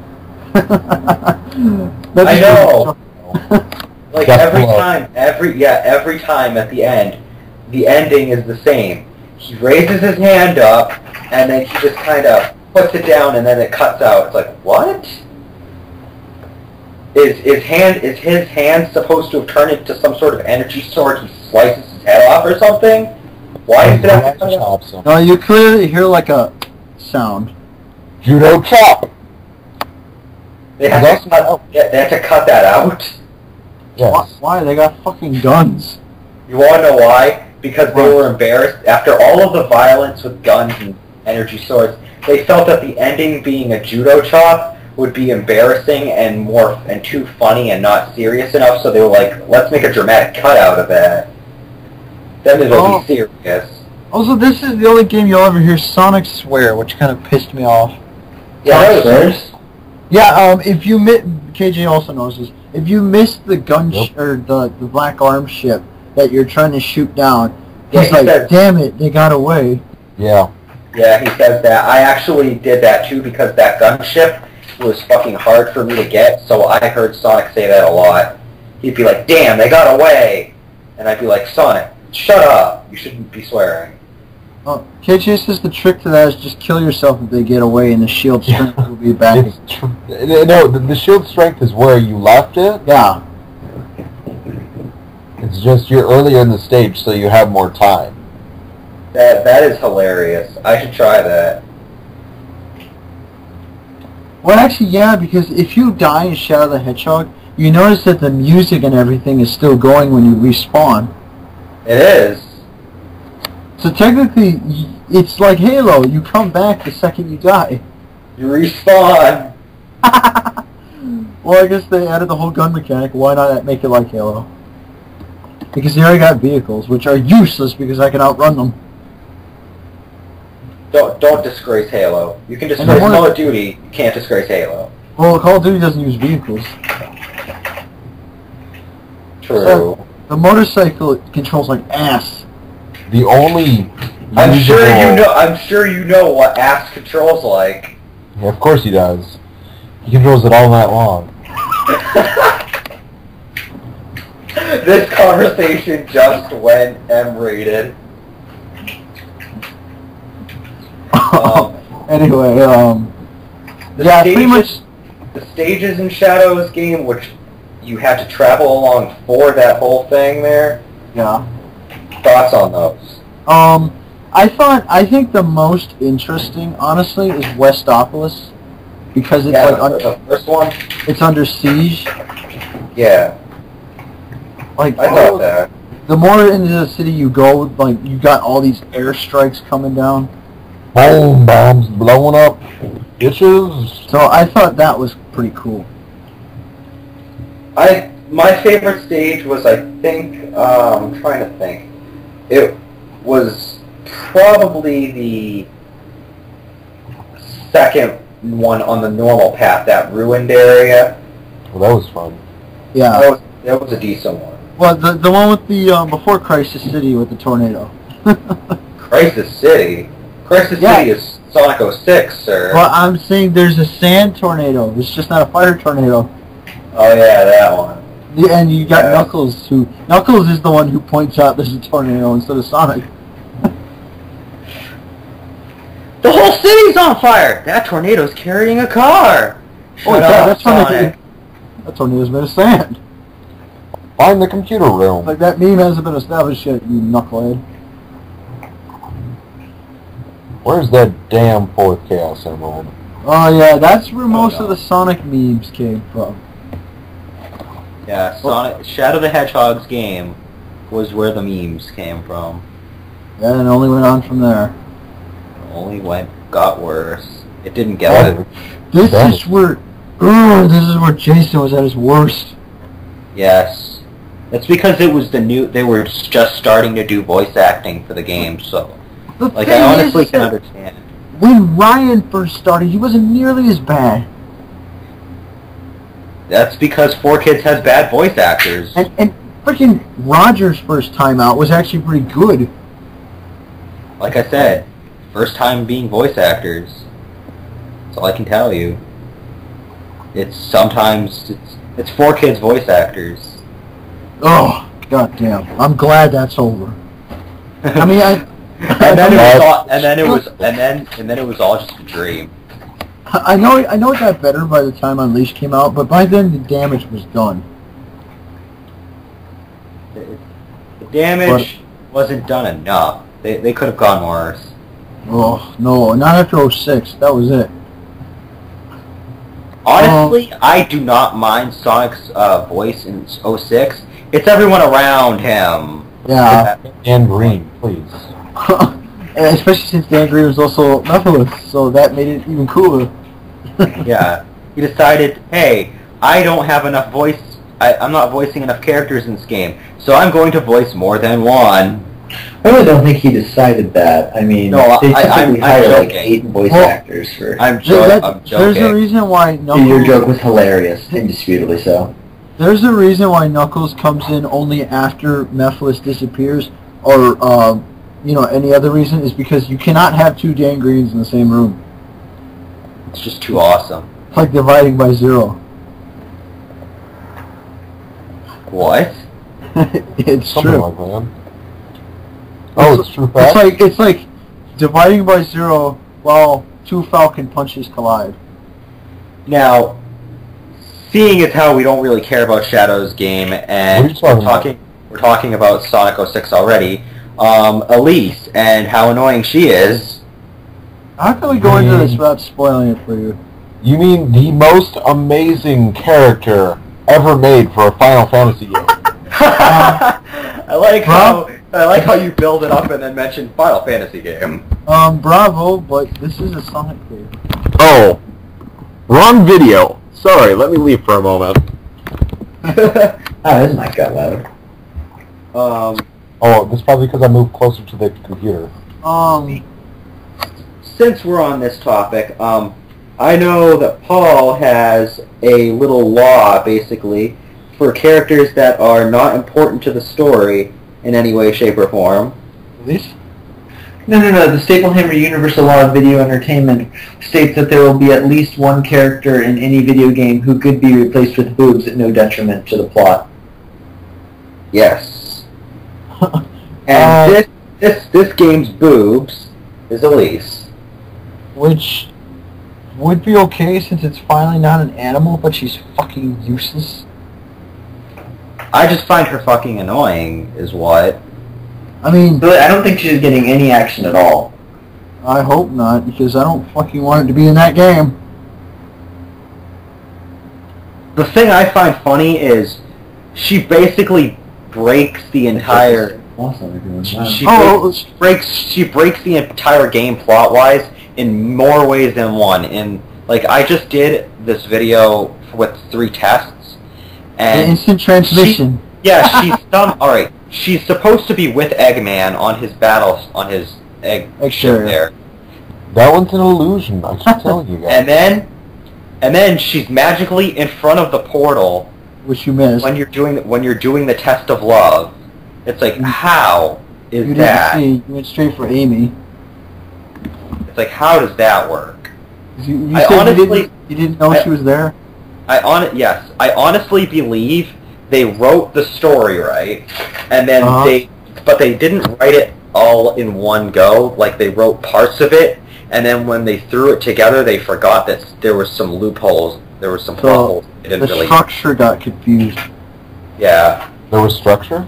It was like, okay, in this part of the story, we'll have Elise here, and then they kind of forgot. Oh wait, Elise is supposed to be there. Whoops. Oh well. So it's like, if you choose Elise, does that mean you just saved her? I don't get it. No idea. And why are there portals behind them? This isn't Portal. Because portals are needed because they have no other way. Like, they can't just put a spring. They can't do something. So they just figure, hey, portal. Let's just throw a warp point here. Oh, hey, Cat, what the fuck's up? I mean, they could have just had it where you just talk to the character. Yeah, but that was too fucking simple for them. Too simple. Oh, you want love right now? Well, guess what? Here's the point. No. A wild running gag appeared. Yep. I will beat your ass. Fucking get off me. No. And then KJ gets hundreds of calls from PETA. I haven't skinned his fur yet. You're just back at that comment. Uh-oh. All 2 of our viewers are going to be so pissed off. We have 2 viewers? I thought we had half a viewer. So did I. I thought we had, like, -1 viewers. Alright. Anyway, but yeah, she's the master of instant transmission, and she supposedly can destroy the world. Alright. So, moving on. Talking about... be calling things the master of instant transmission after the earlier joke that was lost on everyone. I hope someone that watches this gets this. So, we had glitches in... Not only... I'm pretty sure Shadow's game had glitches, too. But we also obviously had many of them in Sonic 06. But 06 was like, ugh. That game is just incomplete. Most of the environmental hazards aren't even coded right. Guys, Sonic 06, probably the second best demo I've ever played. No. You mean tech demo? Yeah, this is tech the demo. best tech demo. This is the best tech demo I've played. Sonic R is the best demo I've ever played. Well, in this case, you probably could be right. I mean, this game barely passes as a game. The game does barely pass as a game. It more or less was just, hey, we didn't really finish testing it. Oh well, just send it out. Like Sonic 06 would be a tech demo, and Big Rigs would just be like an idea at this point. I'm surprised it wasn't as broken as Big Rigs. No, there is nothing more broken than Big Rigs. I think the only reason that Sonic 06 is at least playable is because last minute they plugged in event scripting and everything to make sure that you could at least complete a level, but you can obviously tell that there's so many glitches in that game that they couldn't fix in time. To the moon! Yeah.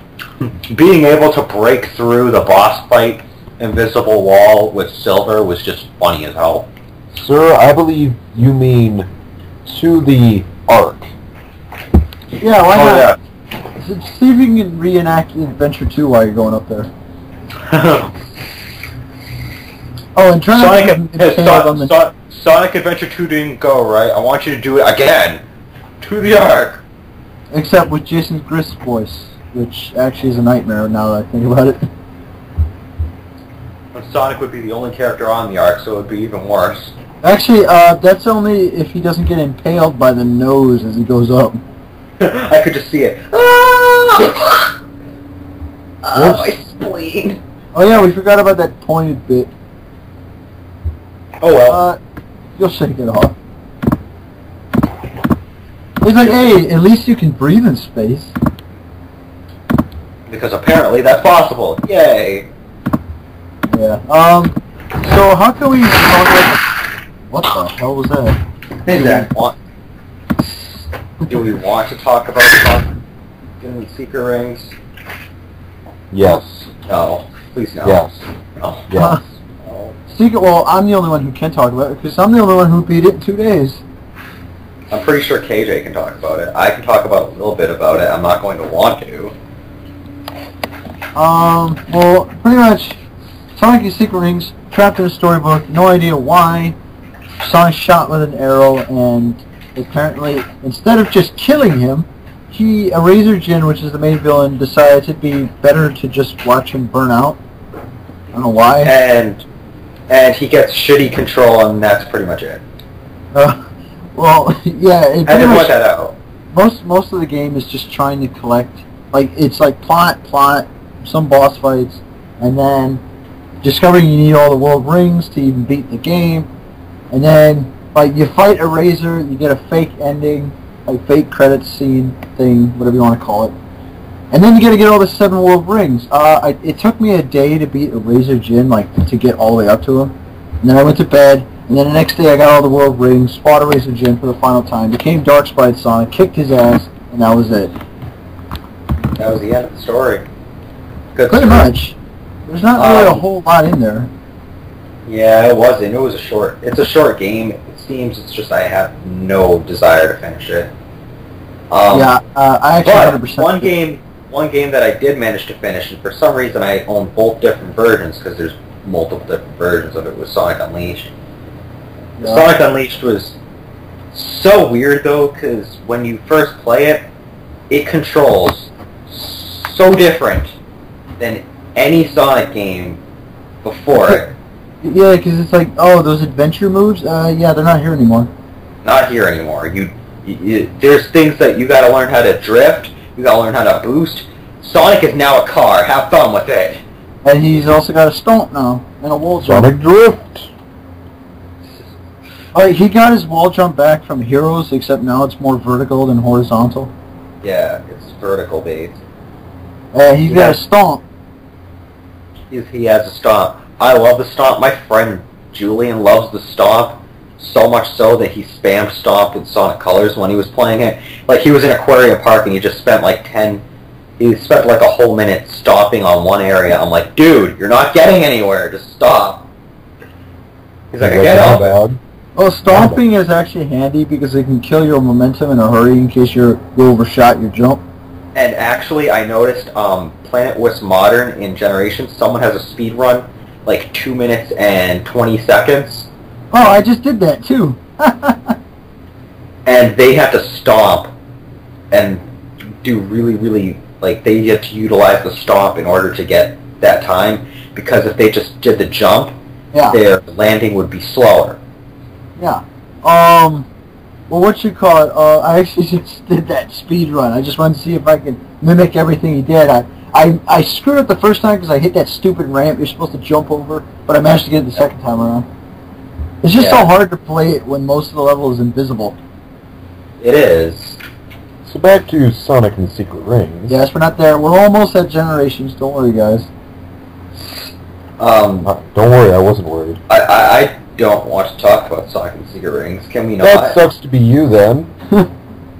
Well, I thought I kind of went over it. I just said that, like, mostly you just got to get to the end before Sonic's life pretty much ends. So that music. Beat up. Oh yeah, the music. I actually like some of this. I'm very annoyed with most of the music. It's just I did enjoy. It feels almost forced. All the lyrics that they just shove in there. Like, I don't like Dinosaur Jungle. I know. I kind of like Sand Oasis a bit. It's okay. Yeah. Apparently, Night Palace is a good theme. I haven't gotten that far yet. Night Palace, yeah, I do like the music too. It sounds pretty good. Everything else is kind of either bad or just not up to my standards. Like, Dinosaur Jungle can go fuck off. That's one way to explain things. And another way is derp. And derp. Anyway, we really need to go on the bosses, because the bosses are kind of, I don't know, there's not really much flavor to them. Okay, then we won't go into the bosses. I'd rather talk about Sonic Unleashed now, because I was already talking about it and the controls and stuff. Hey, those board games, yeah, those ones. Board games? The ones where Sonic's on that board. Are you talking about the party games? Sonic Shuffle? Sonic Shuffle. Why are you bringing up Sonic Shuffle? He's talking about the party mode in Secret Rings. No. No? The ones where he's floating on the boards. Floating on the board? No, we're not talking... Oh, yes. I know what you're talking about. Sonic Riders. Yeah. Oh, yeah. Oh, we skipped. We completely skipped that. Go ahead and review that for us real quick. Okay. Riders. Sonic's on a board instead of running. It's kind of like Sonic Drift. For some reason, they felt that his running would be unfair, so they put him in something absolutely retarded. You go really fast. You go fucking fast. It's all air-based, so unlike Sonic Drift, you can actually run out. And for some reason, even though Sonic gets off his board to run, he's fucking slow. And that's about it. And basically, ride around the board, do tricks, make fun of how stupid Jet's voice is, and beat the game. Make fun of how stupid Jet's voice is, and beat the game. Important point there. You have to make fun of how stupid Jet's voice is. It's vitally important to beating the game, actually. I didn't know that the game had vocal recognition and could recognize if you were making fun of his voice. Yes, it does, actually. True fact. Very smart game. Real talk. To 100% of the game, you have to insult Jet every time you see him. Especially in the Kinect version. In the Kinect version, it's required to insult Jet. You guys. Yeah, that's where it's actually required. Actually, let's just skip. Just say Zero Gravity messes with anti-gravity. Same fucking game. Free Riders, same fucking game, except with a retarded control scheme, and you really don't want to be playing this shit. If you bought a Kinect, you're fucking stupid. I don't think buying the Kinect is stupid. It's buying the games that are for it, depending. Most of them are pretty stupid. It's pretty much the iToy, but Microsoft-ified because they're a bunch of stealing bastards. Pretty much. That's actually a pretty accurate description. Also, Kinect is racist because it couldn't originally detect black people. Oh, did they fix that? Apparently they fixed it, but originally they couldn't. I don't know. I don't like Wii is one thing, but when your entire body's a controller, no. Just no. Just stop. The Wii controls, it depends on how the developer uses it. Well, I played Skyward Sword, just pointing this out. The motion control in that game, amazing. True fact. I don't know why some people were bitching about it. They just need to stop moving their arms like they're idiots. That game had awesome motion controls. Very responsive. Yes, it's true fact. I was very impressed to be able to swing my sword without having to press a button. I would just swung my sword in exactly how I wanted it swung. That's how it swung. It was like, sweet. Anyway, Now that I think about it, no, going back to Riders, it's funny when you mention that Sonic, or any other character, when they hop off the board, is fucking slow as hell, because Sonic and Sonic Unleashed on, he's fast as shit on foot. It's just, It doesn't make sense. It's like, we need to make Sonic faster, and faster, and faster, and faster. so fast And he then, breaks something. then Werehog. Then Werehog. Well, And a Unleashed. werehog. Yeah, Unleashed started, like, Unleashed was the turning point for when Sonic games started becoming good again. But Sonic Unleashed itself was not in that position itself. Arguably, like... The stages were still fun, though. Some of them. Yeah, like, I did enjoy, I love Halaska. I am strongly opposed to Shamar. On the HD version. On the Wii version, it's fine. I also On the like HD Empire City. Empire City I have not beaten yet. Because I had an obsession with trying to S-rank it on my first run. That's not going very well, so I'll probably just... The Dragon Road thing? Dragon Road. Oh. Yes. I love Dragon Road. Really crazy, man. Why do you not like Dragon Road, KJ? What? When did I ever say I didn't like it? You were like, oh. I'm just gonna tell you now, when I did Shamara, first time E-rank, fuck that shit. Shamar. Alright. Well, we're talking about two different versions right here. KJ's more on the Wii version.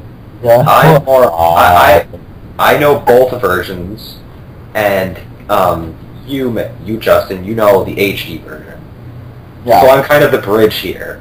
Fuck you, Bridge. I'm gonna kick you out, burn you, and then eat your trolls. I'm hurt now. Oh. You hurt Bridge Son. Now what are we gonna talk about for the Game Gear? Game Gear? Yeah, that was Bridge Zone you just insulted.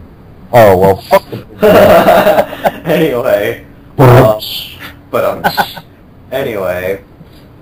Shamar on the HD version is a clusterfuck because you have all these like things that are in the way in the town section. And people you can't go through even though you're going at the speed of sound. Yeah, it's so stupid too because like if you hit them, it's like if you hit like a solid wall. It's an architectural structure. Yeah, it's you just dead stop. It doesn't not make sense. Just not. That would have been absolutely hilarious to watch them fly away. You see one of them go off into the sun twinkle. I technically, isn't that what would have happened if you got hit by Sonic going at the speed of sound? You would probably. It depends on the angle that you're at. If you are pointed at an angle where you'll be shot upward in some sort of angle, yes, you could probably go flying pretty damn far. If you're dead in front of them, I think you'll go through a few walls. Yeah, you'll probably go straight backwards if you're facing a different way. Because I guarantee he's going to do more damage to you than you will to him. Yeah, I don't think you're going to get hurt. He's going to hurt. He's got an entire sound barrier blasting against him. Okay. Yeah. Apotos, in both versions, favorite stage in the game. Let's see, which one is it? What is it? Windmill Isle? I love Windmill Isle so much. Which one was my favorite? So gorgeous, good music, love do music. they call a Spagonia Rooftop Run in Unleashed? Yes. They do? It's called Rooftop Run. Alright, the first level is Windmill Isle. You also have Cool Edge, Dragon Road, Rooftop Run. Cool Edge is Alaska, right? Skyscraper Scamper, yeah. Okay. You have Arid Sands. Trying to think what else there is. Missouri is Savannah Citadel. That's the one I was about to mention. Which you don't get in the Wii version, KJ. I'm sorry. Wait, did you say Empire City? The thing that fucking sucks. Yeah. You don't get Missouri or Empire City's stages in the. You don't even get anything from Empire City in the Wii version. And then there's the infamous Eggman Land. Oh yeah, Crimson Carnival, as it's known in the HD version. Ugh. I haven't played the HD version, so I don't know how bad it is. You but I've heard it is frustratingly hell. Oh, I got a B rank and I got 26 minutes. It's just no. It's intense.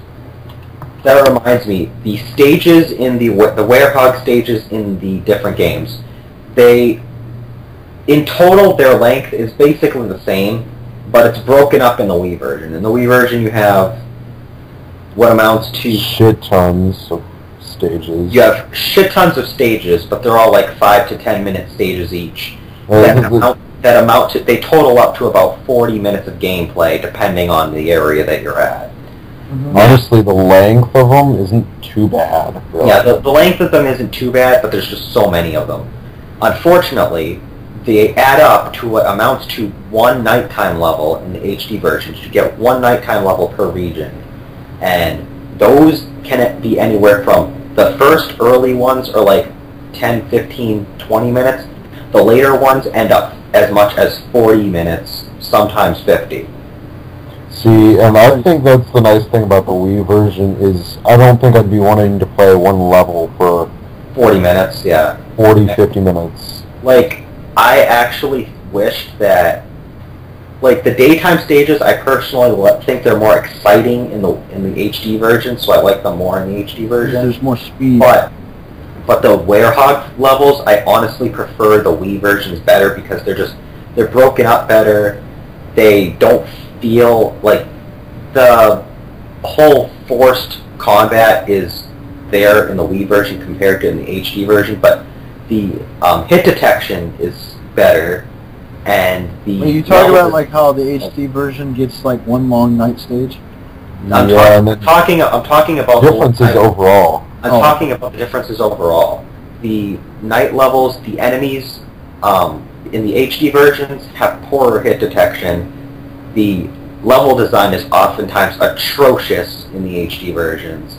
They're decent and sometimes even nice in the PS2 Wii version. What else can I mention? Overall, I think I had a better experience Werehog-wise on the Wii so far, but I've had a better Hedgehog experience on the HD.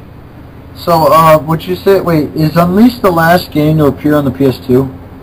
It is, yes, it is the last game to have appeared on the PS2 Sonic-wise. Yeah. Last PS2 Sonic game. Because Colors was Wii exclusive and Generations is HD only. Yeah. The fuck does it jump like that? Now, speaking of which, the next game that came out in the Sonic series is Sonic and the Black Knight. That was a Wii title. Yes, it was. Which Landon, AJ knows more about. You LP'd this game. We watched you. Tell us about that. Why? You're gonna have to actually talk? Yeah. God damn This is your game. Fuck. This is your game. Besides Sonic R, I guess this would be my game. I'll pause my game, I guess. Guys, I'm on the last level. I'm on like 9. And I'm on 9-2 right now. There's 8 levels in this. So. I'm sorry, but you're gonna have to talk to us now. Okay, so what about Black Knight? Shoot some shit at me, because I don't know what to start with. Let's start with the plot. Plot? The plot, where you get sucked into... Oh, yeah, that thing. The thing where the cutscenes and this shit like that. Right. Plots. So, this is what happens. One day, while Sonic's about to go on like some kind of date with Amy, this becomes important later on in the plot. So he's eating some chili dogs, waiting for Amy, and then this bitch of a Merlina, as she likes to call herself. I don't know if that's really her name or not, but we'll go on this one. She's a bit tricky. So she summons him in order to defeat this King Arthur character. I don't know about this character, King Arthur, but I like to keep my storybook characters in Sonic a little bit separate. So this Merlina chick does exactly what I would do and pull him out right as he's making this epic battle with King Arthur. Unfortunately, in the aftermath, one chili dog was sacrificed. No! Oh yeah, that whole... You just explained the first cutscene. Yes, that was the entire first cutscene. Congratulations on explaining that first cutscene. The rest of the game, basically what happens is Sonic is the chosen hero. He pulls the sword up out of this stone. Caliburn. Yes, it's Caliburn, as he likes to call himself. And... Because he can talk. Yes, he can speak the English language. If you're using a game, if you have a game that's English. Yeah, so that's good. I could understand it. Okay, go on. Where were we? Yeah, he pulls the sword gameplay. What? No, I'm still talking about the game. The game's story. Let's see. So, you do, you pull the sword out after a training mission, you fight your first boss, then you fight the final boss. And then you go on, and then there's some more game. Yeah. You just described the structure. Now how about the gameplay? Gameplay? You're like, wow, I'm lost. I don't even know what that word means. Okay, so basically, Sonic has this sword, and he's running. Okay? Okay. And he swings the sword at stuff. This is very complicated. And you're running through the level as fast as you can, in some cases. I'm lost. I have no idea what you're talking about anymore. See? See how that works? Yep. I'm kidding. Keep going. What? That's about it. I mean, you've got a sword. Yeah, it's pretty much Secret Rings, but with a sword. And you manually move forward, even though he controls backwards and sideways like shit. Yeah, it's kind of... It looks like he's, like, on rails and shit like that. Because he pretty much is supposed to be. Yeah, he's supposed to be. You can see that when you stop and, like... Try to go backwards. Or go backwards. Which sucks, because, well... Because unlike in other games, especially games like Sonic Adventure 2 or something, where he'll automatically face the other direction and you just go in that direction, he moves backwards like as if he was walking backwards. Like he doesn't turn around and walk towards the camera. So the best way to take care of this problem is to actually just jump backwards. It's 10 times faster. It is. It is. True fact.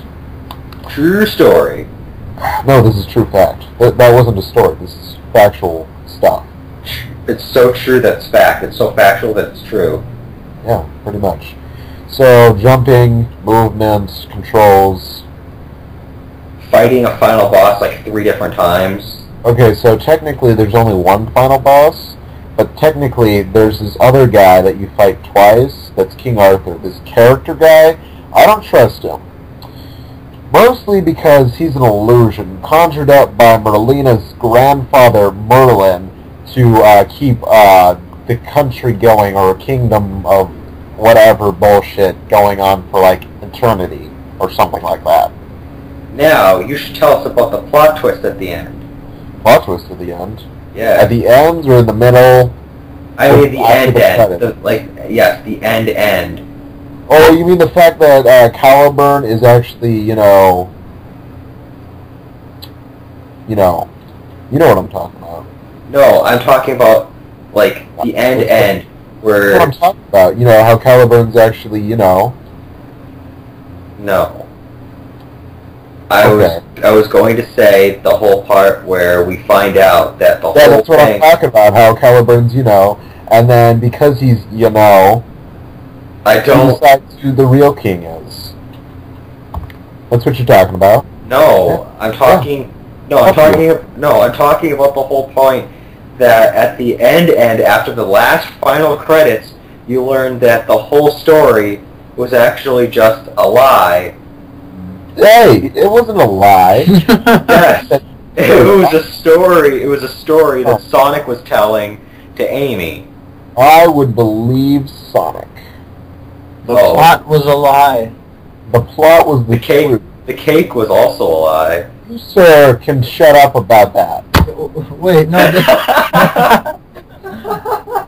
There's chili dogs in this game, not cake. We don't get cake until Generations. Actually, no, wait. I think cake might have been an item you could have found. Probably, maybe, we're not sure. I don't know. I'd have to go, actually turn the game on again. Ooh. Actually, honestly, the game's not terrible. It's not. From what I saw, it's far more playable than Secret Ring, Shadows game, or 2006. Combined, yes. Combined. Which is even more embarrassing. And, it's just cornier than all of them. Well, actually, not as corny as 2006. Well, Secret Rings had that one stupid line that he said. I wish for a mountain of hankies. Yeah, there's no wishing in this game. Oh yeah. What? Go. Oh, I was gonna say. Oh, you're still talking about Black Knight. Go on. Oh yeah, I am still talking about Black Knight. There's so much to talk about this game. I mean, and that. And It's such an amazing game only because you played it. Yeah, because I played it, therefore it's an amazing game. Wish, PhD was still here. Too bad he had to go because of his roommates and shit.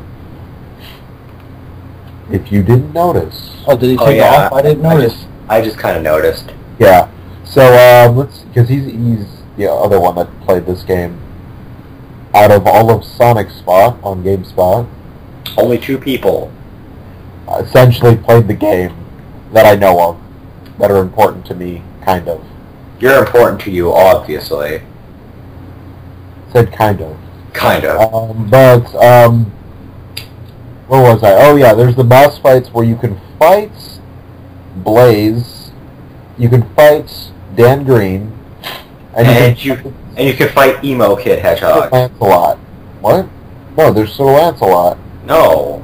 Yeah, it's Sir Lancelot. Fine, then stop calling Dan Green, and start calling him Sir Gawain, and then start calling Blaze whatever the hell she's called as. First of all, no, it's Sir Dan Green, please. Sir Dan Green. Oh. But it's Sir Gawain. It's Sir Gawain. Sir Dan Green, right? That's how you say it, right? Dan Green. No! Sir Dan Green. Okay. Well, anyways, you can fight them, and that's part of the story, because you need their swords, and they are, against you, or something like that. Vaguely. It's kind of in there. And then the swords come into play a little bit, because they're sacred swords. Cool. And then you can refight them after you beat the final boss, which is, spoiler alert, which I don't know, this entire thing is essentially a spoiler, is Merlina in some God of the Week form. And we decided to replace her music with "Can You Feel the Sunshine," but then our original upload of that wasn't working properly, so we had to edit it, and it ended up becoming her music was replaced with the Crush 40 version of it, because the Crush 40 music. Delete that version and keep the "Can You Feel the Sunshine" version. Yes. Win. Oh, you kept it? Yeah, I'm keeping it. Awesome. So, hold up, I'm not done. So you can refight them, and there's some levels that you don't have to do, but overall the game's around 2 hours total. It's like you're trying to make it out to be it's playable, guys. It's a fun game. You guys should play it 2 hours. It's okay. It's got this multiplayer section, which is Is it worse than Shadow's multiplayer? No. Shadow's multiplayer was terrible. Shadow's multiplayer wasn't terrible, I would say. It was extremely shallow. I would say it's shallow, but maybe not terrible. That's not the word I'd use. I'd say extremely bad, maybe. I would say abysmal. See, now that would be like a 1. According to GameSpot. According to, yes, that's the scores we're using right now. So, I would say around a 4-ish. So that's poor. So poor. Yes, it's poor. It's poor. That's Shadows. For Black Knight, it's more around 6. So it's fair. Yeah, it's fair. I mean, it's not terrible, and it's not really god-awful. It's just, I guess, I haven't really played too much of it. I have played the multiplayer. I did get people to play it with me. Congratulations. I know. And, I mean, it was... Real talk. God-awful. Yeah, this is real talk by real people. Brought to you by GamingStooges. That's our theme song? That's the Old Spice plug. Oh. We need a theme song. Where was I? I was somewhere. You were talking about Black Knight, but we're pretty much about... No, I'm not done yet. Okay, so 2 hours long, fighting, boss fights, sometimes with dragons, sometimes with Dan Green, sometimes with other people, sometimes with King Arthur. Barrel rolls in the final boss. It's not really a super Sonic fight. It's Sonic with golden armor with super up sword fight with an ass cape. Music is it has its moments. Like, isn't most of it Crush 40? Yeah, most of it's Crush 40. But You're going to Fight the Night. Fight the Night. I like the Fight the Night. Yeah. Instrumental is amazing. You're going to Fight the Night.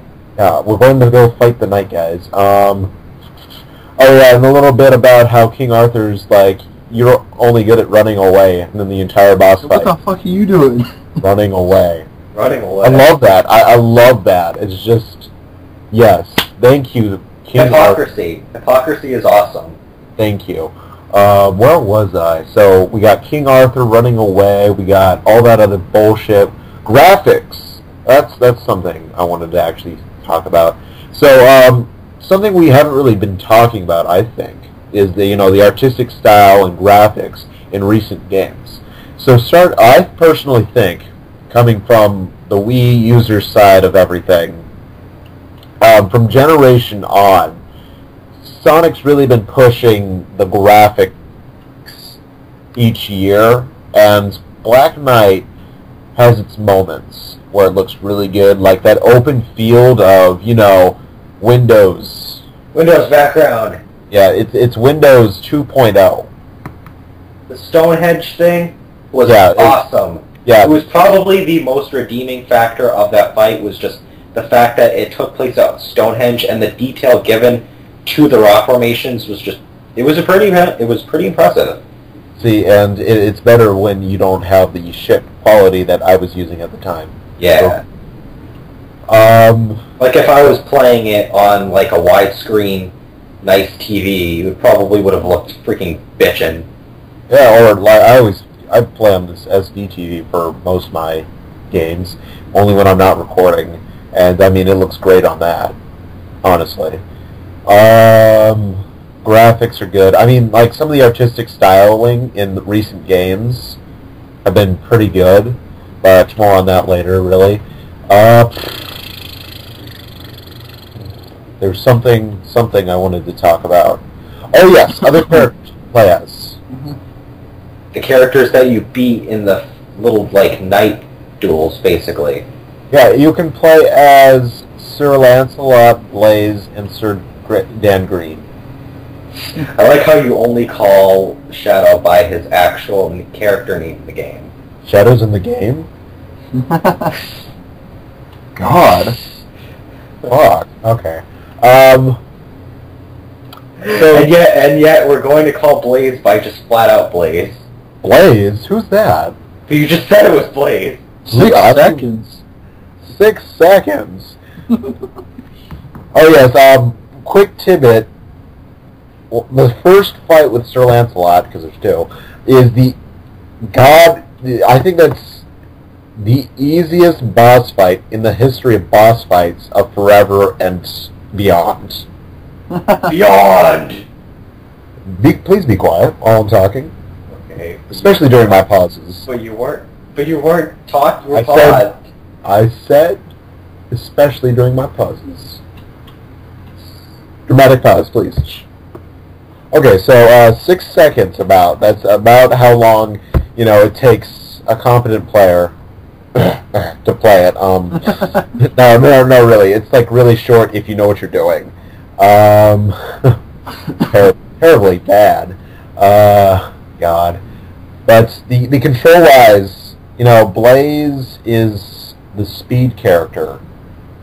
Lancelot, or Shadow, as I guess I should call him, because I guess that's what he is. It's like a technique-based character? He's the middle ground between the other 2. Yeah. So while Sonic can be everything at once, or change what he wants to, I should say, each one has a different style to them that they have to have, and something about you can make swords for each one, I don't know. So Blaze is the speed-based character. Shadow is the middle ground. He's, the knight character. Blaze is the cavalry player. And then we've got Knuckles, who I think should swap places with Blaze and become like the cheap guy who just glides through the... His fucking glide is so broken. It is awesome. Yeah. He just flies away. Fly away, Dangry. Fly away. And then eventually he'll drop down and you're like, alright, jump back up, let's go. Exactly.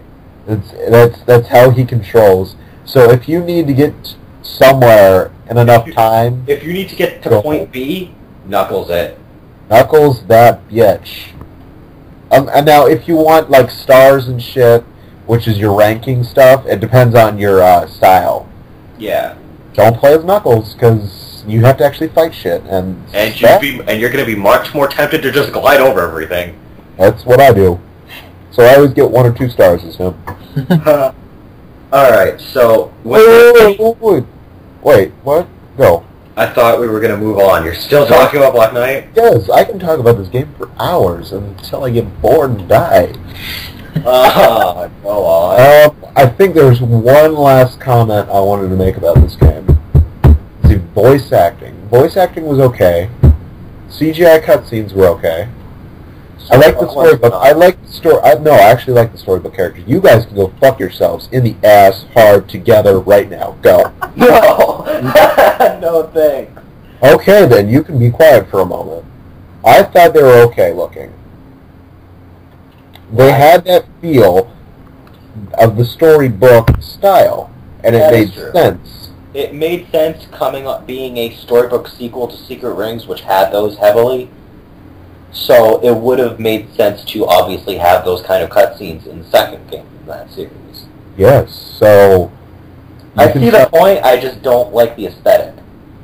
Well, that's because that could be the screen fooling you. The video quality fooling you. Maybe. It's true. True fact. Maybe. It is. I know. For sure. I have a cat. I'm on a horse. Shh. Please. Be quiet. Okay, so cutscenes and voice acting, I mean, okay, you can go bitch about the sword now, go for it. I'll give you like 10 seconds, go. He fucking talks! Why Hey, did he do done. That wasn't 10 seconds, but...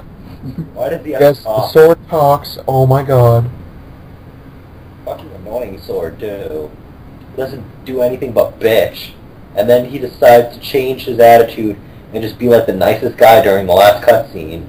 Cutscenes, I mean... That's because he knows they're gonna get fucked otherwise. when he goes to fight fucking King Arthur, they're actually like really good friends then.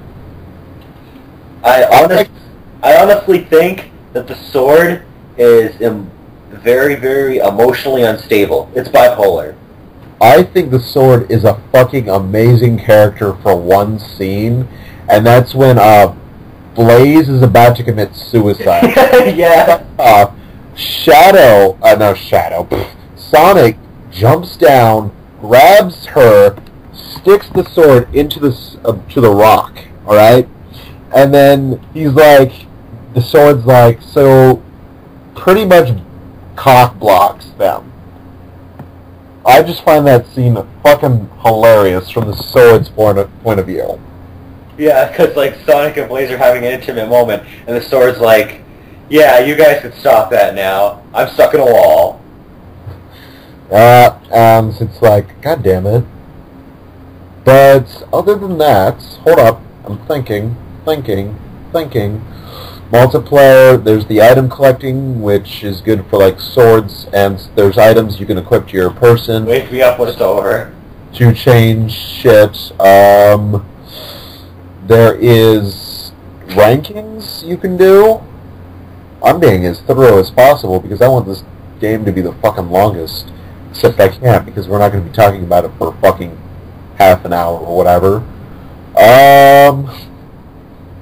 You're doing a damn good job trying. I am. I'm doing a fucking great job, I think. I'm trying to pull shit out of my ass. So there's characters you can also unlock for multiplayer. Tails, I think Amy, King Arthur, the illusion guy version, not Sonic. You can get Silver as someone and Jet as someone. And then, you know, the other three and Sonic. So that's what, like 8, 9, 10, something like that? Yeah. Around there. Hold up. I just want to talk about a good Sonic game again.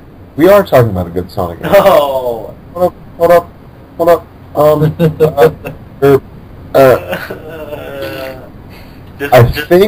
Just let it end. I think. Color is right around the corner. Exactly. I think. You're torturing me. I can do it. Just end it already. Let's talk about the next Hold up. I got one bad thing to talk about this game. How it loves to reuse like parts of stages in like stages you unlock. Oh yeah, that. I remember that. Yes. Okay, there, go. Okay. I'm done with Black Knight. That's it. Before we go to colors, was there absolutely anything in between early 2009 when Black Knight came out and late 2010 when Sonic 4 Episode 1? Do we want to go over that real quick? Yeah, we do. Yeah, really All right. quickly, since... Sonic 4 Episode 1, since we have that, what you guys... Alright, basically what Sonic 4 Episode 1 is spiritually, it's kind of like Sonic 1 all over again, except you have new... Fucking homing attack, bitch. You get the homing attack, you have the spin dash, which wasn't in Sonic 1. You have...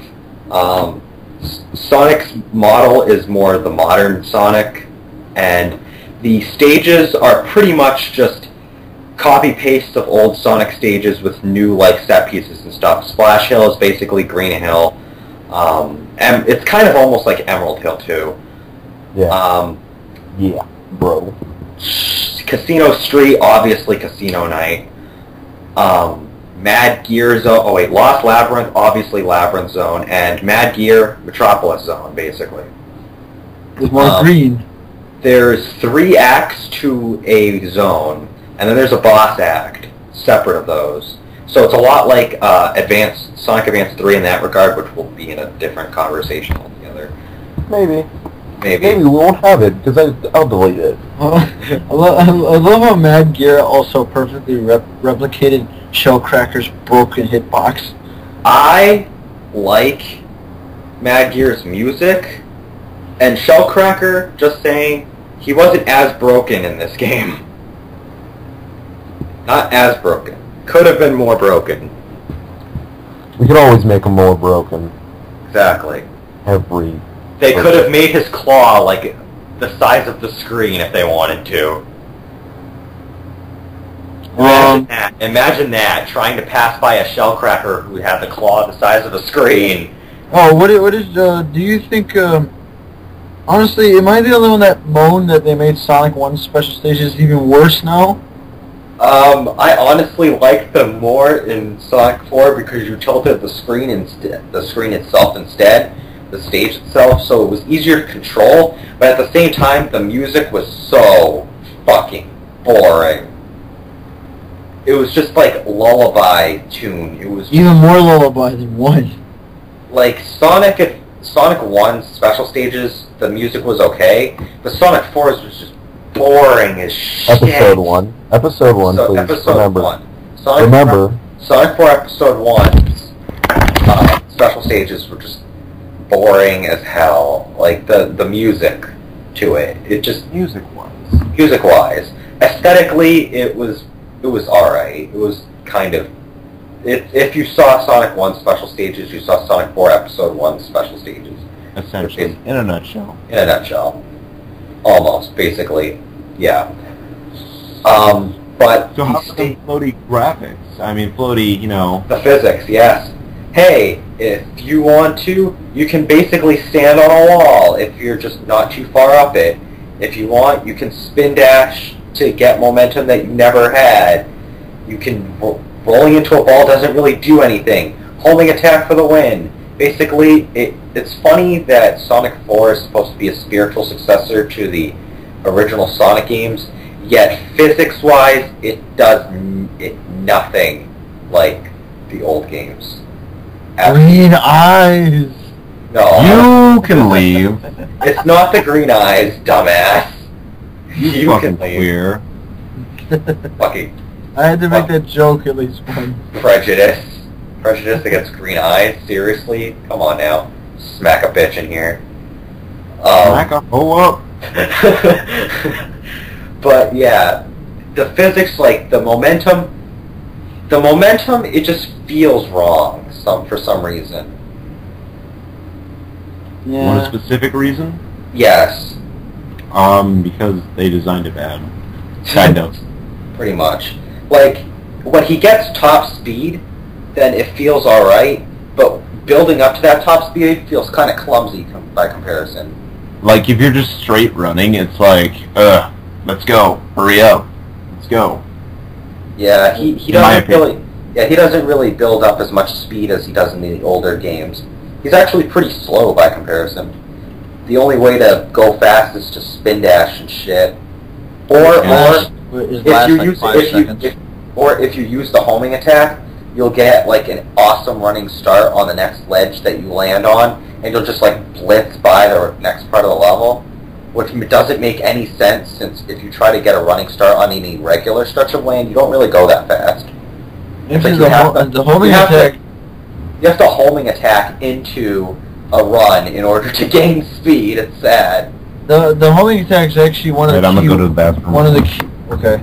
The homing attack is one of the key ways to kill one of the bosses in the game, too. It's one of the key ways to kill any boss in the game. Yeah, but this one's running from you, and you can use this to just constantly speed up. Oh yeah, that boss. That boss. Oh my god. Speaking of bosses, boss battles in the game. The first boss in the game, Splash Hill Zone, basically it's like Green Hill, but, you know, more complicated after you hit him like 4 or 5 times. Oh my god, he's actually getting smart. He's trying to smash you with the thing now. That's about it. Casino Streets boss. Basically, he's like the... Did anybody ever see the end of that? What?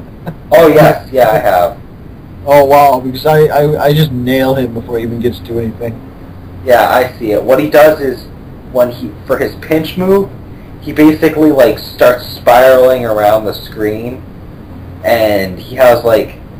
It's basically, if he hits you, if you touch him while he's spiraling around, you get hurt by that. He bounces at, like, he goes off random directions, so it's kind of tough to figure out where he's going to go next. But does he go nuts like yeah. and kill the egg viper? Kind of, but but overall, he's not that hard when he does What? each move. Final boss, totally impossible guy. We're talking about Casino Street's boss. Oh, Lost- I mean that pathetically easy guy. Okay. Yeah, Lost Labyrinth boss. Eh. Move the control stick left and right. Wait, where have I seen this before? He was annoying as Every other fight. No, you mean Carnival Night? Oh. He was annoying. Mad Gear. I loved the Mad Gear Zone boss, honestly. I liked it mostly because the second phase of the fight, it was completely different than old school Sonic games. It was more something along the lines of Sonic Advance 2, rather When he than... runs from you? Yeah. And when he's throwing, like, those frickin' capsules that turn into, like, And then he throws Eggman a thing. gargantuan Robotnik balloon. That one was freaking nuts. I was like, whoa, oh, whoa. shit. It's like, you get these little ones and then you get this, like, little bouncy one and then, oh my god, what the hell is that? Yeah. Yeah, it was crazy. And then the final boss. Hey, I haven't seen you before. The final stage of the game is actually just a butt rush of all of the bosses beforehand, and then the final boss. I think that's what got me. Yeah. Like the Mad Gear boss, I didn't really have trouble with them like in Mad Gear, but for some reason, right before the final boss though, after the other bosses, it's You know just what like, it is because I don't think in Mad Gear he uses those spike traps. Yeah, I think that's what got me, honestly. He uses them in Egg Station. Well, when you... It's tricks You mean the reincarnation of Death Egg? Basically. But yeah, no, we're specifically talking about that one boss though, because he changes up his patterns a little bit from even the last encounter with him. And then you have the final boss, which is essentially, with rings, the Death Egg robot. He's, With the addition of that weird Sonic Adventure 2 alarm sound effect. yeah. Had to throw in plugs wherever they could. I like his little attack pattern, but I think his last ditch move is so fucking cheap. Where he hits the ground. Yeah, and then if you don't hit him in time, boom, you're dead. Try the whole level again. Lol, lol, lol. Wait, what is the consequence of missing him? The consequence of missing that last hit? Yeah. You fall into a bottomless pit and you have to start the level over. Wait, wouldn't he fall too? It doesn't matter because you fell through. You couldn't progress to the end of the level, which means you died, which means you have to start over. It's happening before. It's like in those games. No, the thing is, if you don't hit him, the wall, you don't the thing over on the end, it doesn't open up, so you can't go through it. You have to hit him, or else you die. I think I might have fell at one time, and that pissed me off. Have you ever played a game, Justin, where you kill the boss, but then there's this one little attack left over, and if you get hit by it, you die, and if you die, you have to start that boss fight over again, even though you technically beat the boss. Isn't that what Egg Viper pretty much did? It's kind of like that. Just like Egg Viper actually. If you died on the Egg Viper's last ditch move, it was just as good as dying on any part of the Egg Viper fight. There's a boss in a fucking Arcrise that does that. Oh, great. Oh, yeah. Lovely. Looking forward to that. But basically that amounts to. Sonic 4 Episode 1, what else can we cover? Special stages, you can get the Chaos Emeralds, you can use Super Sonic in the main game. Oh my god, Super Sonic! The main game. The main game. First game to do it, too. Since Sonic 3. And Knuckles. Yes, and Sonic 3 and Knuckles. And then we have, I guess that's pretty much it for Sonic 4. It was a short game. Sonic 4 Episode 1. Yes. So, a month after... Wait. Did either of you guys play the iPhone version? No. I don't want Okay. to talk about it. So guys, there was this iPhone version. No! Leaving it at that. Okay. Moving on. So this So, thing about some kind of colors and Yes. 1 month after Sonic 4 Episode 1 came out, we got Sonic Colors, so that's the next game we're going to talk about. Woo! Finally! God, thank you. You're welcome. You're not God. I am pretty much God. No. Anyway, Yes. so Sonic Colors, the plot is basically Eggman pretends to be sorry about all of his past schemes and stuff, opens up a gigantic space amusement park, captures aliens to power it, and a cannon that will induce mind control on everybody on Earth. And he basically is like, okay, Sonic, come at me. See if you can figure this out. And Sonic and Tails go to the amusement park. And Tails knows something's up, so they have to go to all the different little planets to find the generators and stop them.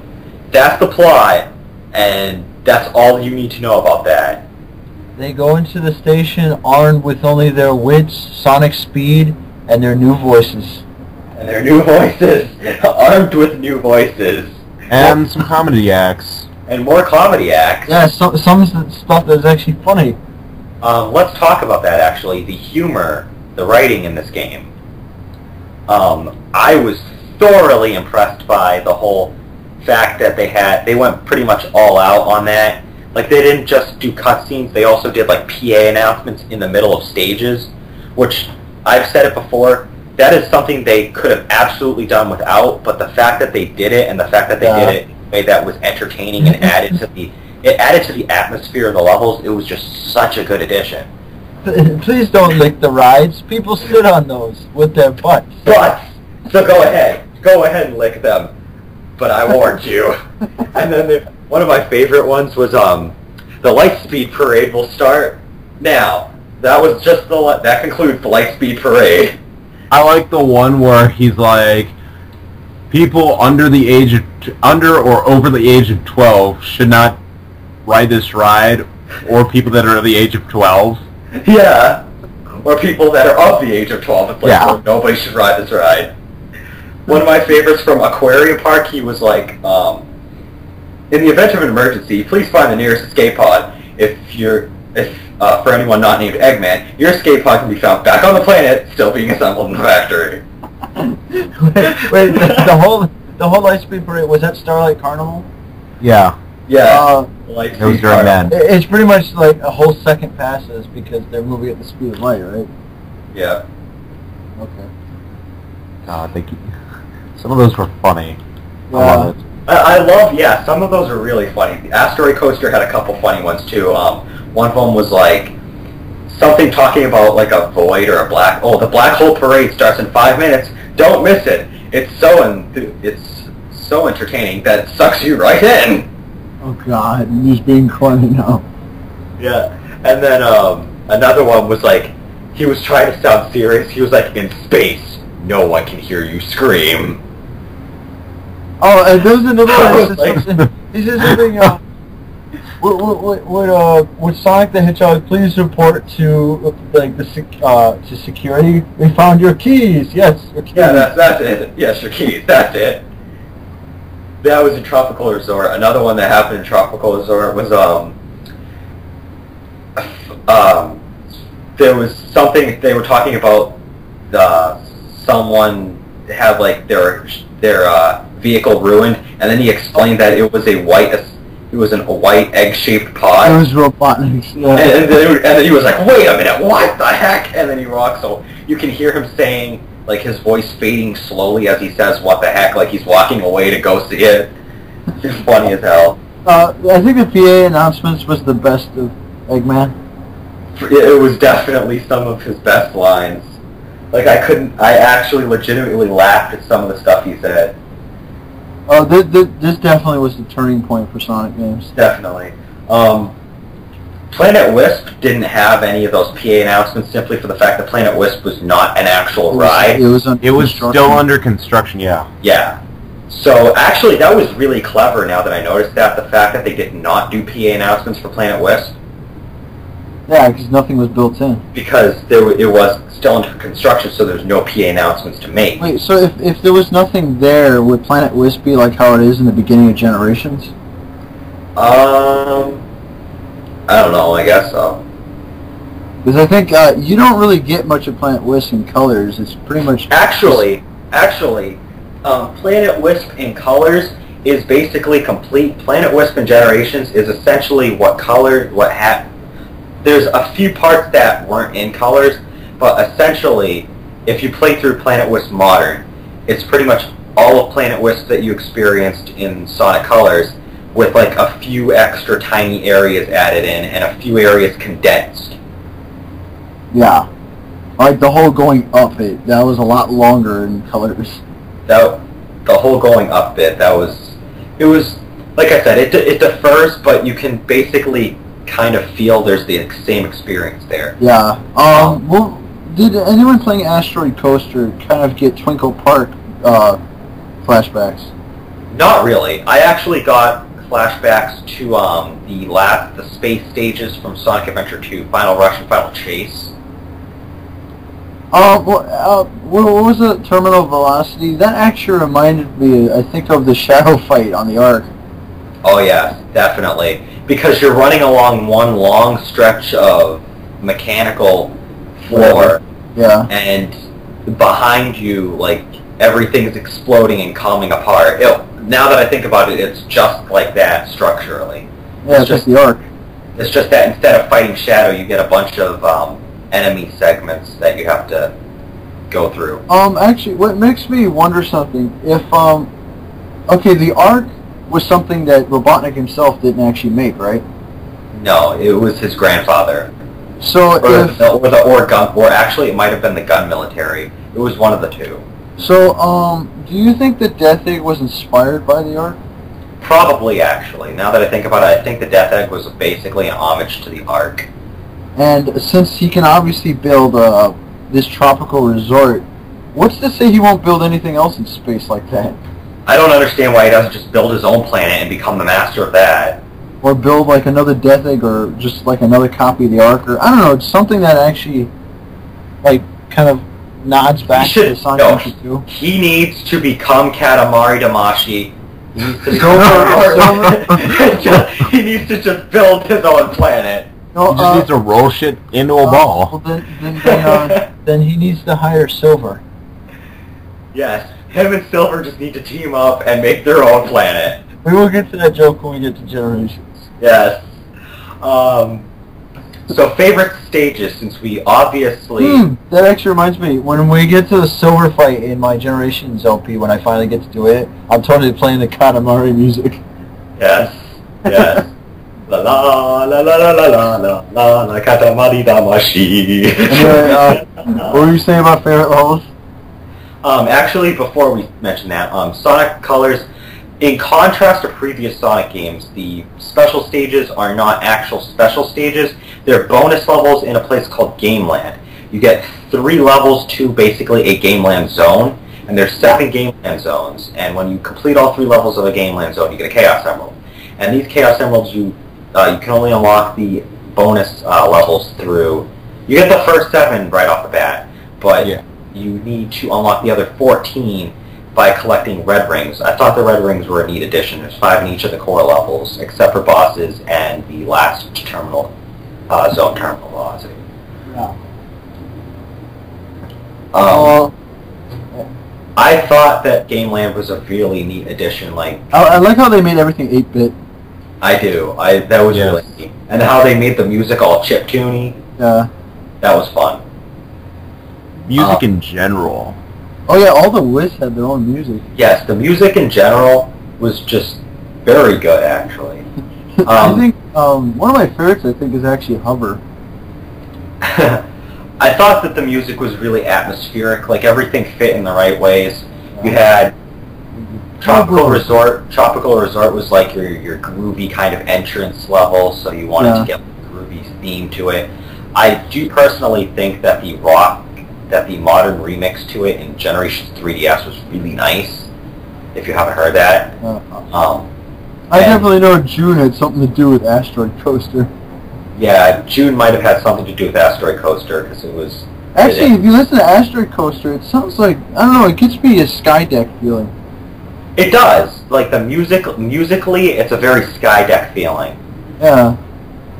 Like aesthetically, it's definitely a Sonic Adventure 2 late stage, like space level feel. Yeah. But the music is it definitely screams It's really Skydeck. it's really like hardcore and fast paced. It's like Skydeck Egg Fleet kind of thing.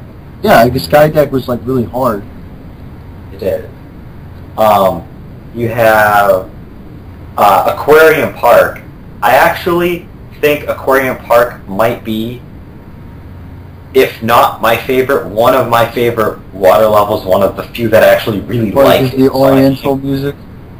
I think it's not just that, it's just, call me crazy, I think it might have just been the whole fact that I could basically just swim by just infinitely jumping in the water. Oh yeah, what did you think of Sonic's ability to swim, like infinite jump underwater? I thought that was cheap but hilarious. Oh, speaking of which, what did you think of Sonic's double jump? I thought that was a really neat addition. Like, yeah, it could have been done without, but I thought it was really nice to be able to have that extra jump in case you needed to fix yourself in midair. So it's basically an electric shield without the electric shield. Yeah, I really liked it too because I'm like, in Sonic Unleashed and Sonic Generations, you have like the quick step and you have like this drifting, and that's all well and good, but I really like more simple mechanics added to Sonic's arsenal that you know that you'll use frequently. Like, I don't always want to use drift, I don't always want to quick step, but I know that I will almost always want to use a double jump when I need it because it's a natural instinct for a platformer. Yeah, that's true. It's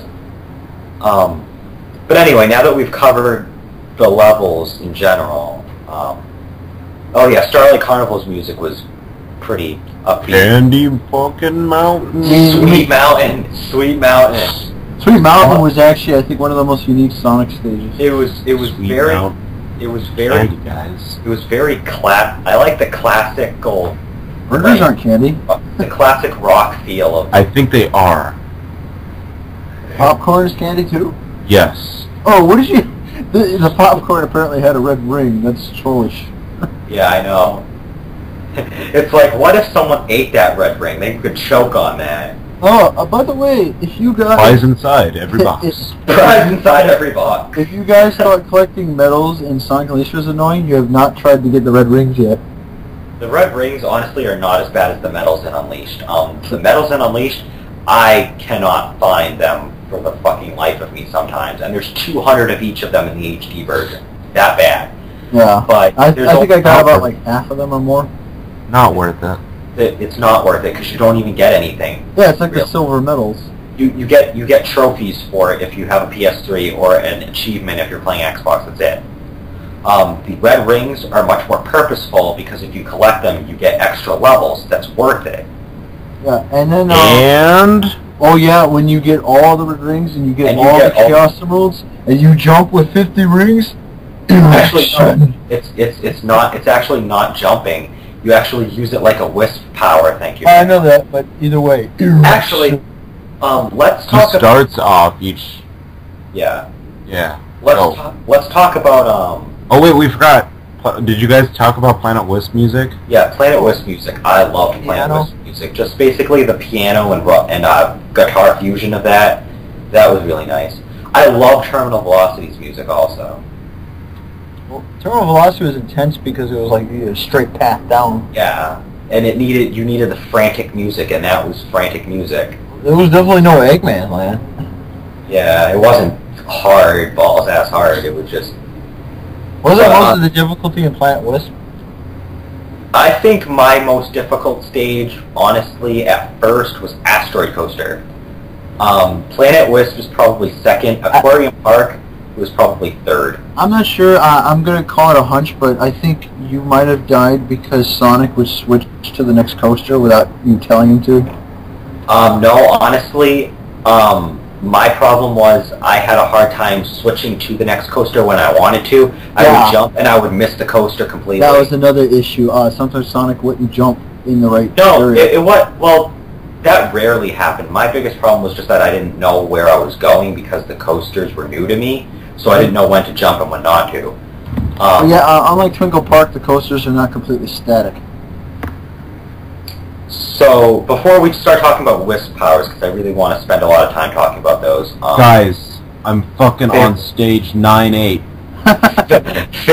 Favorite stages of Sonic Colors? Dude, fucking As I've Sweet said Mountain. before, as I've fucking Planet Wisp, and fucking Starlight Carnival. I'm personally, for me, I would say Planet Wisp, and then Aquarium Park. Yeah. And then I really liked Gameland. Gameland, just the fact that Yeah, that was a cool. You had 21 levels to pick from, and yeah, some of them were really short, but when you total the fact that you had 21 levels just in the bonus, you had quite a bit to play. Yeah. And I liked the fact that the game, especially in the core of the game, like the Gameland levels, it wasn't so much emphasized, but the core game, it actually rewarded you more with more points for actually bothering to explore it more rather than just burst through it. Mine, I think, is Tron, aka Starlight Carnival. The most colorful looking level I can ever see, ever. I also like Sweet Mountain. I really like the guitar and stuff like that. And Planet Wisp was also pretty cool. Like, I'm not much of a piano guy, but I did enjoy the tune of it. I like We're not just talking about the tune, though, like the levels. Yeah. I know. I like Planet Wisp. I mean, it was a good difficulty spike. For I liked it because of the aesthetic. You had this lush utopian planet. Yeah, I thought it looked construction site on it. It was just it was a really neat fusion. I also like Sweet Mountain just by the hilarity of what it was. I know. Fucking cheeseburgers and fucking candy. It's like diabetes. Here I come. I remember playing it as soon as I got it on Christmas, and I got through Tropical Resort, and I'm like, yeah, that's a lot of fun. This is awesome. I love this game. I go to Sweet Mountain, I'm like, this is awesome. There's freaking burgers, popcorn. Loop donuts. You have like freaking sprinkle missiles. You had just I love that I can still hurt you. You just had like all this outrageous shit. It was so funny. Yeah, I just thought it was clever that the donuts were the Loop Loops. Yes. Yes, that was clever. I liked that. Another thing that I liked was the fact that the before we get into the whole Wisp thing, the egg robots, the pawns, they had a different little appearance based on what stage you were at. Like if you had Tropical Resort, they had welcome signs. If you did Sweet Mountain, Sweet Carnival, Chef hats. They had chef hats. If you had Starlight Carnival, they were like music players. Yeah. Band players. Obviously, Planet Wisp, they were like construction workers. Aquarium Park, they were just like samurai. And then finally, Asteroid Coaster, you had like they were like ogres or whatever, because they had like those weird like clubs apparently. Yeah. What was I gonna say? Asteroid Coaster was weird with the egg pawns. Like it worked, but at the same time, it's almost funny how almost nonsensical it is. Asteroid Coaster, I think, some fun levels. Just kind of different. Oh, what did you guys think of that? Most of the items that you had to get, like for the extra points for the S rank and stuff, were literally around the goal ring on like Saturn. Yes. For that one. Oh yes. Yes, that was great. There was a whole section you actually had to run around while it was directly in the vicinity of the goal ring. Yeah. I loved the whole fact that one level in Asteroid Coaster was just completely that one planetoid. You just have to run around Saturn like 3 laps, and you have to collect all the rings you could, and you have to collect the red rings. Yeah, and the goal ring was right there. The gold ring was right there at the end after you didn't you need even though you were at the end, did you need Frenzy for some of that? Yeah. You needed Frenzy for the Act 1 incarnation of that planetoid. the planetoid in Act 4 of Asteroid Coaster, when it's just that one planetoid, there was no wisp powers, it was just sidestepping and boosting. Bros. But you Bros. I beat it. Cool. Oh, but did you guys think? Starlight Carnival was a bit too linear? I liked Starlight Carnival. It was really flashy, and I do notice that there was a little bit more linearity to it, but I think it was purposefully linear in parts, basically, so that way they could try to get a powerful Oh wait, no, I didn't beat it. Fuck. Visual effect. Yeah. Because they really tried to show off stuff in Starlight Carnival compared to all the other apps. Oh, there's this whole section when you're running, there's ships warping in. Exactly. They couldn't really add that stuff in if you were in a more non-linear level. Oh, by the way, that reminds me. What did you guys think of Asteroid Coaster and Starlight Carnival when you got to the sections that if you didn't homing attack, you were dead? I didn't because it wasn't done. It wasn't done too often. It was done more or less in you expect this to actually happen. It didn't just kind of throw you into an area where you didn't know that if you didn't homing attack, you died. Well, it helps that there's a targeting. Yeah, there's a targeting system, and you know you're in the middle of space, so you know that if you don't homing attack shit, you'll die. Was Secret Rings the one responsible? It kind of rung in. It kind of tried to imply common sense into the player. Yeah, was it Secret Rings that was responsible for the whole targeting system from then on? Yes, actually, it was the first game to do the targeting system. I don't care for it, but I do admit that Unleashed was not the first. Secret Rings was the first game to do the targeting system. So Secret Rings did something that actually stuck well. Yes. Hey, 1 point, I guess. But well, how badass did you think watching Sonic jump asteroids? It was. I'm not going to overplay it. I thought it was pretty awesome, but at the same time, it's Well, it shows off his extreme attitude. I guess. Now, because you've been interrupting me every time I've been trying to say it. So how about that other thing that we haven't talked about yet? Wisp powers. One at a time. We already know white one's boost, so we don't need to talk about that one. CN laser. What'd you guys think of that? How'd you mean steroids? Steroids? What? Yeah. Like speed. He uses speed. Cocaine. Yeah, this is cocaine right there. So, because I think wouldn't laser literally be the speed of light? Yes. He basically goes from being fast to being the speed of light when he uses CN laser. I thought it was really neat way that it was really simple to aim it. It's kind of hard to control at first, but when you figure out it's just as much as kind of using it like a slingshot, it was really fun to use. Why do they call it CN laser if all they say is laser? They want to add in the color. There's yellow drill. Yeah, speaking of yellow drill, probably I think it was the development team's favorite power-up personally, and from what I noticed. Is it used a lot? It's used a lot. Oh, what did you guys think of? I think it was in what is the underwater level again? The underwater one, Aquarium Park. Did you notice that the drill music changes underwater? Yeah, it changes to a different theme. I thought that was a nice touch. I actually think the underwater theme is better. I like how in Aquarium Park most of the level, only took 2 hits. I mentioned way back when we were talking about Sonic 2. Yeah. Most of Aquarium Park, you can actually pretty much bypass the water. There's only a few parts that are actually you have to go underwater for. But there are parts where, and even then, the parts where you're underwater in that game, it's a little bit more manageable and more fun. But overall, it's just the fact that there's parts where if you use a properly timed and a properly positioned wisp power, you can just bullshit go over the water area entirely and just stay on an upper path. And you can actually get a red ring or 2 up there. Did any of you feel like face palming when you use Spike and realized he can spin dash now?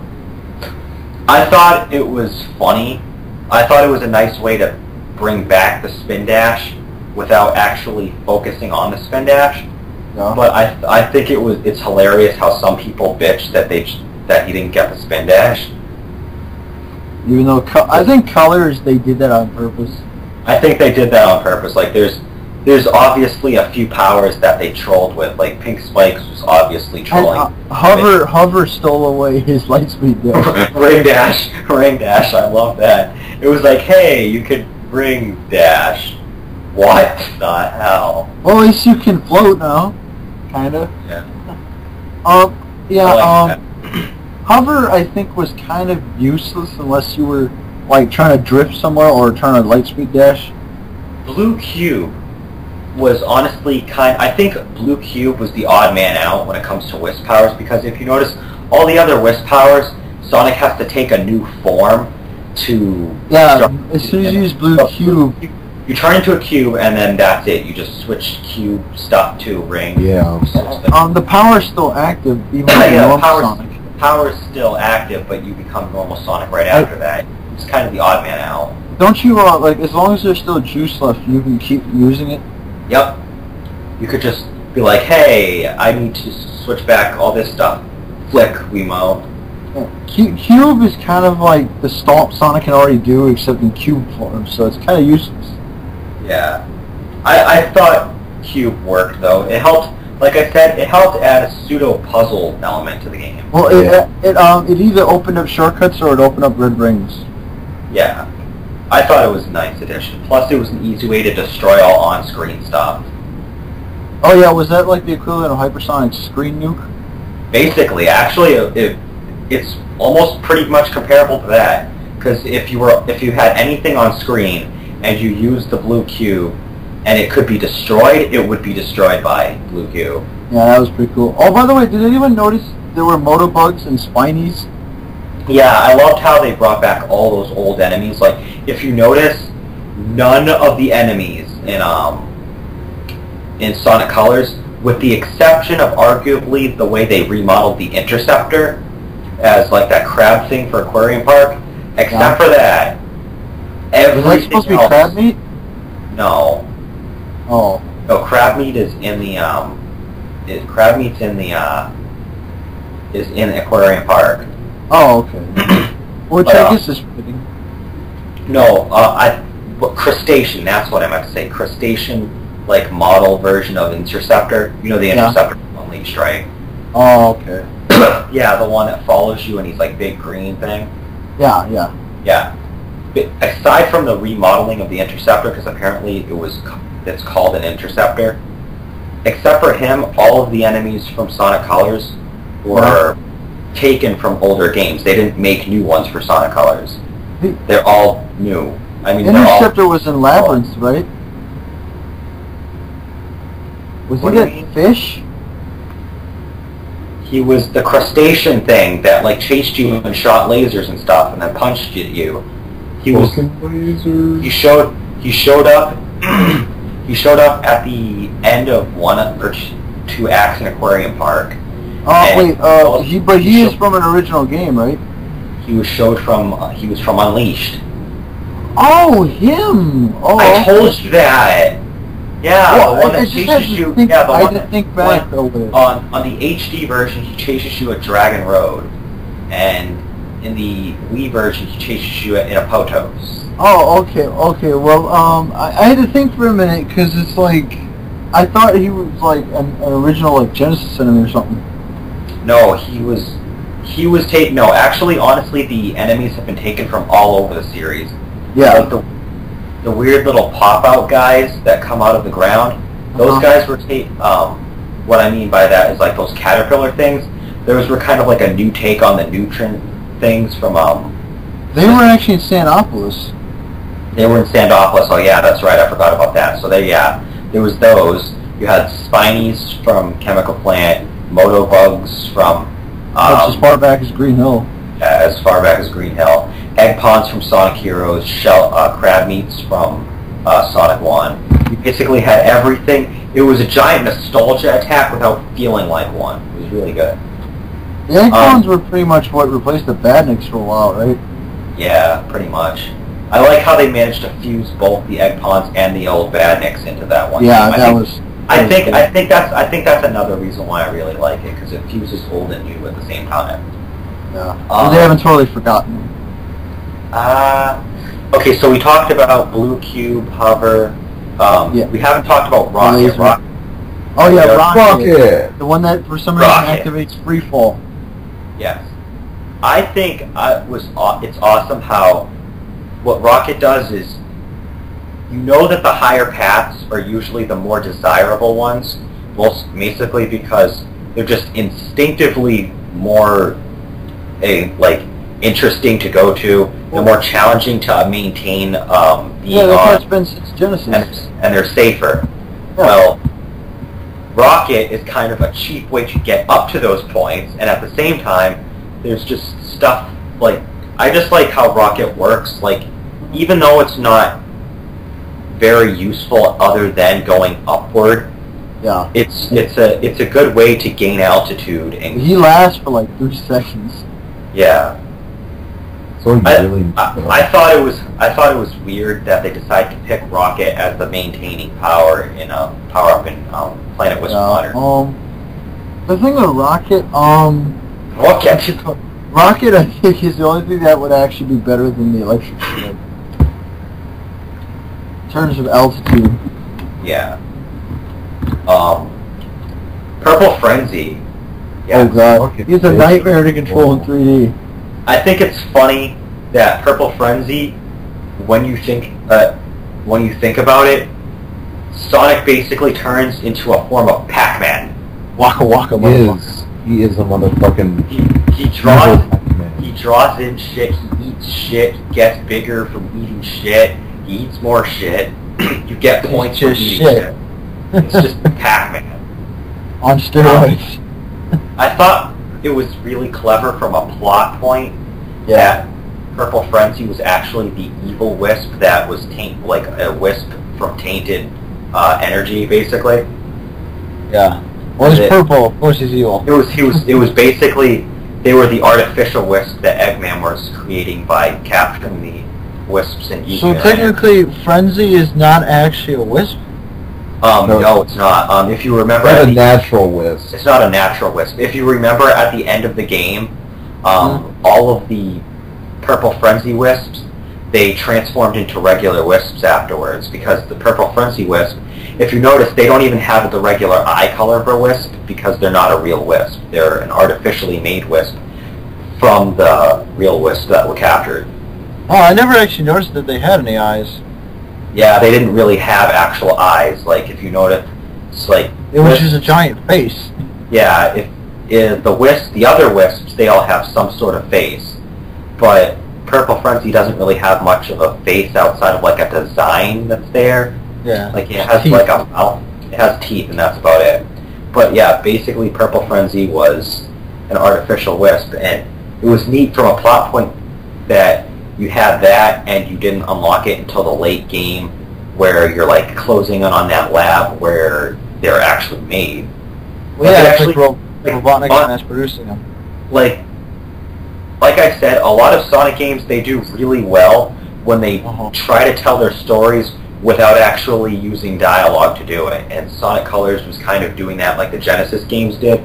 They told you the story through the power-ups and the stages rather than, like, they gave humor for... They told, obviously, some of the plot through the storyline. Yeah. But they tried to maintain more of just, like, humorous, like, cut-up, action cut-ups, basically, to break up the pacing of the gameplay.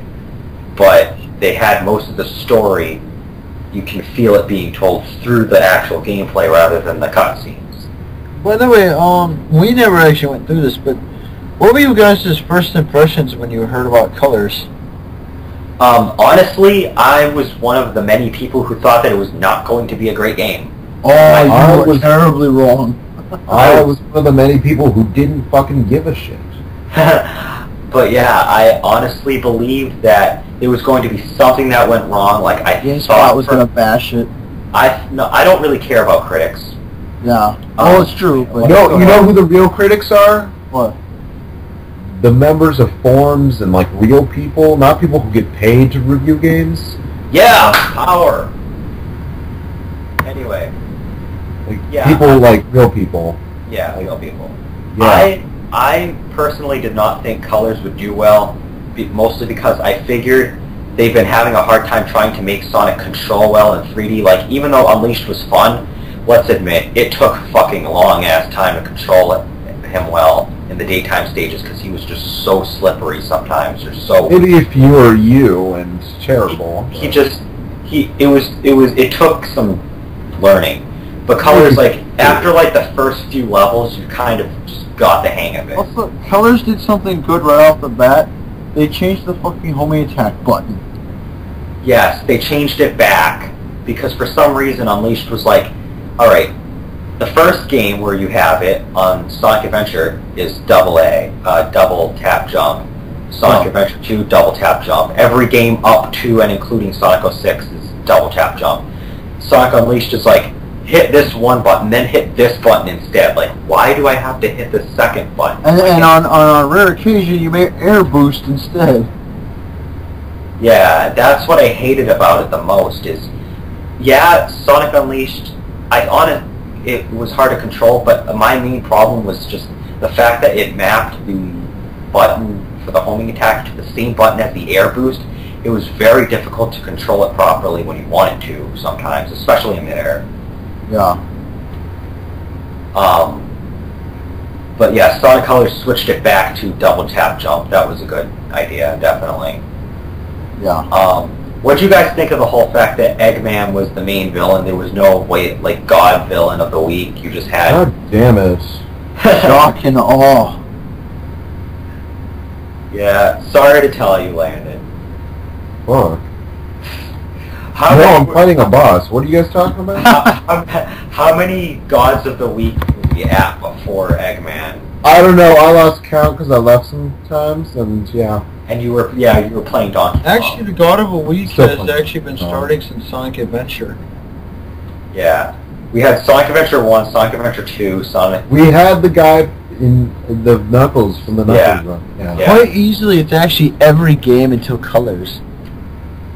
Yeah.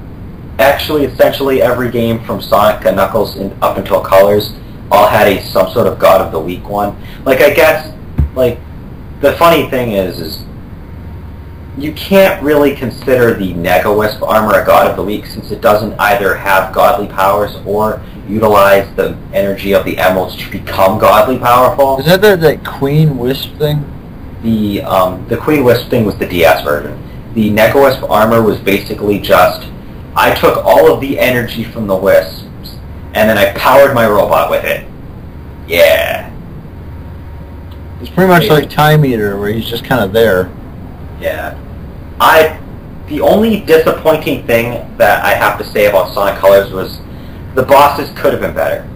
Some of them were good, but It was the same bosses. it was sad that the latter three bosses were just rehashes of the first three bosses, and the Nega-Wisp armor. After playing the DS version of Colors, I was disappointed that the Nega-Wisp armor didn't use all of the Wisp power-ups like in the DS version. In the DS version, you get the full route of power-ups. It's using them in different ways. In Rocket, it shoots rockets downwards on you.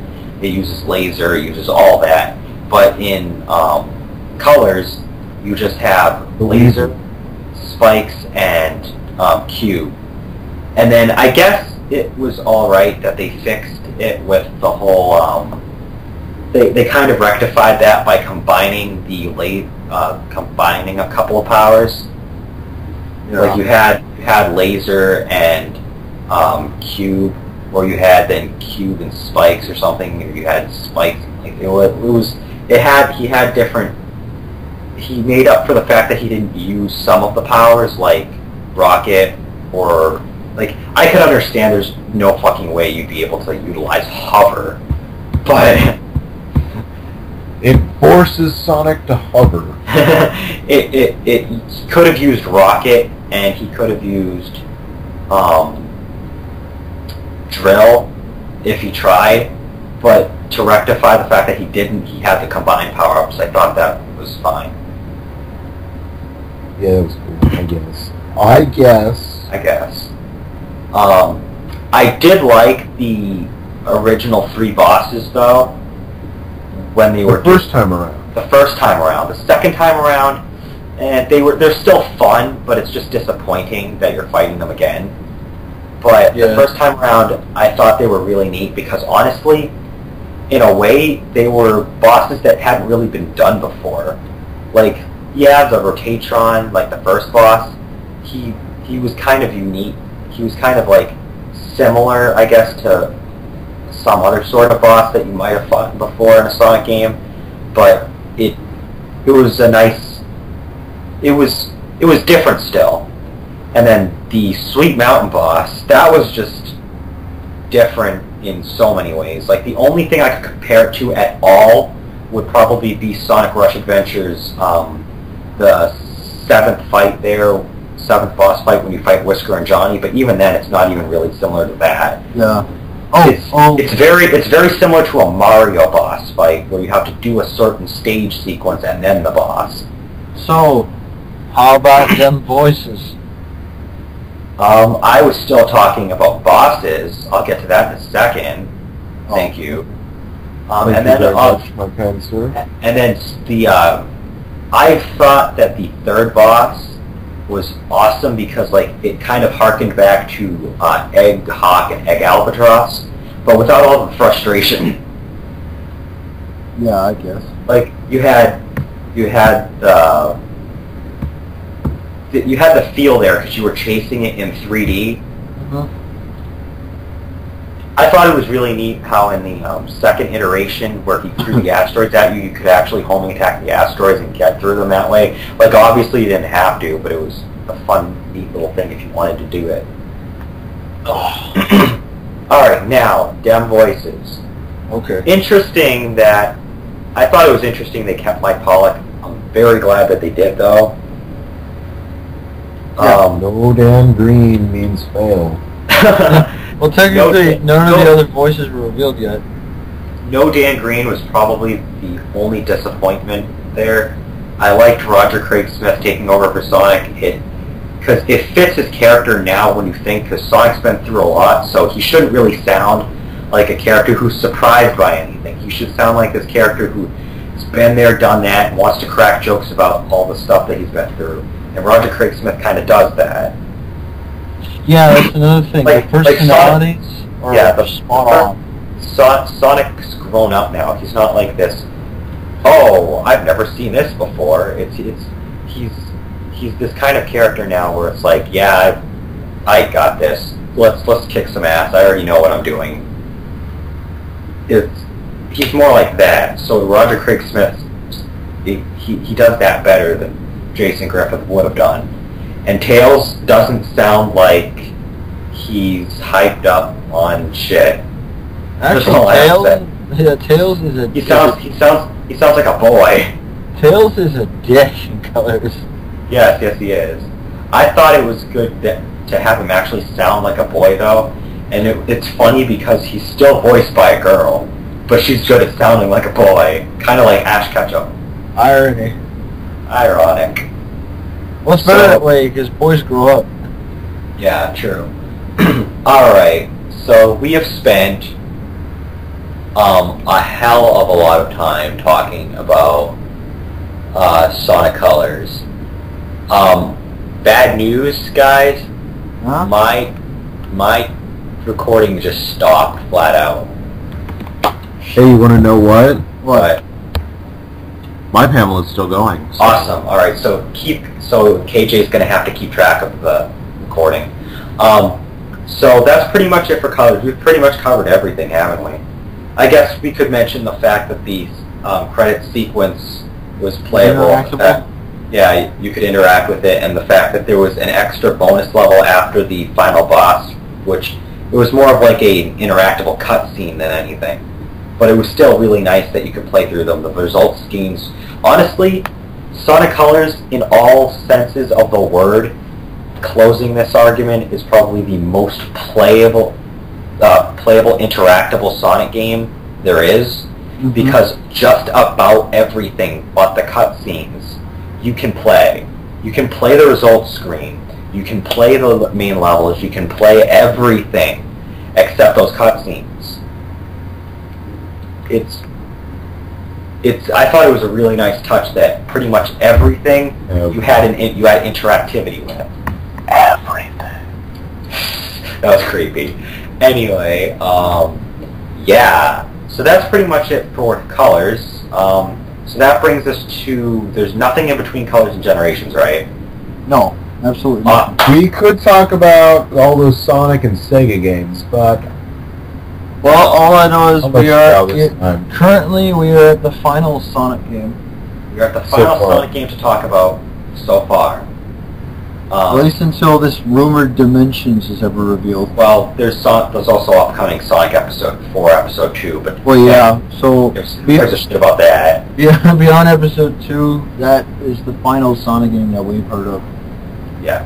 But we could do like a bit on future games, like what we want to see and shit. Yeah, I would do that. For now, Sonic Generations. Okay. It's a wrap-up of Sonic's 20-year history.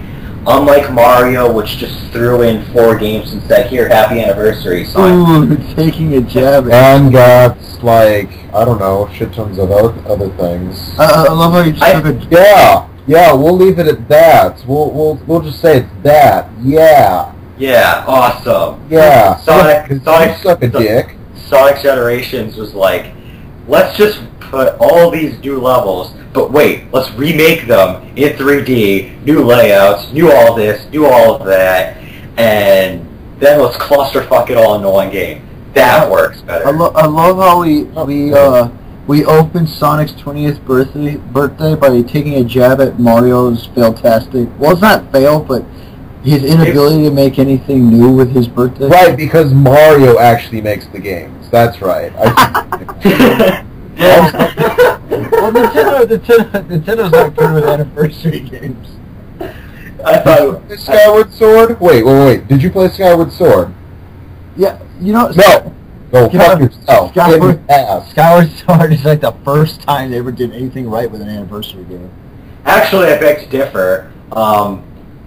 Exactly 10 years to the day, apparently, they released Pokemon Heart Gold Soul Silver on the 10th anniversary of Pokemon Gold Silver in Japan, at least. Oh, really? That was the anniversary? Yeah. They actually released a remake of that. At least they did that. Yeah. It's just basically Mario's anniversary. But I guess Mario's anniversary was better than nothing, which was what Metroid's anniversary was. Yeah. And Metroid didn't get an anniversary. Oh, Metroid got other M. He got 2 games released as 3DS Ambassador games. Yeah, that's it. And then 1 game released on the Virtual Console. That's it. You can't really count those as anniversary celebrations. But that's what it got. Yeah, that's what it got. And all Mario got was like that 1 game, but he still got more. Actually, let's see. That year, what did he get? Galaxy 2. He got Galaxy 2 also, actually. Let's see. He got Galaxy 2, and he got...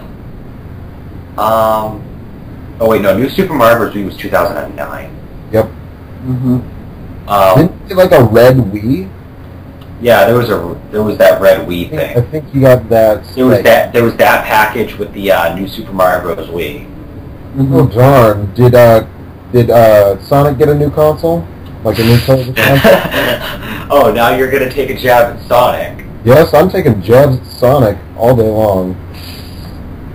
Sega makes better anniversary titles. At least it's better than Donkey Kong's anniversary. Oh yeah. What? Oh, I went there. I'm a dick. Well, Donkey Kong, like, I don't know, like, what are you talking about? Donkey Kong Country Returns? Donkey Kong Country Returns was not an anniversary. Oh no, not what am I doing? Because I'm not very familiar with Donkey Kong's anniversary. Donkey Kong was 1981. Uh-huh. There was nothing really big for Donkey Kong in 2006 at all. Yeah, that's true. There was nothing that really came out in 2001 for Donkey Kong at all, except for cameoing in Smash Bros. Melee. Mm-hmm. So Donkey Kong is actually honestly treated like shit. Exactly. So is Metroid. Why is But Metroid so anyway. used? Anyway, Not one of the fun- we're getting way sidetracked. Fuck Sonic Nintendo. Generations. Sega. Fuck Sega. You're gonna be some bitch. Yeah, go for it. Sonic Generations now. Whoa, What you fuck guys- this game.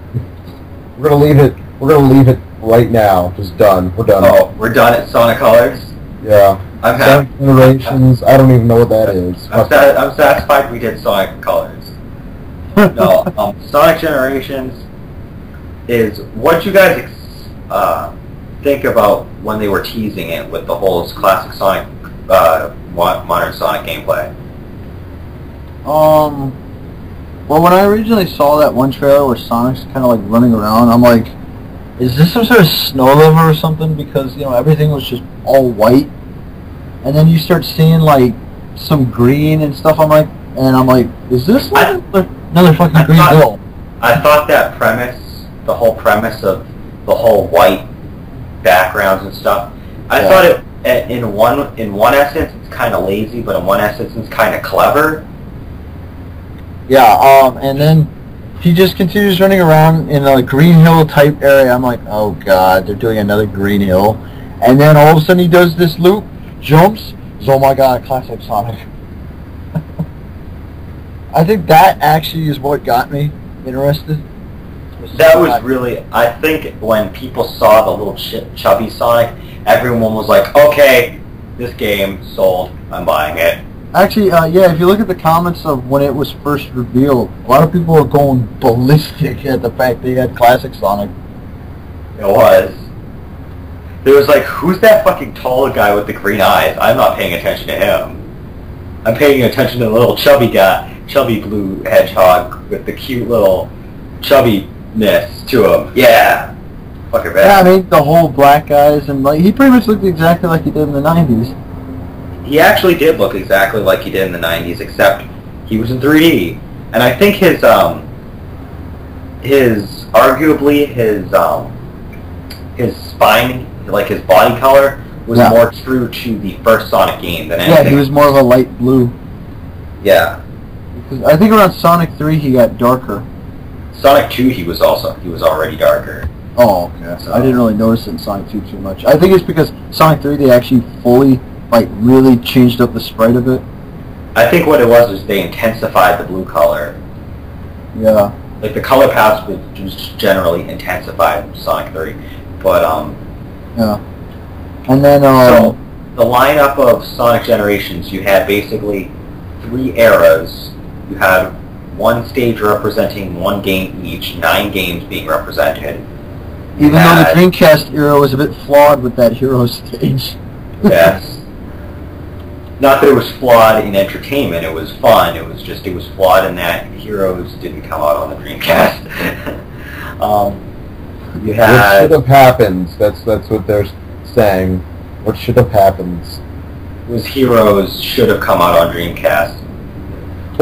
Or, Landon might like this, what they should have done was rather than put in a hero stage, or better yet, push the hero stage to, the modern era? Oh my god, idea.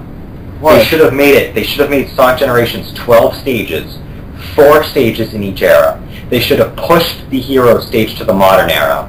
They should have had like Sonic 3. They should have had a Sonic R representing stage and a Sonic 3D Blast representing stage totally remade for out of the Saturn era, and they could have had a Saturn Dreamcast era. And then they could have had a Saturn / Dreamcast. And then the first era would be Genesis, and you'd have one game from Sonic 1, Sonic 2, Sonic 3, and Sonic & Knuckles. And you could take, like, I would personally have picked Ice Cap Zone to represent Sonic 3, just to pull something out there. Since there wasn't...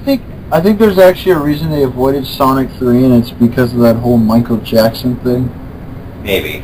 I honestly am really sad with the fact that they went with... Like, the levels are really good choices, but at the same time they could have used more diversity. Like, it would have been really awesome to see Lava Reef. Classic Sky Sanctuary is really good looking. It is. I think it would have been awesome to see Lava Reef remade, because imagine seeing Lava Reef like in both acts remade into one, like connecting the two. Like when you run to the styles. cavern, it's when it's solidified. It would have just been so cool to see that. And I really like that music. It would have been good. But I think for what they did choose, they did a really good job remaking it. There's no question about that. Speaking of like anything classic, what did you think of Rooftop Run having flying battery? That was actually really funny. Like I noticed that immediately. Like as soon as that like airship came in, my initial reaction was literally, "Oh my god, it's flying battery all over again.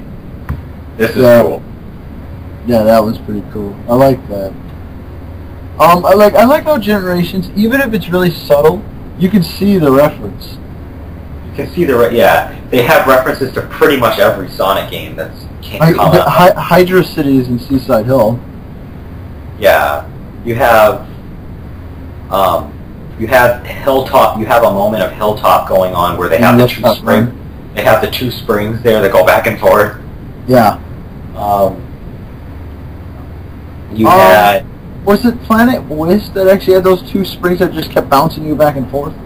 I think Planet Wisp had something like that. Actually, yes, Planet Wisp was that one. I'm sorry.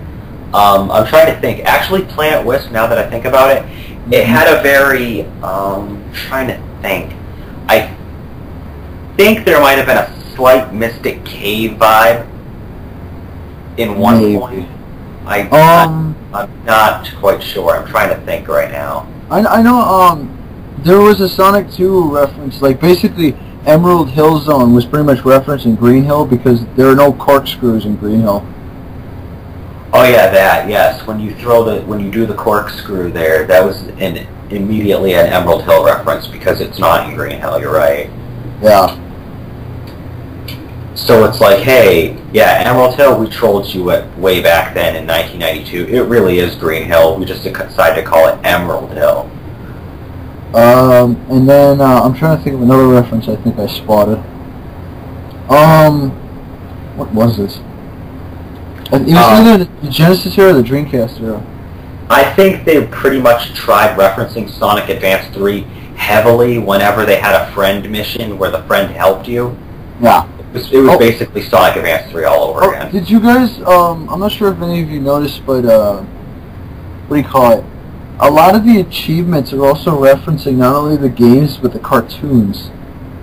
I did not notice that. Hedgehogging it all up, which is, I think, the achievement you get when you pretty much get when you have skill. when you have all the items. That's the title of an episode from Sad-Am.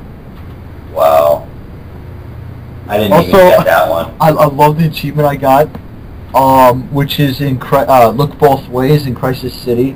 Do not get hit by any tornado-thrown cars. Yes. Basically, it was basically, it was a joke reference to 06. I'm trying to remember, because I've got pretty much all of the achievements for the individual acts, like doing a special thing, except for like one or two. There was Walk on Air for Sonic Sky Sanctuary, basically. Was that something to do with a hidden ring? No, it was get to the end of the level without dying or falling to the pit. Yeah, because otherwise it's reference to the fact it's all flying. Yeah. Walk on Water for Chemical Plant Act 2 because... Do not touch the water? Yeah, don't go underwater. I know you can, I think the easiest way to get the trick achievement is to do it on Rooftop Run. Then there's Greased Lightning clearing Green Hill Act 1 in under a minute. There's a reference in, I think Green Hill Zone, or maybe it's any act, where it's referencing one of the songs that you actually don't actually hear in any of the games. It's actually some remix or something. It's called Ring King. Oh yeah. You remember that song called King of the Ring? No, I honestly don't think it's referencing that. There's an actual game called Ring King. Oh really? Yeah, GameSpot actually has a level titled Ring King. It's level 14 on there. Oh yeah, I remember Ring King. I didn't know it was an actual game. Yeah, it's an actual game. Oh wow. Yeah, it was like an old. It was kind of. I think it was like a Punch-Out style game. But yeah, it might not have. Maybe it wasn't a game. Maybe it was like a title in a game. I don't know. But I do know that it was game related, and it was basically referencing that. Was it based off Sega or like anything Sega made? I don't know. Probably. I'm trying to think if there's any more reference. Oh, there's obviously a Sonic Drift reference. Or maybe it's Sega and Sonic All-Stars Racing in Seaside Hill. Yeah, Seaside Hill was definitely a reference to the different Sonic racing games where you drive a car, simply for the fact that you don't have that exact car. You didn't have that little car in if I remember right. Yeah, in Seaside Hill you had in Seaside Hill Generations. In Seaside Hill Generations, you had that nice little car, right? Yeah. You don't have in the original Heroes, you had like a bobsled. It was a bobsled, and you needed 3 people. Yeah. Sounds like bitch. I don't need a team. Did I? Did I do it? And then just like in Sonic Colors, when you get all the Chaos Emeralds, which you get the Chaos Emeralds different. Finally beat this game. Yeah. Supersonic skill set. Oh, what do you guys think about the skill sets in that? The skill sets could be really damn useful if you know what you're equipping. I thought it was really nice that, unlike Sonic and the Secret Rings, not having a skill doesn't make the controls feel that bad. Like the controls perfectly fine without it. It's just it makes it a lot smoother on you when you do have them. Like for classic Sonic, I think I have the stomp on a dime one. I have athleticism and I have the electric shield. I have. I know I have the one where if he gets hit, he doesn't like get thrown back. I don't. Yeah, I know that one. I used to have that one for a while. I used that one. I think I recently put on that ring power. Wait, you mean turn everybody into rings? Yes. It's actually, isn't that like a 3D Blast song that plays when you use it? I don't remember, but there's one song in that game that only comes on when you use that power. Hell if I know. There's a reference for everything. There's this frickin' supersonic racing. What did you think of that remix? It came from left field, and I was like, yes. And like I think what really surprised me, I heard the Sega Saturn line. I'm like, what? Now introducing the Sega Saturn. What? It's almost like they were trying to say, hey, we're coming back to the console business, bitches, even though they probably weren't. If they end up doing that, I will be shocked. The Dreamcast 2. I would buy it.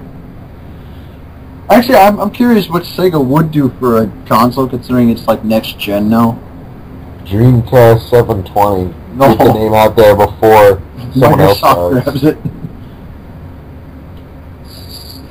Wow. So favorite stages in Sonic Generations? Let me see. Chemical Plant. I do enjoy Sky Sanctuary simply because how big it is. It's actually got the most alternate paths that end up like taking you different places. What else? Trying to think. City Escape. That's obvious. You're pretty much naming off all of them now. Well, those are like my top favorites. Pretty much anyone I name right away, those are my top favorites. My top favorite is Chemical Plant, followed by Speed Highway. I actually have a pretty good time on Speed Highway. I'm pretty proud of that. Planet Wisp, I think my third favorite is honestly, I want to say Planet Wisp because it just carries over so well from Colors, but at the same time, I want to say City Escape for the nostalgia factor. It's just, I don't know. Green Hill Zone is in there, but it's just the fact that I liked it, just comparing it to previous incarnations of Green Hill.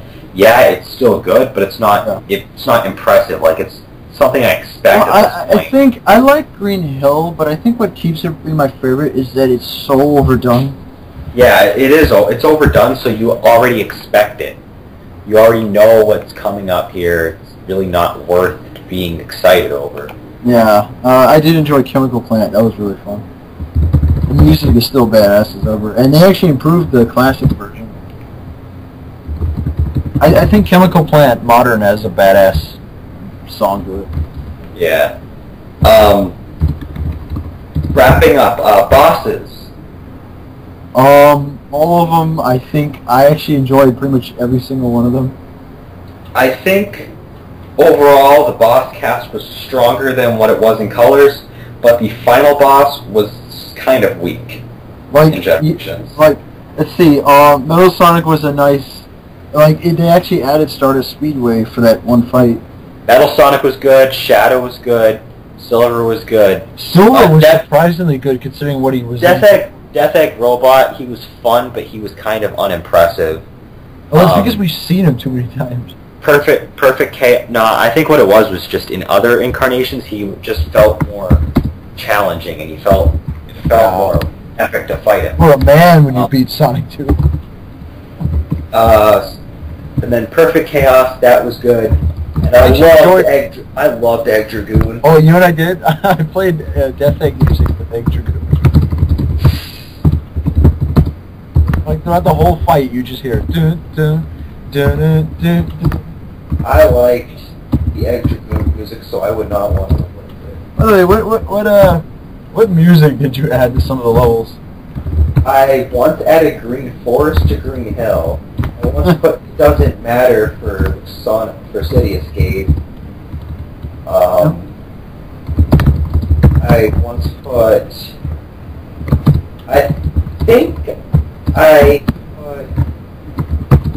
I can't remember what else I did. I did Metal Harbor for one. Yeah, for mine, the only ones I haven't really touched is like classic Seaside Hill and City Escape for obvious reasons, but I turned Green Hill Classic is, for some reason I decided to go with Emerald Hill. For Modern, it's the special stage music from Sonic 2. Don't ask me why. What levels did you find yourself playing the most? I think I played Act 2 of Green Hill a lot. I don't know, I guess because it was one of the fastest stages you can just bolt through. I think the ones I play the most are definitely Green Hill Act 2, Speed Highway Act 2. Yeah. Oh, I play a lot of the Act 2s. I played Route 99 for Modern Speed Highway. And then for Seaside Hill I had Emerald Coast. I think for Seaside Hill I kind of want to do Metal Harbor for that. Oh, actually I played Metal Harbor for Crisis City. That doesn't fit at all. But it's badass. For what was it? What did Rooftop Run. For Classic I played Flying Battery. And for Modern I played Endless Possibilities. Wow. And don't ask me why. For Modern Planet Wisp I played Reach for the Stars, and for Classic I played Mushroom Hill. Why Mushroom Hill? Because the trees look like mushrooms to me. Wow. So if Landon doesn't have anything to say, I guess we'll wrap this up. Yeah. Dicks. That's one way to wrap this up. So, future Sonic games. Anything that that you would hope to see? Anything you're interested in seeing out of Sonic 4 Episode 2, stuff like that? More tips. Well, I think honestly, in order to make like the best ever Sonic game, or at least I think they need to make a game which plays basically like if in the modern era they need to take a game that plays like they need to combine elements of Generations' modern stages and Colors, and they just need to make a game where lengthwise it's more devoted like Colors was to like a bunch of levels, like tons of levels. Yeah. And they need to kind of mix in old with new, and they kind of like musically. Yes, I love Color's music, but they got to try to get the feel back of like, you know, that jazzy feel that Sonic music has had. Yeah. Uh-huh. And the bosses, they definitely need to work on bosses because it wasn't until Generations where in the 3D game I was finally satisfied with bosses again. Well, I think Except Time Eater. for me, I think to make it at least a pretty good like game where it's at least either as good as Colors and Generations or even better, I think they need to like mix in what they have, the formula they have now, and like try and mash it, like try and make a hybrid between like Generations and the old adventure control style. Yeah. So that way Sonic doesn't feel too drifty, but at the same time he doesn't feel like you ever lose like basically I want like his I know what jump you're talking back about. where he's not, because his jump is gimped now. I don't mind his jump. I think it's fine. Oh, I know that. I'm just saying like Adventures, both of them, he jumps higher than he does in Generations. Like I said, I think his jump works fine for the level design they go with. Well, yeah, I think they adjusted the level design because his jump is no longer as high.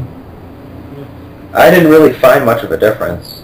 And like I don't know why they took away his double jump. Like they added it for one game. I mean, they might bring it back, but I don't know. I'd like to see it back. Landon, anything to add? Some runner, Sonic R2. I want that now. Alright, I guess that's it. That was our gigantic marathon of talking about Sonic series, including random-ass conversations about random things that didn't have anything to do with the Sonic series. Thanks for Just watching. appearances by my sister and some guy off the internet. Yeah, so just some guy off the internet. Thanks for watching. Suck a dick. And that's the end.